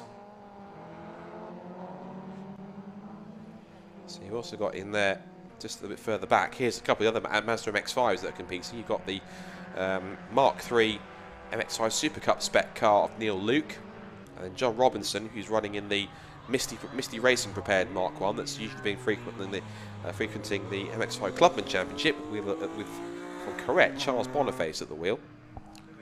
And that's now got John Robinson having a go here this weekend. He is in Class E, currently running in 3rd place. So the 2 BMWs are currently in control of proceedings. Brian Branson takes the fastest lap of the race, 2 minutes 4.928 to see what gap we got here. Just a fraction under 10 seconds now, so I suspect that Brian will want to keep on pushing on and close that gap in, so if he can possibly try and catch up to the, I believe, a driver that's running in the same stable as Jasper, so we'll keep an eye on that. Still these 2 X5s are going at it, still Bailey versus Ferguson. Ferguson doing well. It feels a little bit like they're both pushing as hard as they feel they can, and that's making them fairly evenly matched in terms of pace, because the Mark IV, regardless of the fact if it's a newer chassis, can't quite escape Scott Ferguson just yet. And Scott's been in this car for a good couple of seasons now, whereas Andy Bailey He's not 100% sure how many goes he's had in this Mark IV, but certainly he's looking to try and pull away a bit more. Cross the line they go. Just looks out, has a little peek. Can he try and look through? Not quite. Andy Bailey just cuts him off and holds us the position. This is over 5th and 6th overall. Again, separate classes, so won't have any effect on any class honours. It'll simply just be a fun race between the pair. And so plenty of drivers, I'm sure we'll see plenty of these drivers back for next year to compete in the 2022 Club Sport Trophy season, which again, remind you, has had quite popular grids of 30 plus cars for just about every race meeting up until now. Just some logistical and calendar clashes, etc., with some drivers who would regularly come and compete that have meant that they were unable to attend this weekend. But the Club Sport Trophy, ever since it was conceived back in 2019, when it had its first 2 pilot races at Brands Hatch and at Donington, both were an instant hits with sell-out grids, and ever since then, Club Sport Trophy has been a very popular series for anyone else competing within club motorsport. It's always nice to see new faces in the series as well, like the BMWs here. And the invitation class is there to allow cars which don't conform to the regulations but want to compete and essentially do fit in the series via in the spirit of the regulations, but might not have the right tyres, or might simply be a little bit maybe different, or somewhere just outside the general regulations in the series. So here comes Jasper Sapra, putting a lap on the 2 tail-ending Mark MX-5s. Mark 1, John Robinson at the wheel, and then he's coming up to the Mark 3. That car, if I believe it's the same car, is the same MX-5 which 2 of the BRSCC staff were competing in just a couple of weeks ago at Donington Park, being Greg Graham, who's the head of Formula Development, essentially the brainchild of the Club Sport Trophy, and Paul McKellen, who's the Chief Operations Officer, and both, of course, keen club racers themselves, and they both decided to jump into the red MX-5 Mark III. I'm certain it's the same one, which is run by Paul Sheard Autosport, and they managed to eventually end up around somewhere about sort of 12th position, about sort of roughly top 15 or so, around that sort of area. So decent driving from both. 2 hot hatches in the battle here. We've got Martin Piccolo versus the 559 of Taton House. So it's Honda versus Renault. It's coming up to 1/3 distance in this BRSCC Club Sport Trophy race. So lap time wise, the Jasper Sapra BMW is at a 2:07.587, and lap time wise, the Branson car, I think it is going at roughly the sort of a similar pace, and the Branson car is just coming up to put a lap on the Mazda. As up the inside goes the Taton House Renault Clio, and Piccolo will try and keep with him to make a move.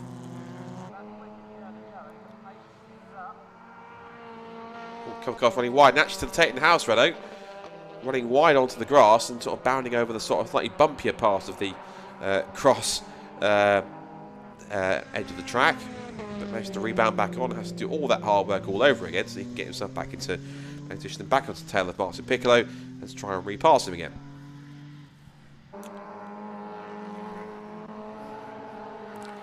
So of course the BRSCC looking forward to 2022, of course, where one of the additions to the roster will be the long-awaited appearance for the BRSCC with the C1 Racing Club, who was announced several weeks ago that they were joining the BRSCC roster, and so that'll be an extra endurance element to the ever-expanding portfolio for the club. If you want to know more about what the BRSCC does in terms of championships and series, and also how you can get involved, you can not only head to the website brscc.co.uk, you can also check out the Facebook page as well. You can also head to Motorsport Days Live in a few weeks' time, because on the November 5th to 6th at the exhibition, BRSCC will be there, not just with a stand upstairs, but also with 2 garages.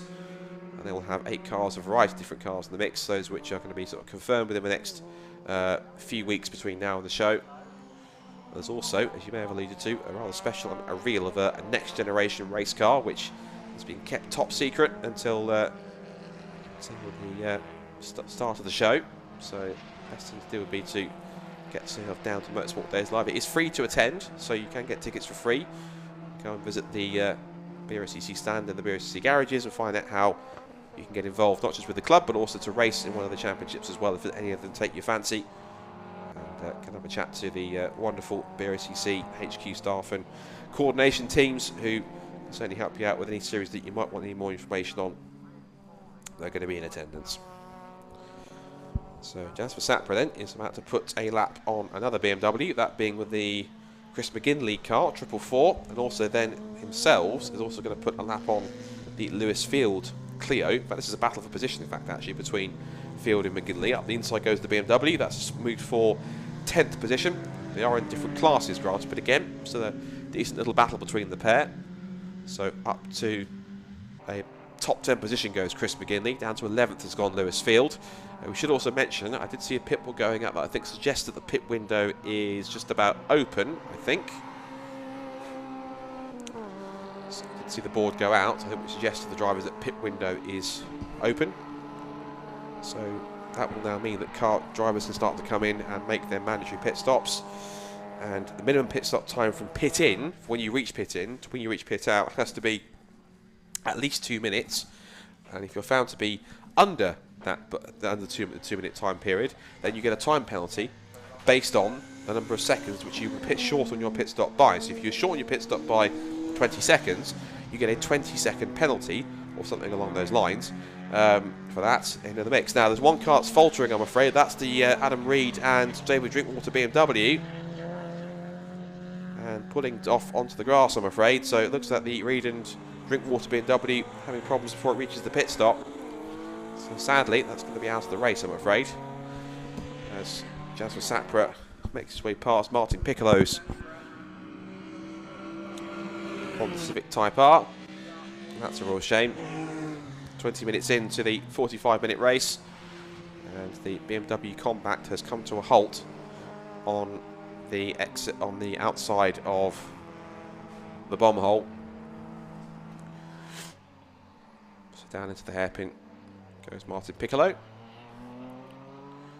Again, I mentioned he did compete in the first meeting of the season for the new City Car Cup Championship, the Nankang Tyre City Car Cup Championship this season, and more recently has been campaigning in that Honda Civic elsewhere.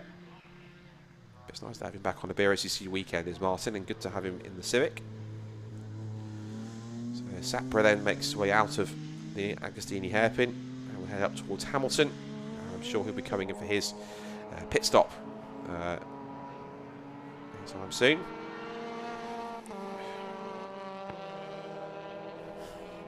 Turns out of Oggies.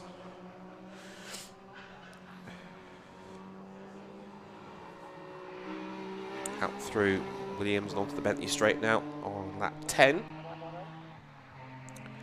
There's your class winners, class leaders. So the Jasper Sapra BMW Deeds Invitation class. Andy Bailey is top of Class C in the Mazda MX-5 Mark IV.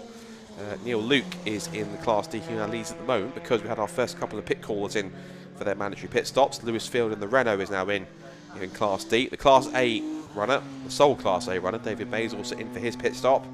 And also leading Class B at the moment is the Sheed & Edison BMW Compact. There's the Tate & House Class B Renault Clio. So out of the left-hand McMurray's goes Sapra. And he will carry on for another lap. So he's going to carry on till I would probably think as deep into the pit window as he can before he has to do so. The rule is that essentially is that you have to. I think if I'm correct, I think it's either funk. I'm sure it's a Cosmic Trophy rule. Is that you have to make your pit stop? I think before. I think you can cross the pit. The pit. You have to make your pit stop before the end of the pit window. And I think you can pass the pit window closed board but you can only do so once. Right? When you pass it, you have to then come in the next lap in order to serve your pit stop. You can get penalised for pitting outside the pit window as well. Into the pits come the Chris McGinley BMW, so into the pit lane it comes for its pit stop. Fortunately, we don't have a camera down there in the pit lane, as far as I'm aware, to film the pit stop. So we'll just continue to observe the action out on track. So Brian Bransom continuing on in second place. The gap between the top two is 32 seconds at the moment.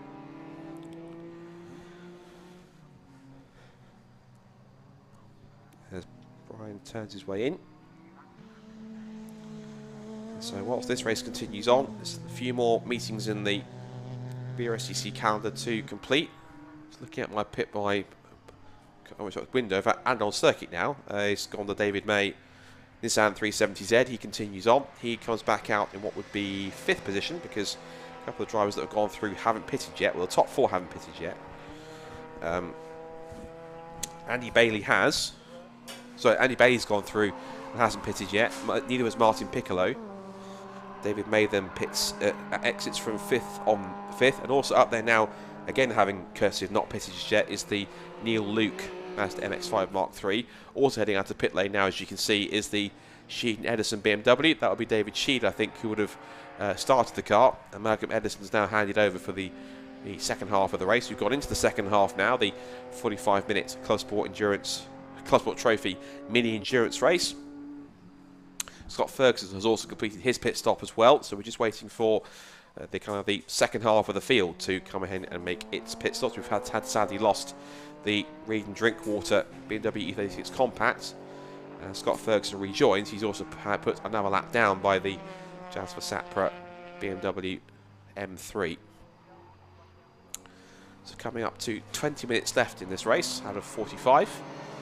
As I was mentioning, there's a few more race meetings to go until it can hibernate for the winter to work on the next season of racing for 2022. A couple more cars out on track. That's the Taton House Renault Clio heading back out onto the circuit, as is also the Chris McGinley car, and that's the Lewis Field Renault Clio going around the outside. And now, of course, his tyres up to temperature again after it had been stationary for 2 minutes. But next weekend, if those in BRSCC circles will know that there is the Northwestern Centre has its final race meeting of the season, and that will be for official race meeting of the season. That will be for the Fun Cup Championship. That's their season finale. Also, as it is for the STXR Challenge, the ETSL STXR Challenge, and the Avon Tyres Northern Super Classic Formula Ford Championship. They will contest their final rounds and cap off their seasons. At the same weekend, it's also the season finale of the British GT Championship, but that's going down to the wire in GT3, having already crowned the GT4 title to the Century Motorsport BMW. And then the weekend after that, we have our second to last live race day of the season, being at Cadwell Park in October, or October 23rd, 24th.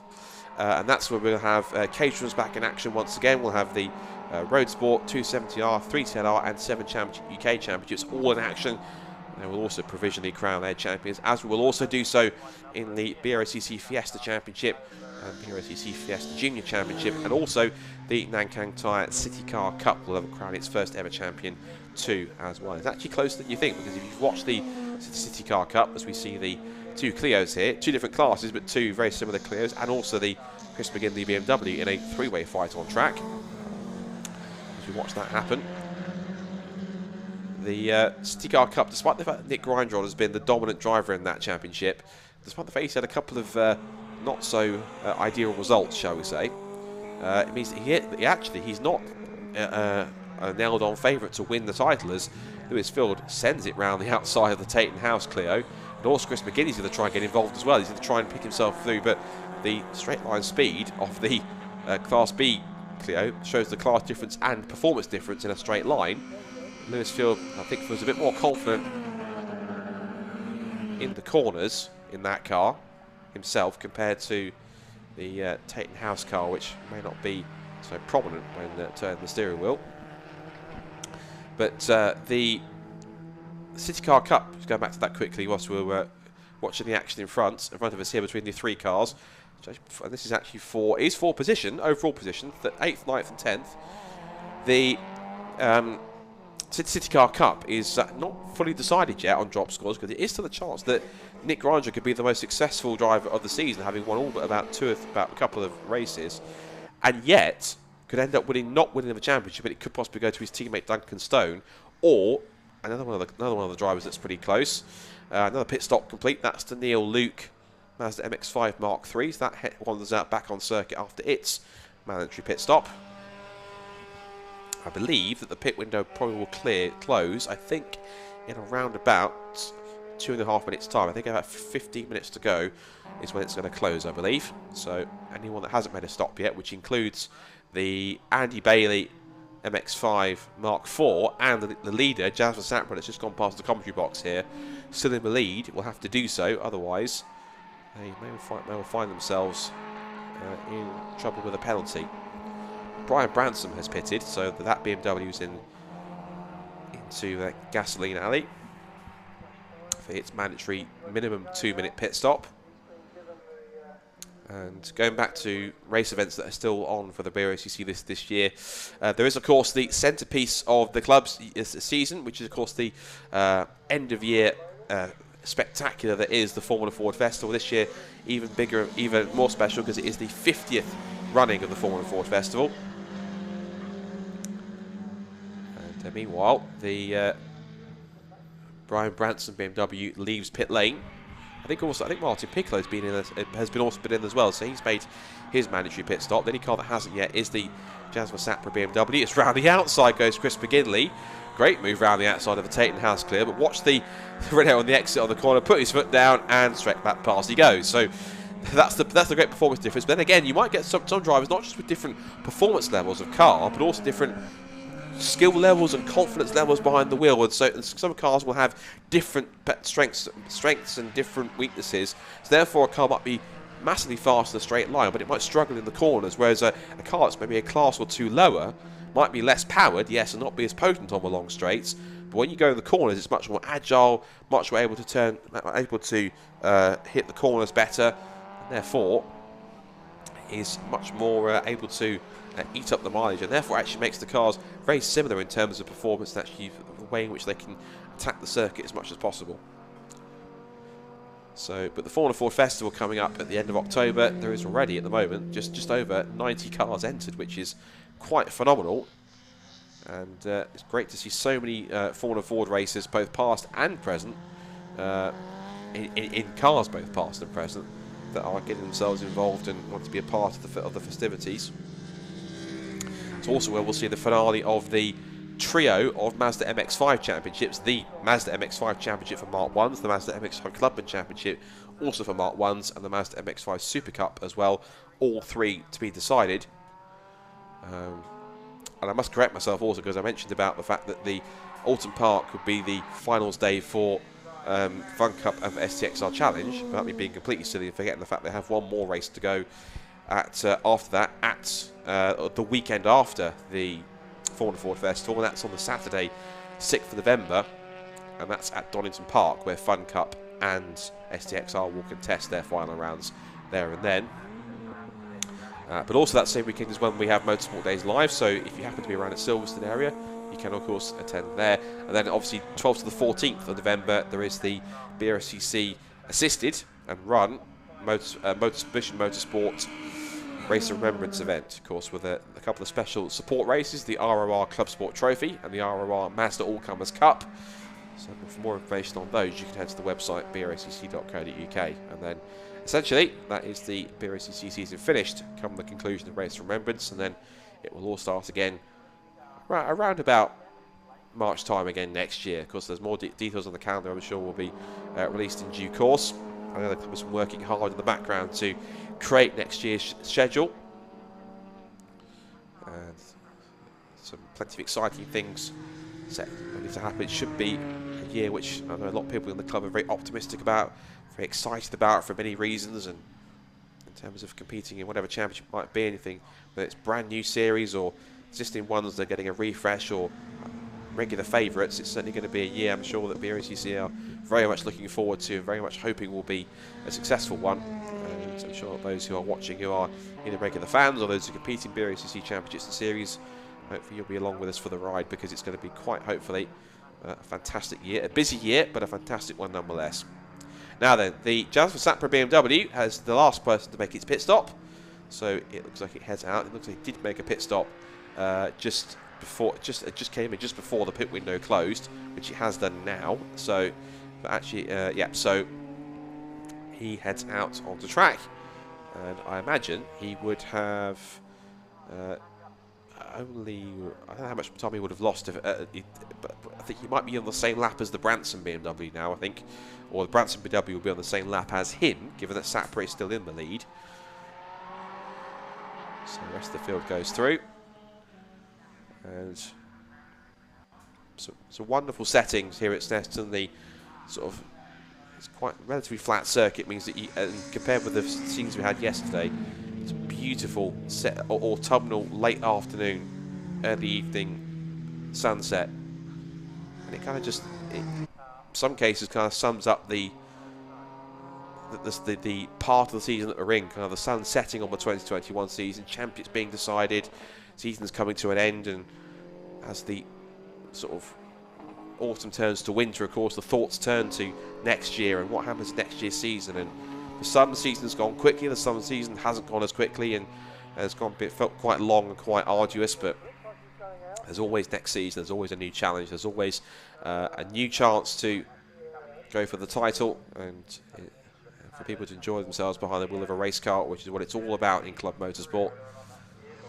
And I've just noticed at the commentary box window that the Branson BMW has come into the pit lane and straight into the Parc Fermé area. So the Branson car either, it's possibly hit some strife there, unfortunately. So it's not in the pit lane anymore. It's actually gone past into the Parc Fermé area. So it's I just saw it trundling past my commentary box position beyond the pit lane, having gone through the cut through back into the holding area. So that's a shame. The Branson BMW, for whatever reason, unable to make the finish. It now moves the David May and Mark Skeet, well, not Mark Skeet, he's not driving it, the David May Nissan 370Z up into second place now, and essentially he will take the Club Sport Trophy win, given the fact that he will, the Jasper Sapra BMW being the invitation class, essentially kind of invisible to Club Sport Trophy awards in many cases. Any invitation class cars, like in any other series where they have guest invitation cars, they're essentially invisible to any kind of, on this occasion, to any kind of awards that's being classified as the overall winner. So this car right here, the Nissan 370Z, will be the one that will pick up a victory. And I know this will be a win which, given the fact that he completes it in the next 10 minutes, is one they've been seeking for quite a while. And regardless of the number of cars on the grid, as we know, it's always usually quite a popular series, the Club Sport Trophy, with regular 30+ car grids and fairly well sold grids out throughout the season. Just a few exceptions for this afternoon's second visit to Snetterton, being out of the ordinary. But the David May, I know that they've been chasing an overall victory for quite a while, and I'm sure David will certainly be happy with that, and it might be a good chance for him to keep on practicing ahead of the 2022 season. There goes Lewis Field in the Renault Clio. He is currently leading Class D, so he will be a class winner if he's able to carry on as he is. So Jasper Sapra continues on in the lead as the invitation class leader. In terms of the regular Club Sport Trophy classes, it's Class A lead for the David May Nissan, Class B lead for the Sheen Edison BMW Compact, Class C lead for the Andy Bailey Mazda MX-5 Mark IV, Class D lead for the Lewis Field Renault Clio, and Class E lead for the Chris McGinley BMW Compact. So those are your 5 class leaders with less than 10 minutes to go, and I'm certain that bar any incidents or bar any issues, they will also go ahead and go on to pick up the class win and secure the honours. So David May then turns his way in through Palmer once more. This is lap 17, so that's 16 for him. It's lap 17 for Jasper Sapra, who is a lap ahead, or just, well, as there makes no difference, roughly about a lap ahead, if not quite far ahead anyway. The Sheen Edison BMW has gone through into 3rd place, so obviously they've made up the lap that they lost also on the Branson BMW that has since pulled into the pit lane and called it retired. Here's the Neil Luke Mazda MX-5 across the pit straight and down towards Ritchie's corner. That's running 2nd in Class D and 11th overall, so that continues on. 11th overall currently, but of course the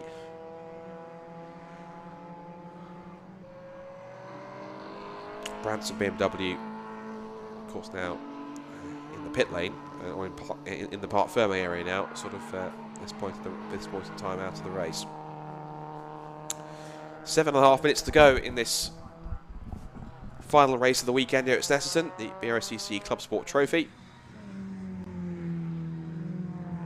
And as they turn out to complete another lap, I'm intrigued to see exactly where the Jasper Sapra BMW is compared to the David May and Skeets Nissan, because the well, there's the May. There's the May. I keep calling it May and Skeets Nissan when it's actually just David May at the wheel. Right, there it is.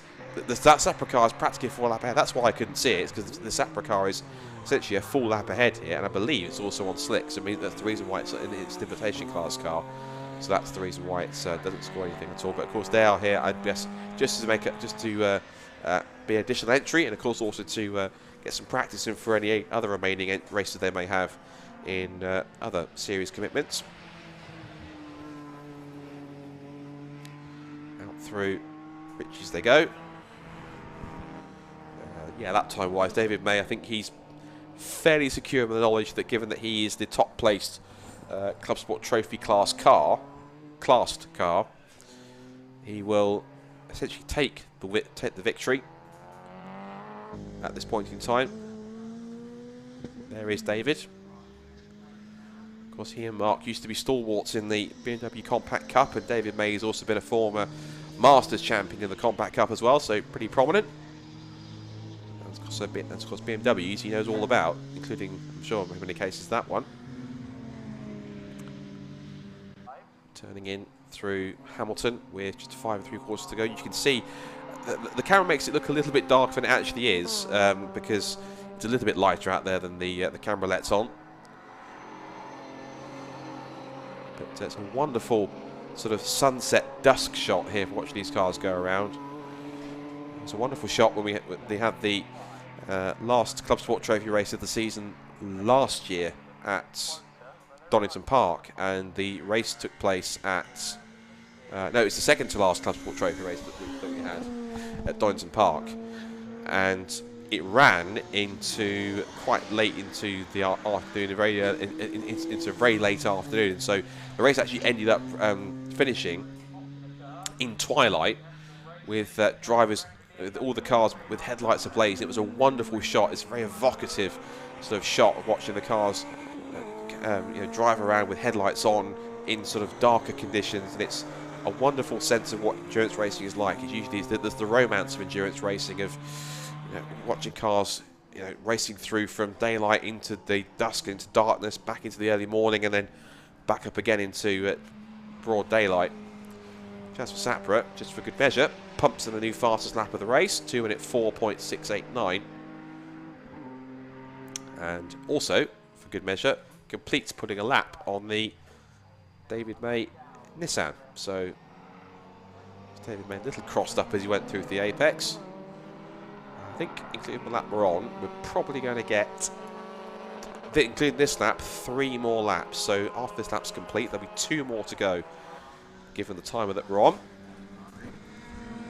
So 19 laps completed by Jasper Sapra, as David May in the Class A and essentially overall leading Club Sport Trophy car, given that Jasper Sapra, being invitation, will finish first on the road, but being invitation class car, essentially forfeits the overall win, being not part of the default class structure. So the David May Nissan will essentially become the Class A and overall winner. Sheaton Edison, who won the last Club Sport Trophy race outright, will come home in 3rd place on the road, but they'll be the 2nd Club Sport Trophy classed car home. And Martin Piccolo is also coming through he'll be picking up a 6th place overall finish on the road and a 2nd place in Class C. So, but I know it's only the class winners that get the trophy, so it will be David May as one of them.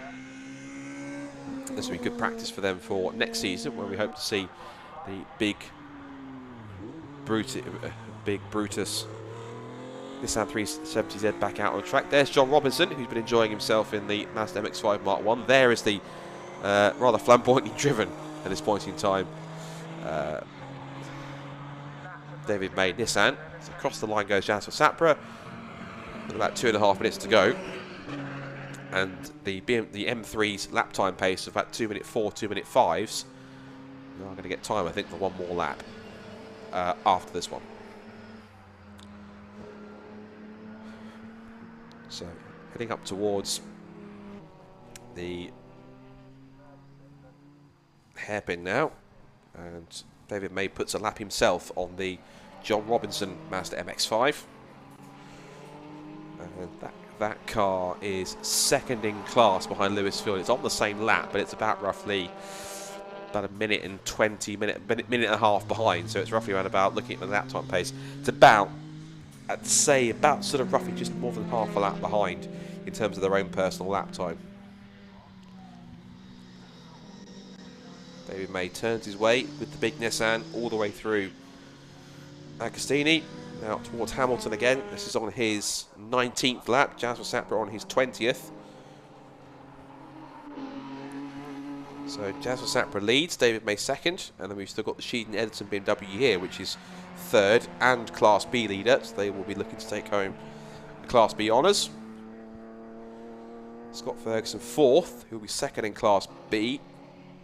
Andy Bailey in 5th position. So Andy Bailey will take the C-Class honours for Paul Sheard Racing in their Mazda MX-5 Mark IV. It's not the first time that that car's taken a class-winning Club Sport. It has done so also in the hands of Chrissy Palmer, who is the former Rallycross champion in the UK, but also former Formula Ford Festival winner. Excuse me. So Jasper Sapra then will be heading on to the last lap. Past the pits he goes.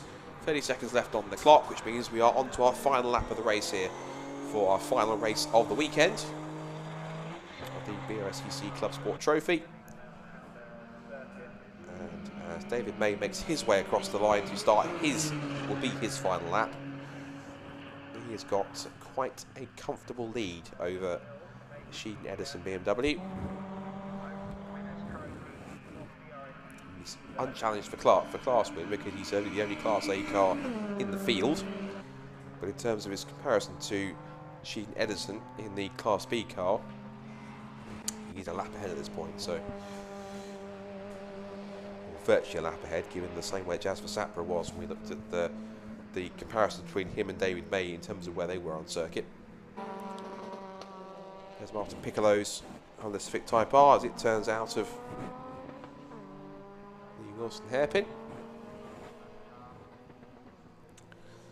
And as we essentially come to the close, the clock hit 0 in the race, so we're going to head into the final lap now in the last few corners of the race. There is the Sheaton Edison BMW. And whilst, again, Jasper Sapra will win it on the road, the actual overall winner will be classed as the first car which is designated within a Club Sport Trophy class home. So Jasper Sapra will come home to win it overall, but he won't be classified the winner of the Club Sport Trophy race. He'll just be the on-the-road victor in the invitation class. But there is Sapra. So he comes through. And here is our essentially overall winner in terms of the Club Sport Trophy classes, as David May brings the Nissan into Brunton Nelson off the Bentley straight for the final time. And as Jasper Sapra then, for the record, will come across the line on the road to take the victory as the invitation class cars on the road. It'll show on the timing sheet that Jasper Sapra will have won as the invitation class car, but in terms of the actual designated victory, it will go to the Nissan as it comes out of the final couple of the corners. And David May doing it solo this time. Usually shares with Mark Seats. And they've been looking for victory for quite a long time. Now they're finally going to get it. Up to the checkered flag. It will be the Club Sport Trophy victory here in their second visit to Snetterton for David May and the Jam Sport Nissan 370Z. At last they have a victory. Great stuff from David May. Solid drive all the way through, and he picks up the win in this wonderfully turned out Nissan. Great stuff from David. Brilliant drive. So second in the class, second in the Club Sport Trophy contest, and also the Class B win is going to go to Sheldon Edison. Here comes Martin Piccolo in the Class C Honda Civic. He will come home in second place in class.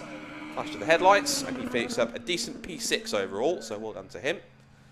Just saw the John Robinson Mark 1 in the background too, so he will come through to take the win. Little wave to the marshals.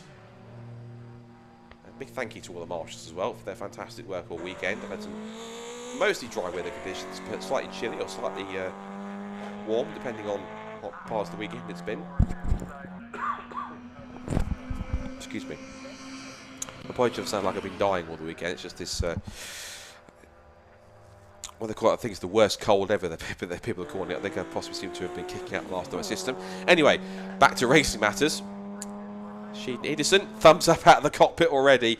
Second place overall, essentially, in Club Sport Trophy. And they will also pick up Class B victory as well. Another Class B win for the ever-present BMW Compact. Sheldon Edison, staunch supporters of the Club Sport Trophy, and always a pleasure to see them. Now then, this is an on-track battle for 4th and 5th position, well, on the road at least.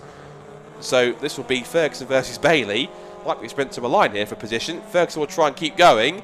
Bailey worked close to him. Is it going to be a photo finish? There goes Lewis Field.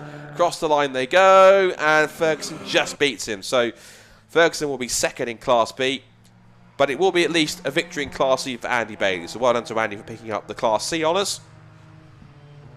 Congratulations to him. And we've also had our Class D winner. That was Lewis Field go across the line just in the background there. And Class E victory, Chris McGinley has also come across the line as well. So everyone that is still running has also finished. 13 cars started, 11 cars home. So as we watch the sunset in the background, here's the final results of the last race of the day. So Jasper Sapradin wins the invitation class, but the overall Club Sport Trophy victory will go to David May and the Nissan 370Z. The Sheldon Edison BMW finishes in third overall and picks up Class B victory. Then Scott Ferguson fourth. The Bailey MX-5 picks up Class C victory. Then it's sixth for Martin Piccolo, seventh for the Taton House Renault Clio, eighth and Class E victory for Chris McGinley, ninth and Class D victory for Lewis Field. Then it's Neil Luke, John Robinson, and then the two cars we lost sadly were Brian Branson and the Reed and Drinkwater BMW. And that's it. That's another brilliant weekend in the history books for the BRSCC and the Caterham Race Weekend. A big, big thank you to Caterham Motorsport, to the Naval Tyres National Formula 4 Championship, to the Club Sport Trophy, to the Modified Ford Series, and to the Classic Modern Motorsport Club Southern Series, both for the Super Saloons and Tin Tops and the Intermarks. A massive thank you to Snetterton, massive thank you to all of our fantastic marshals, officials, and our volunteers for making the event happen. Essentially couldn't do it without you guys. Without them, motorsport couldn't happen, so they're absolutely brilliant. Big thank you to Run Your Fleet for their constant support and for the supply of the runyourfleet.com Jaguar safety car. I'm sure I can say this on behalf of BRSCC, all the competitors, and our production team, Digitex TV Production. Thank you to all of you that's been watching here this weekend. Our next live action comes in 2 weeks' time. We're at Cadwell Park, where there's more Caterham action, 4 more Caterham titles to settle, as well as the crowns for the BRSCC Fiesta Championship, Fiesta Junior Championship, and of course the Nankantai City Car Cup. And the weekend after that, it's the big one, the 50th Formula Ford Festival at Brands Hatch. Tune in live, or if you can make it trackside, please do come and support it. It is a fantastic end-of-season Blue Ribbon event for the BRSCC.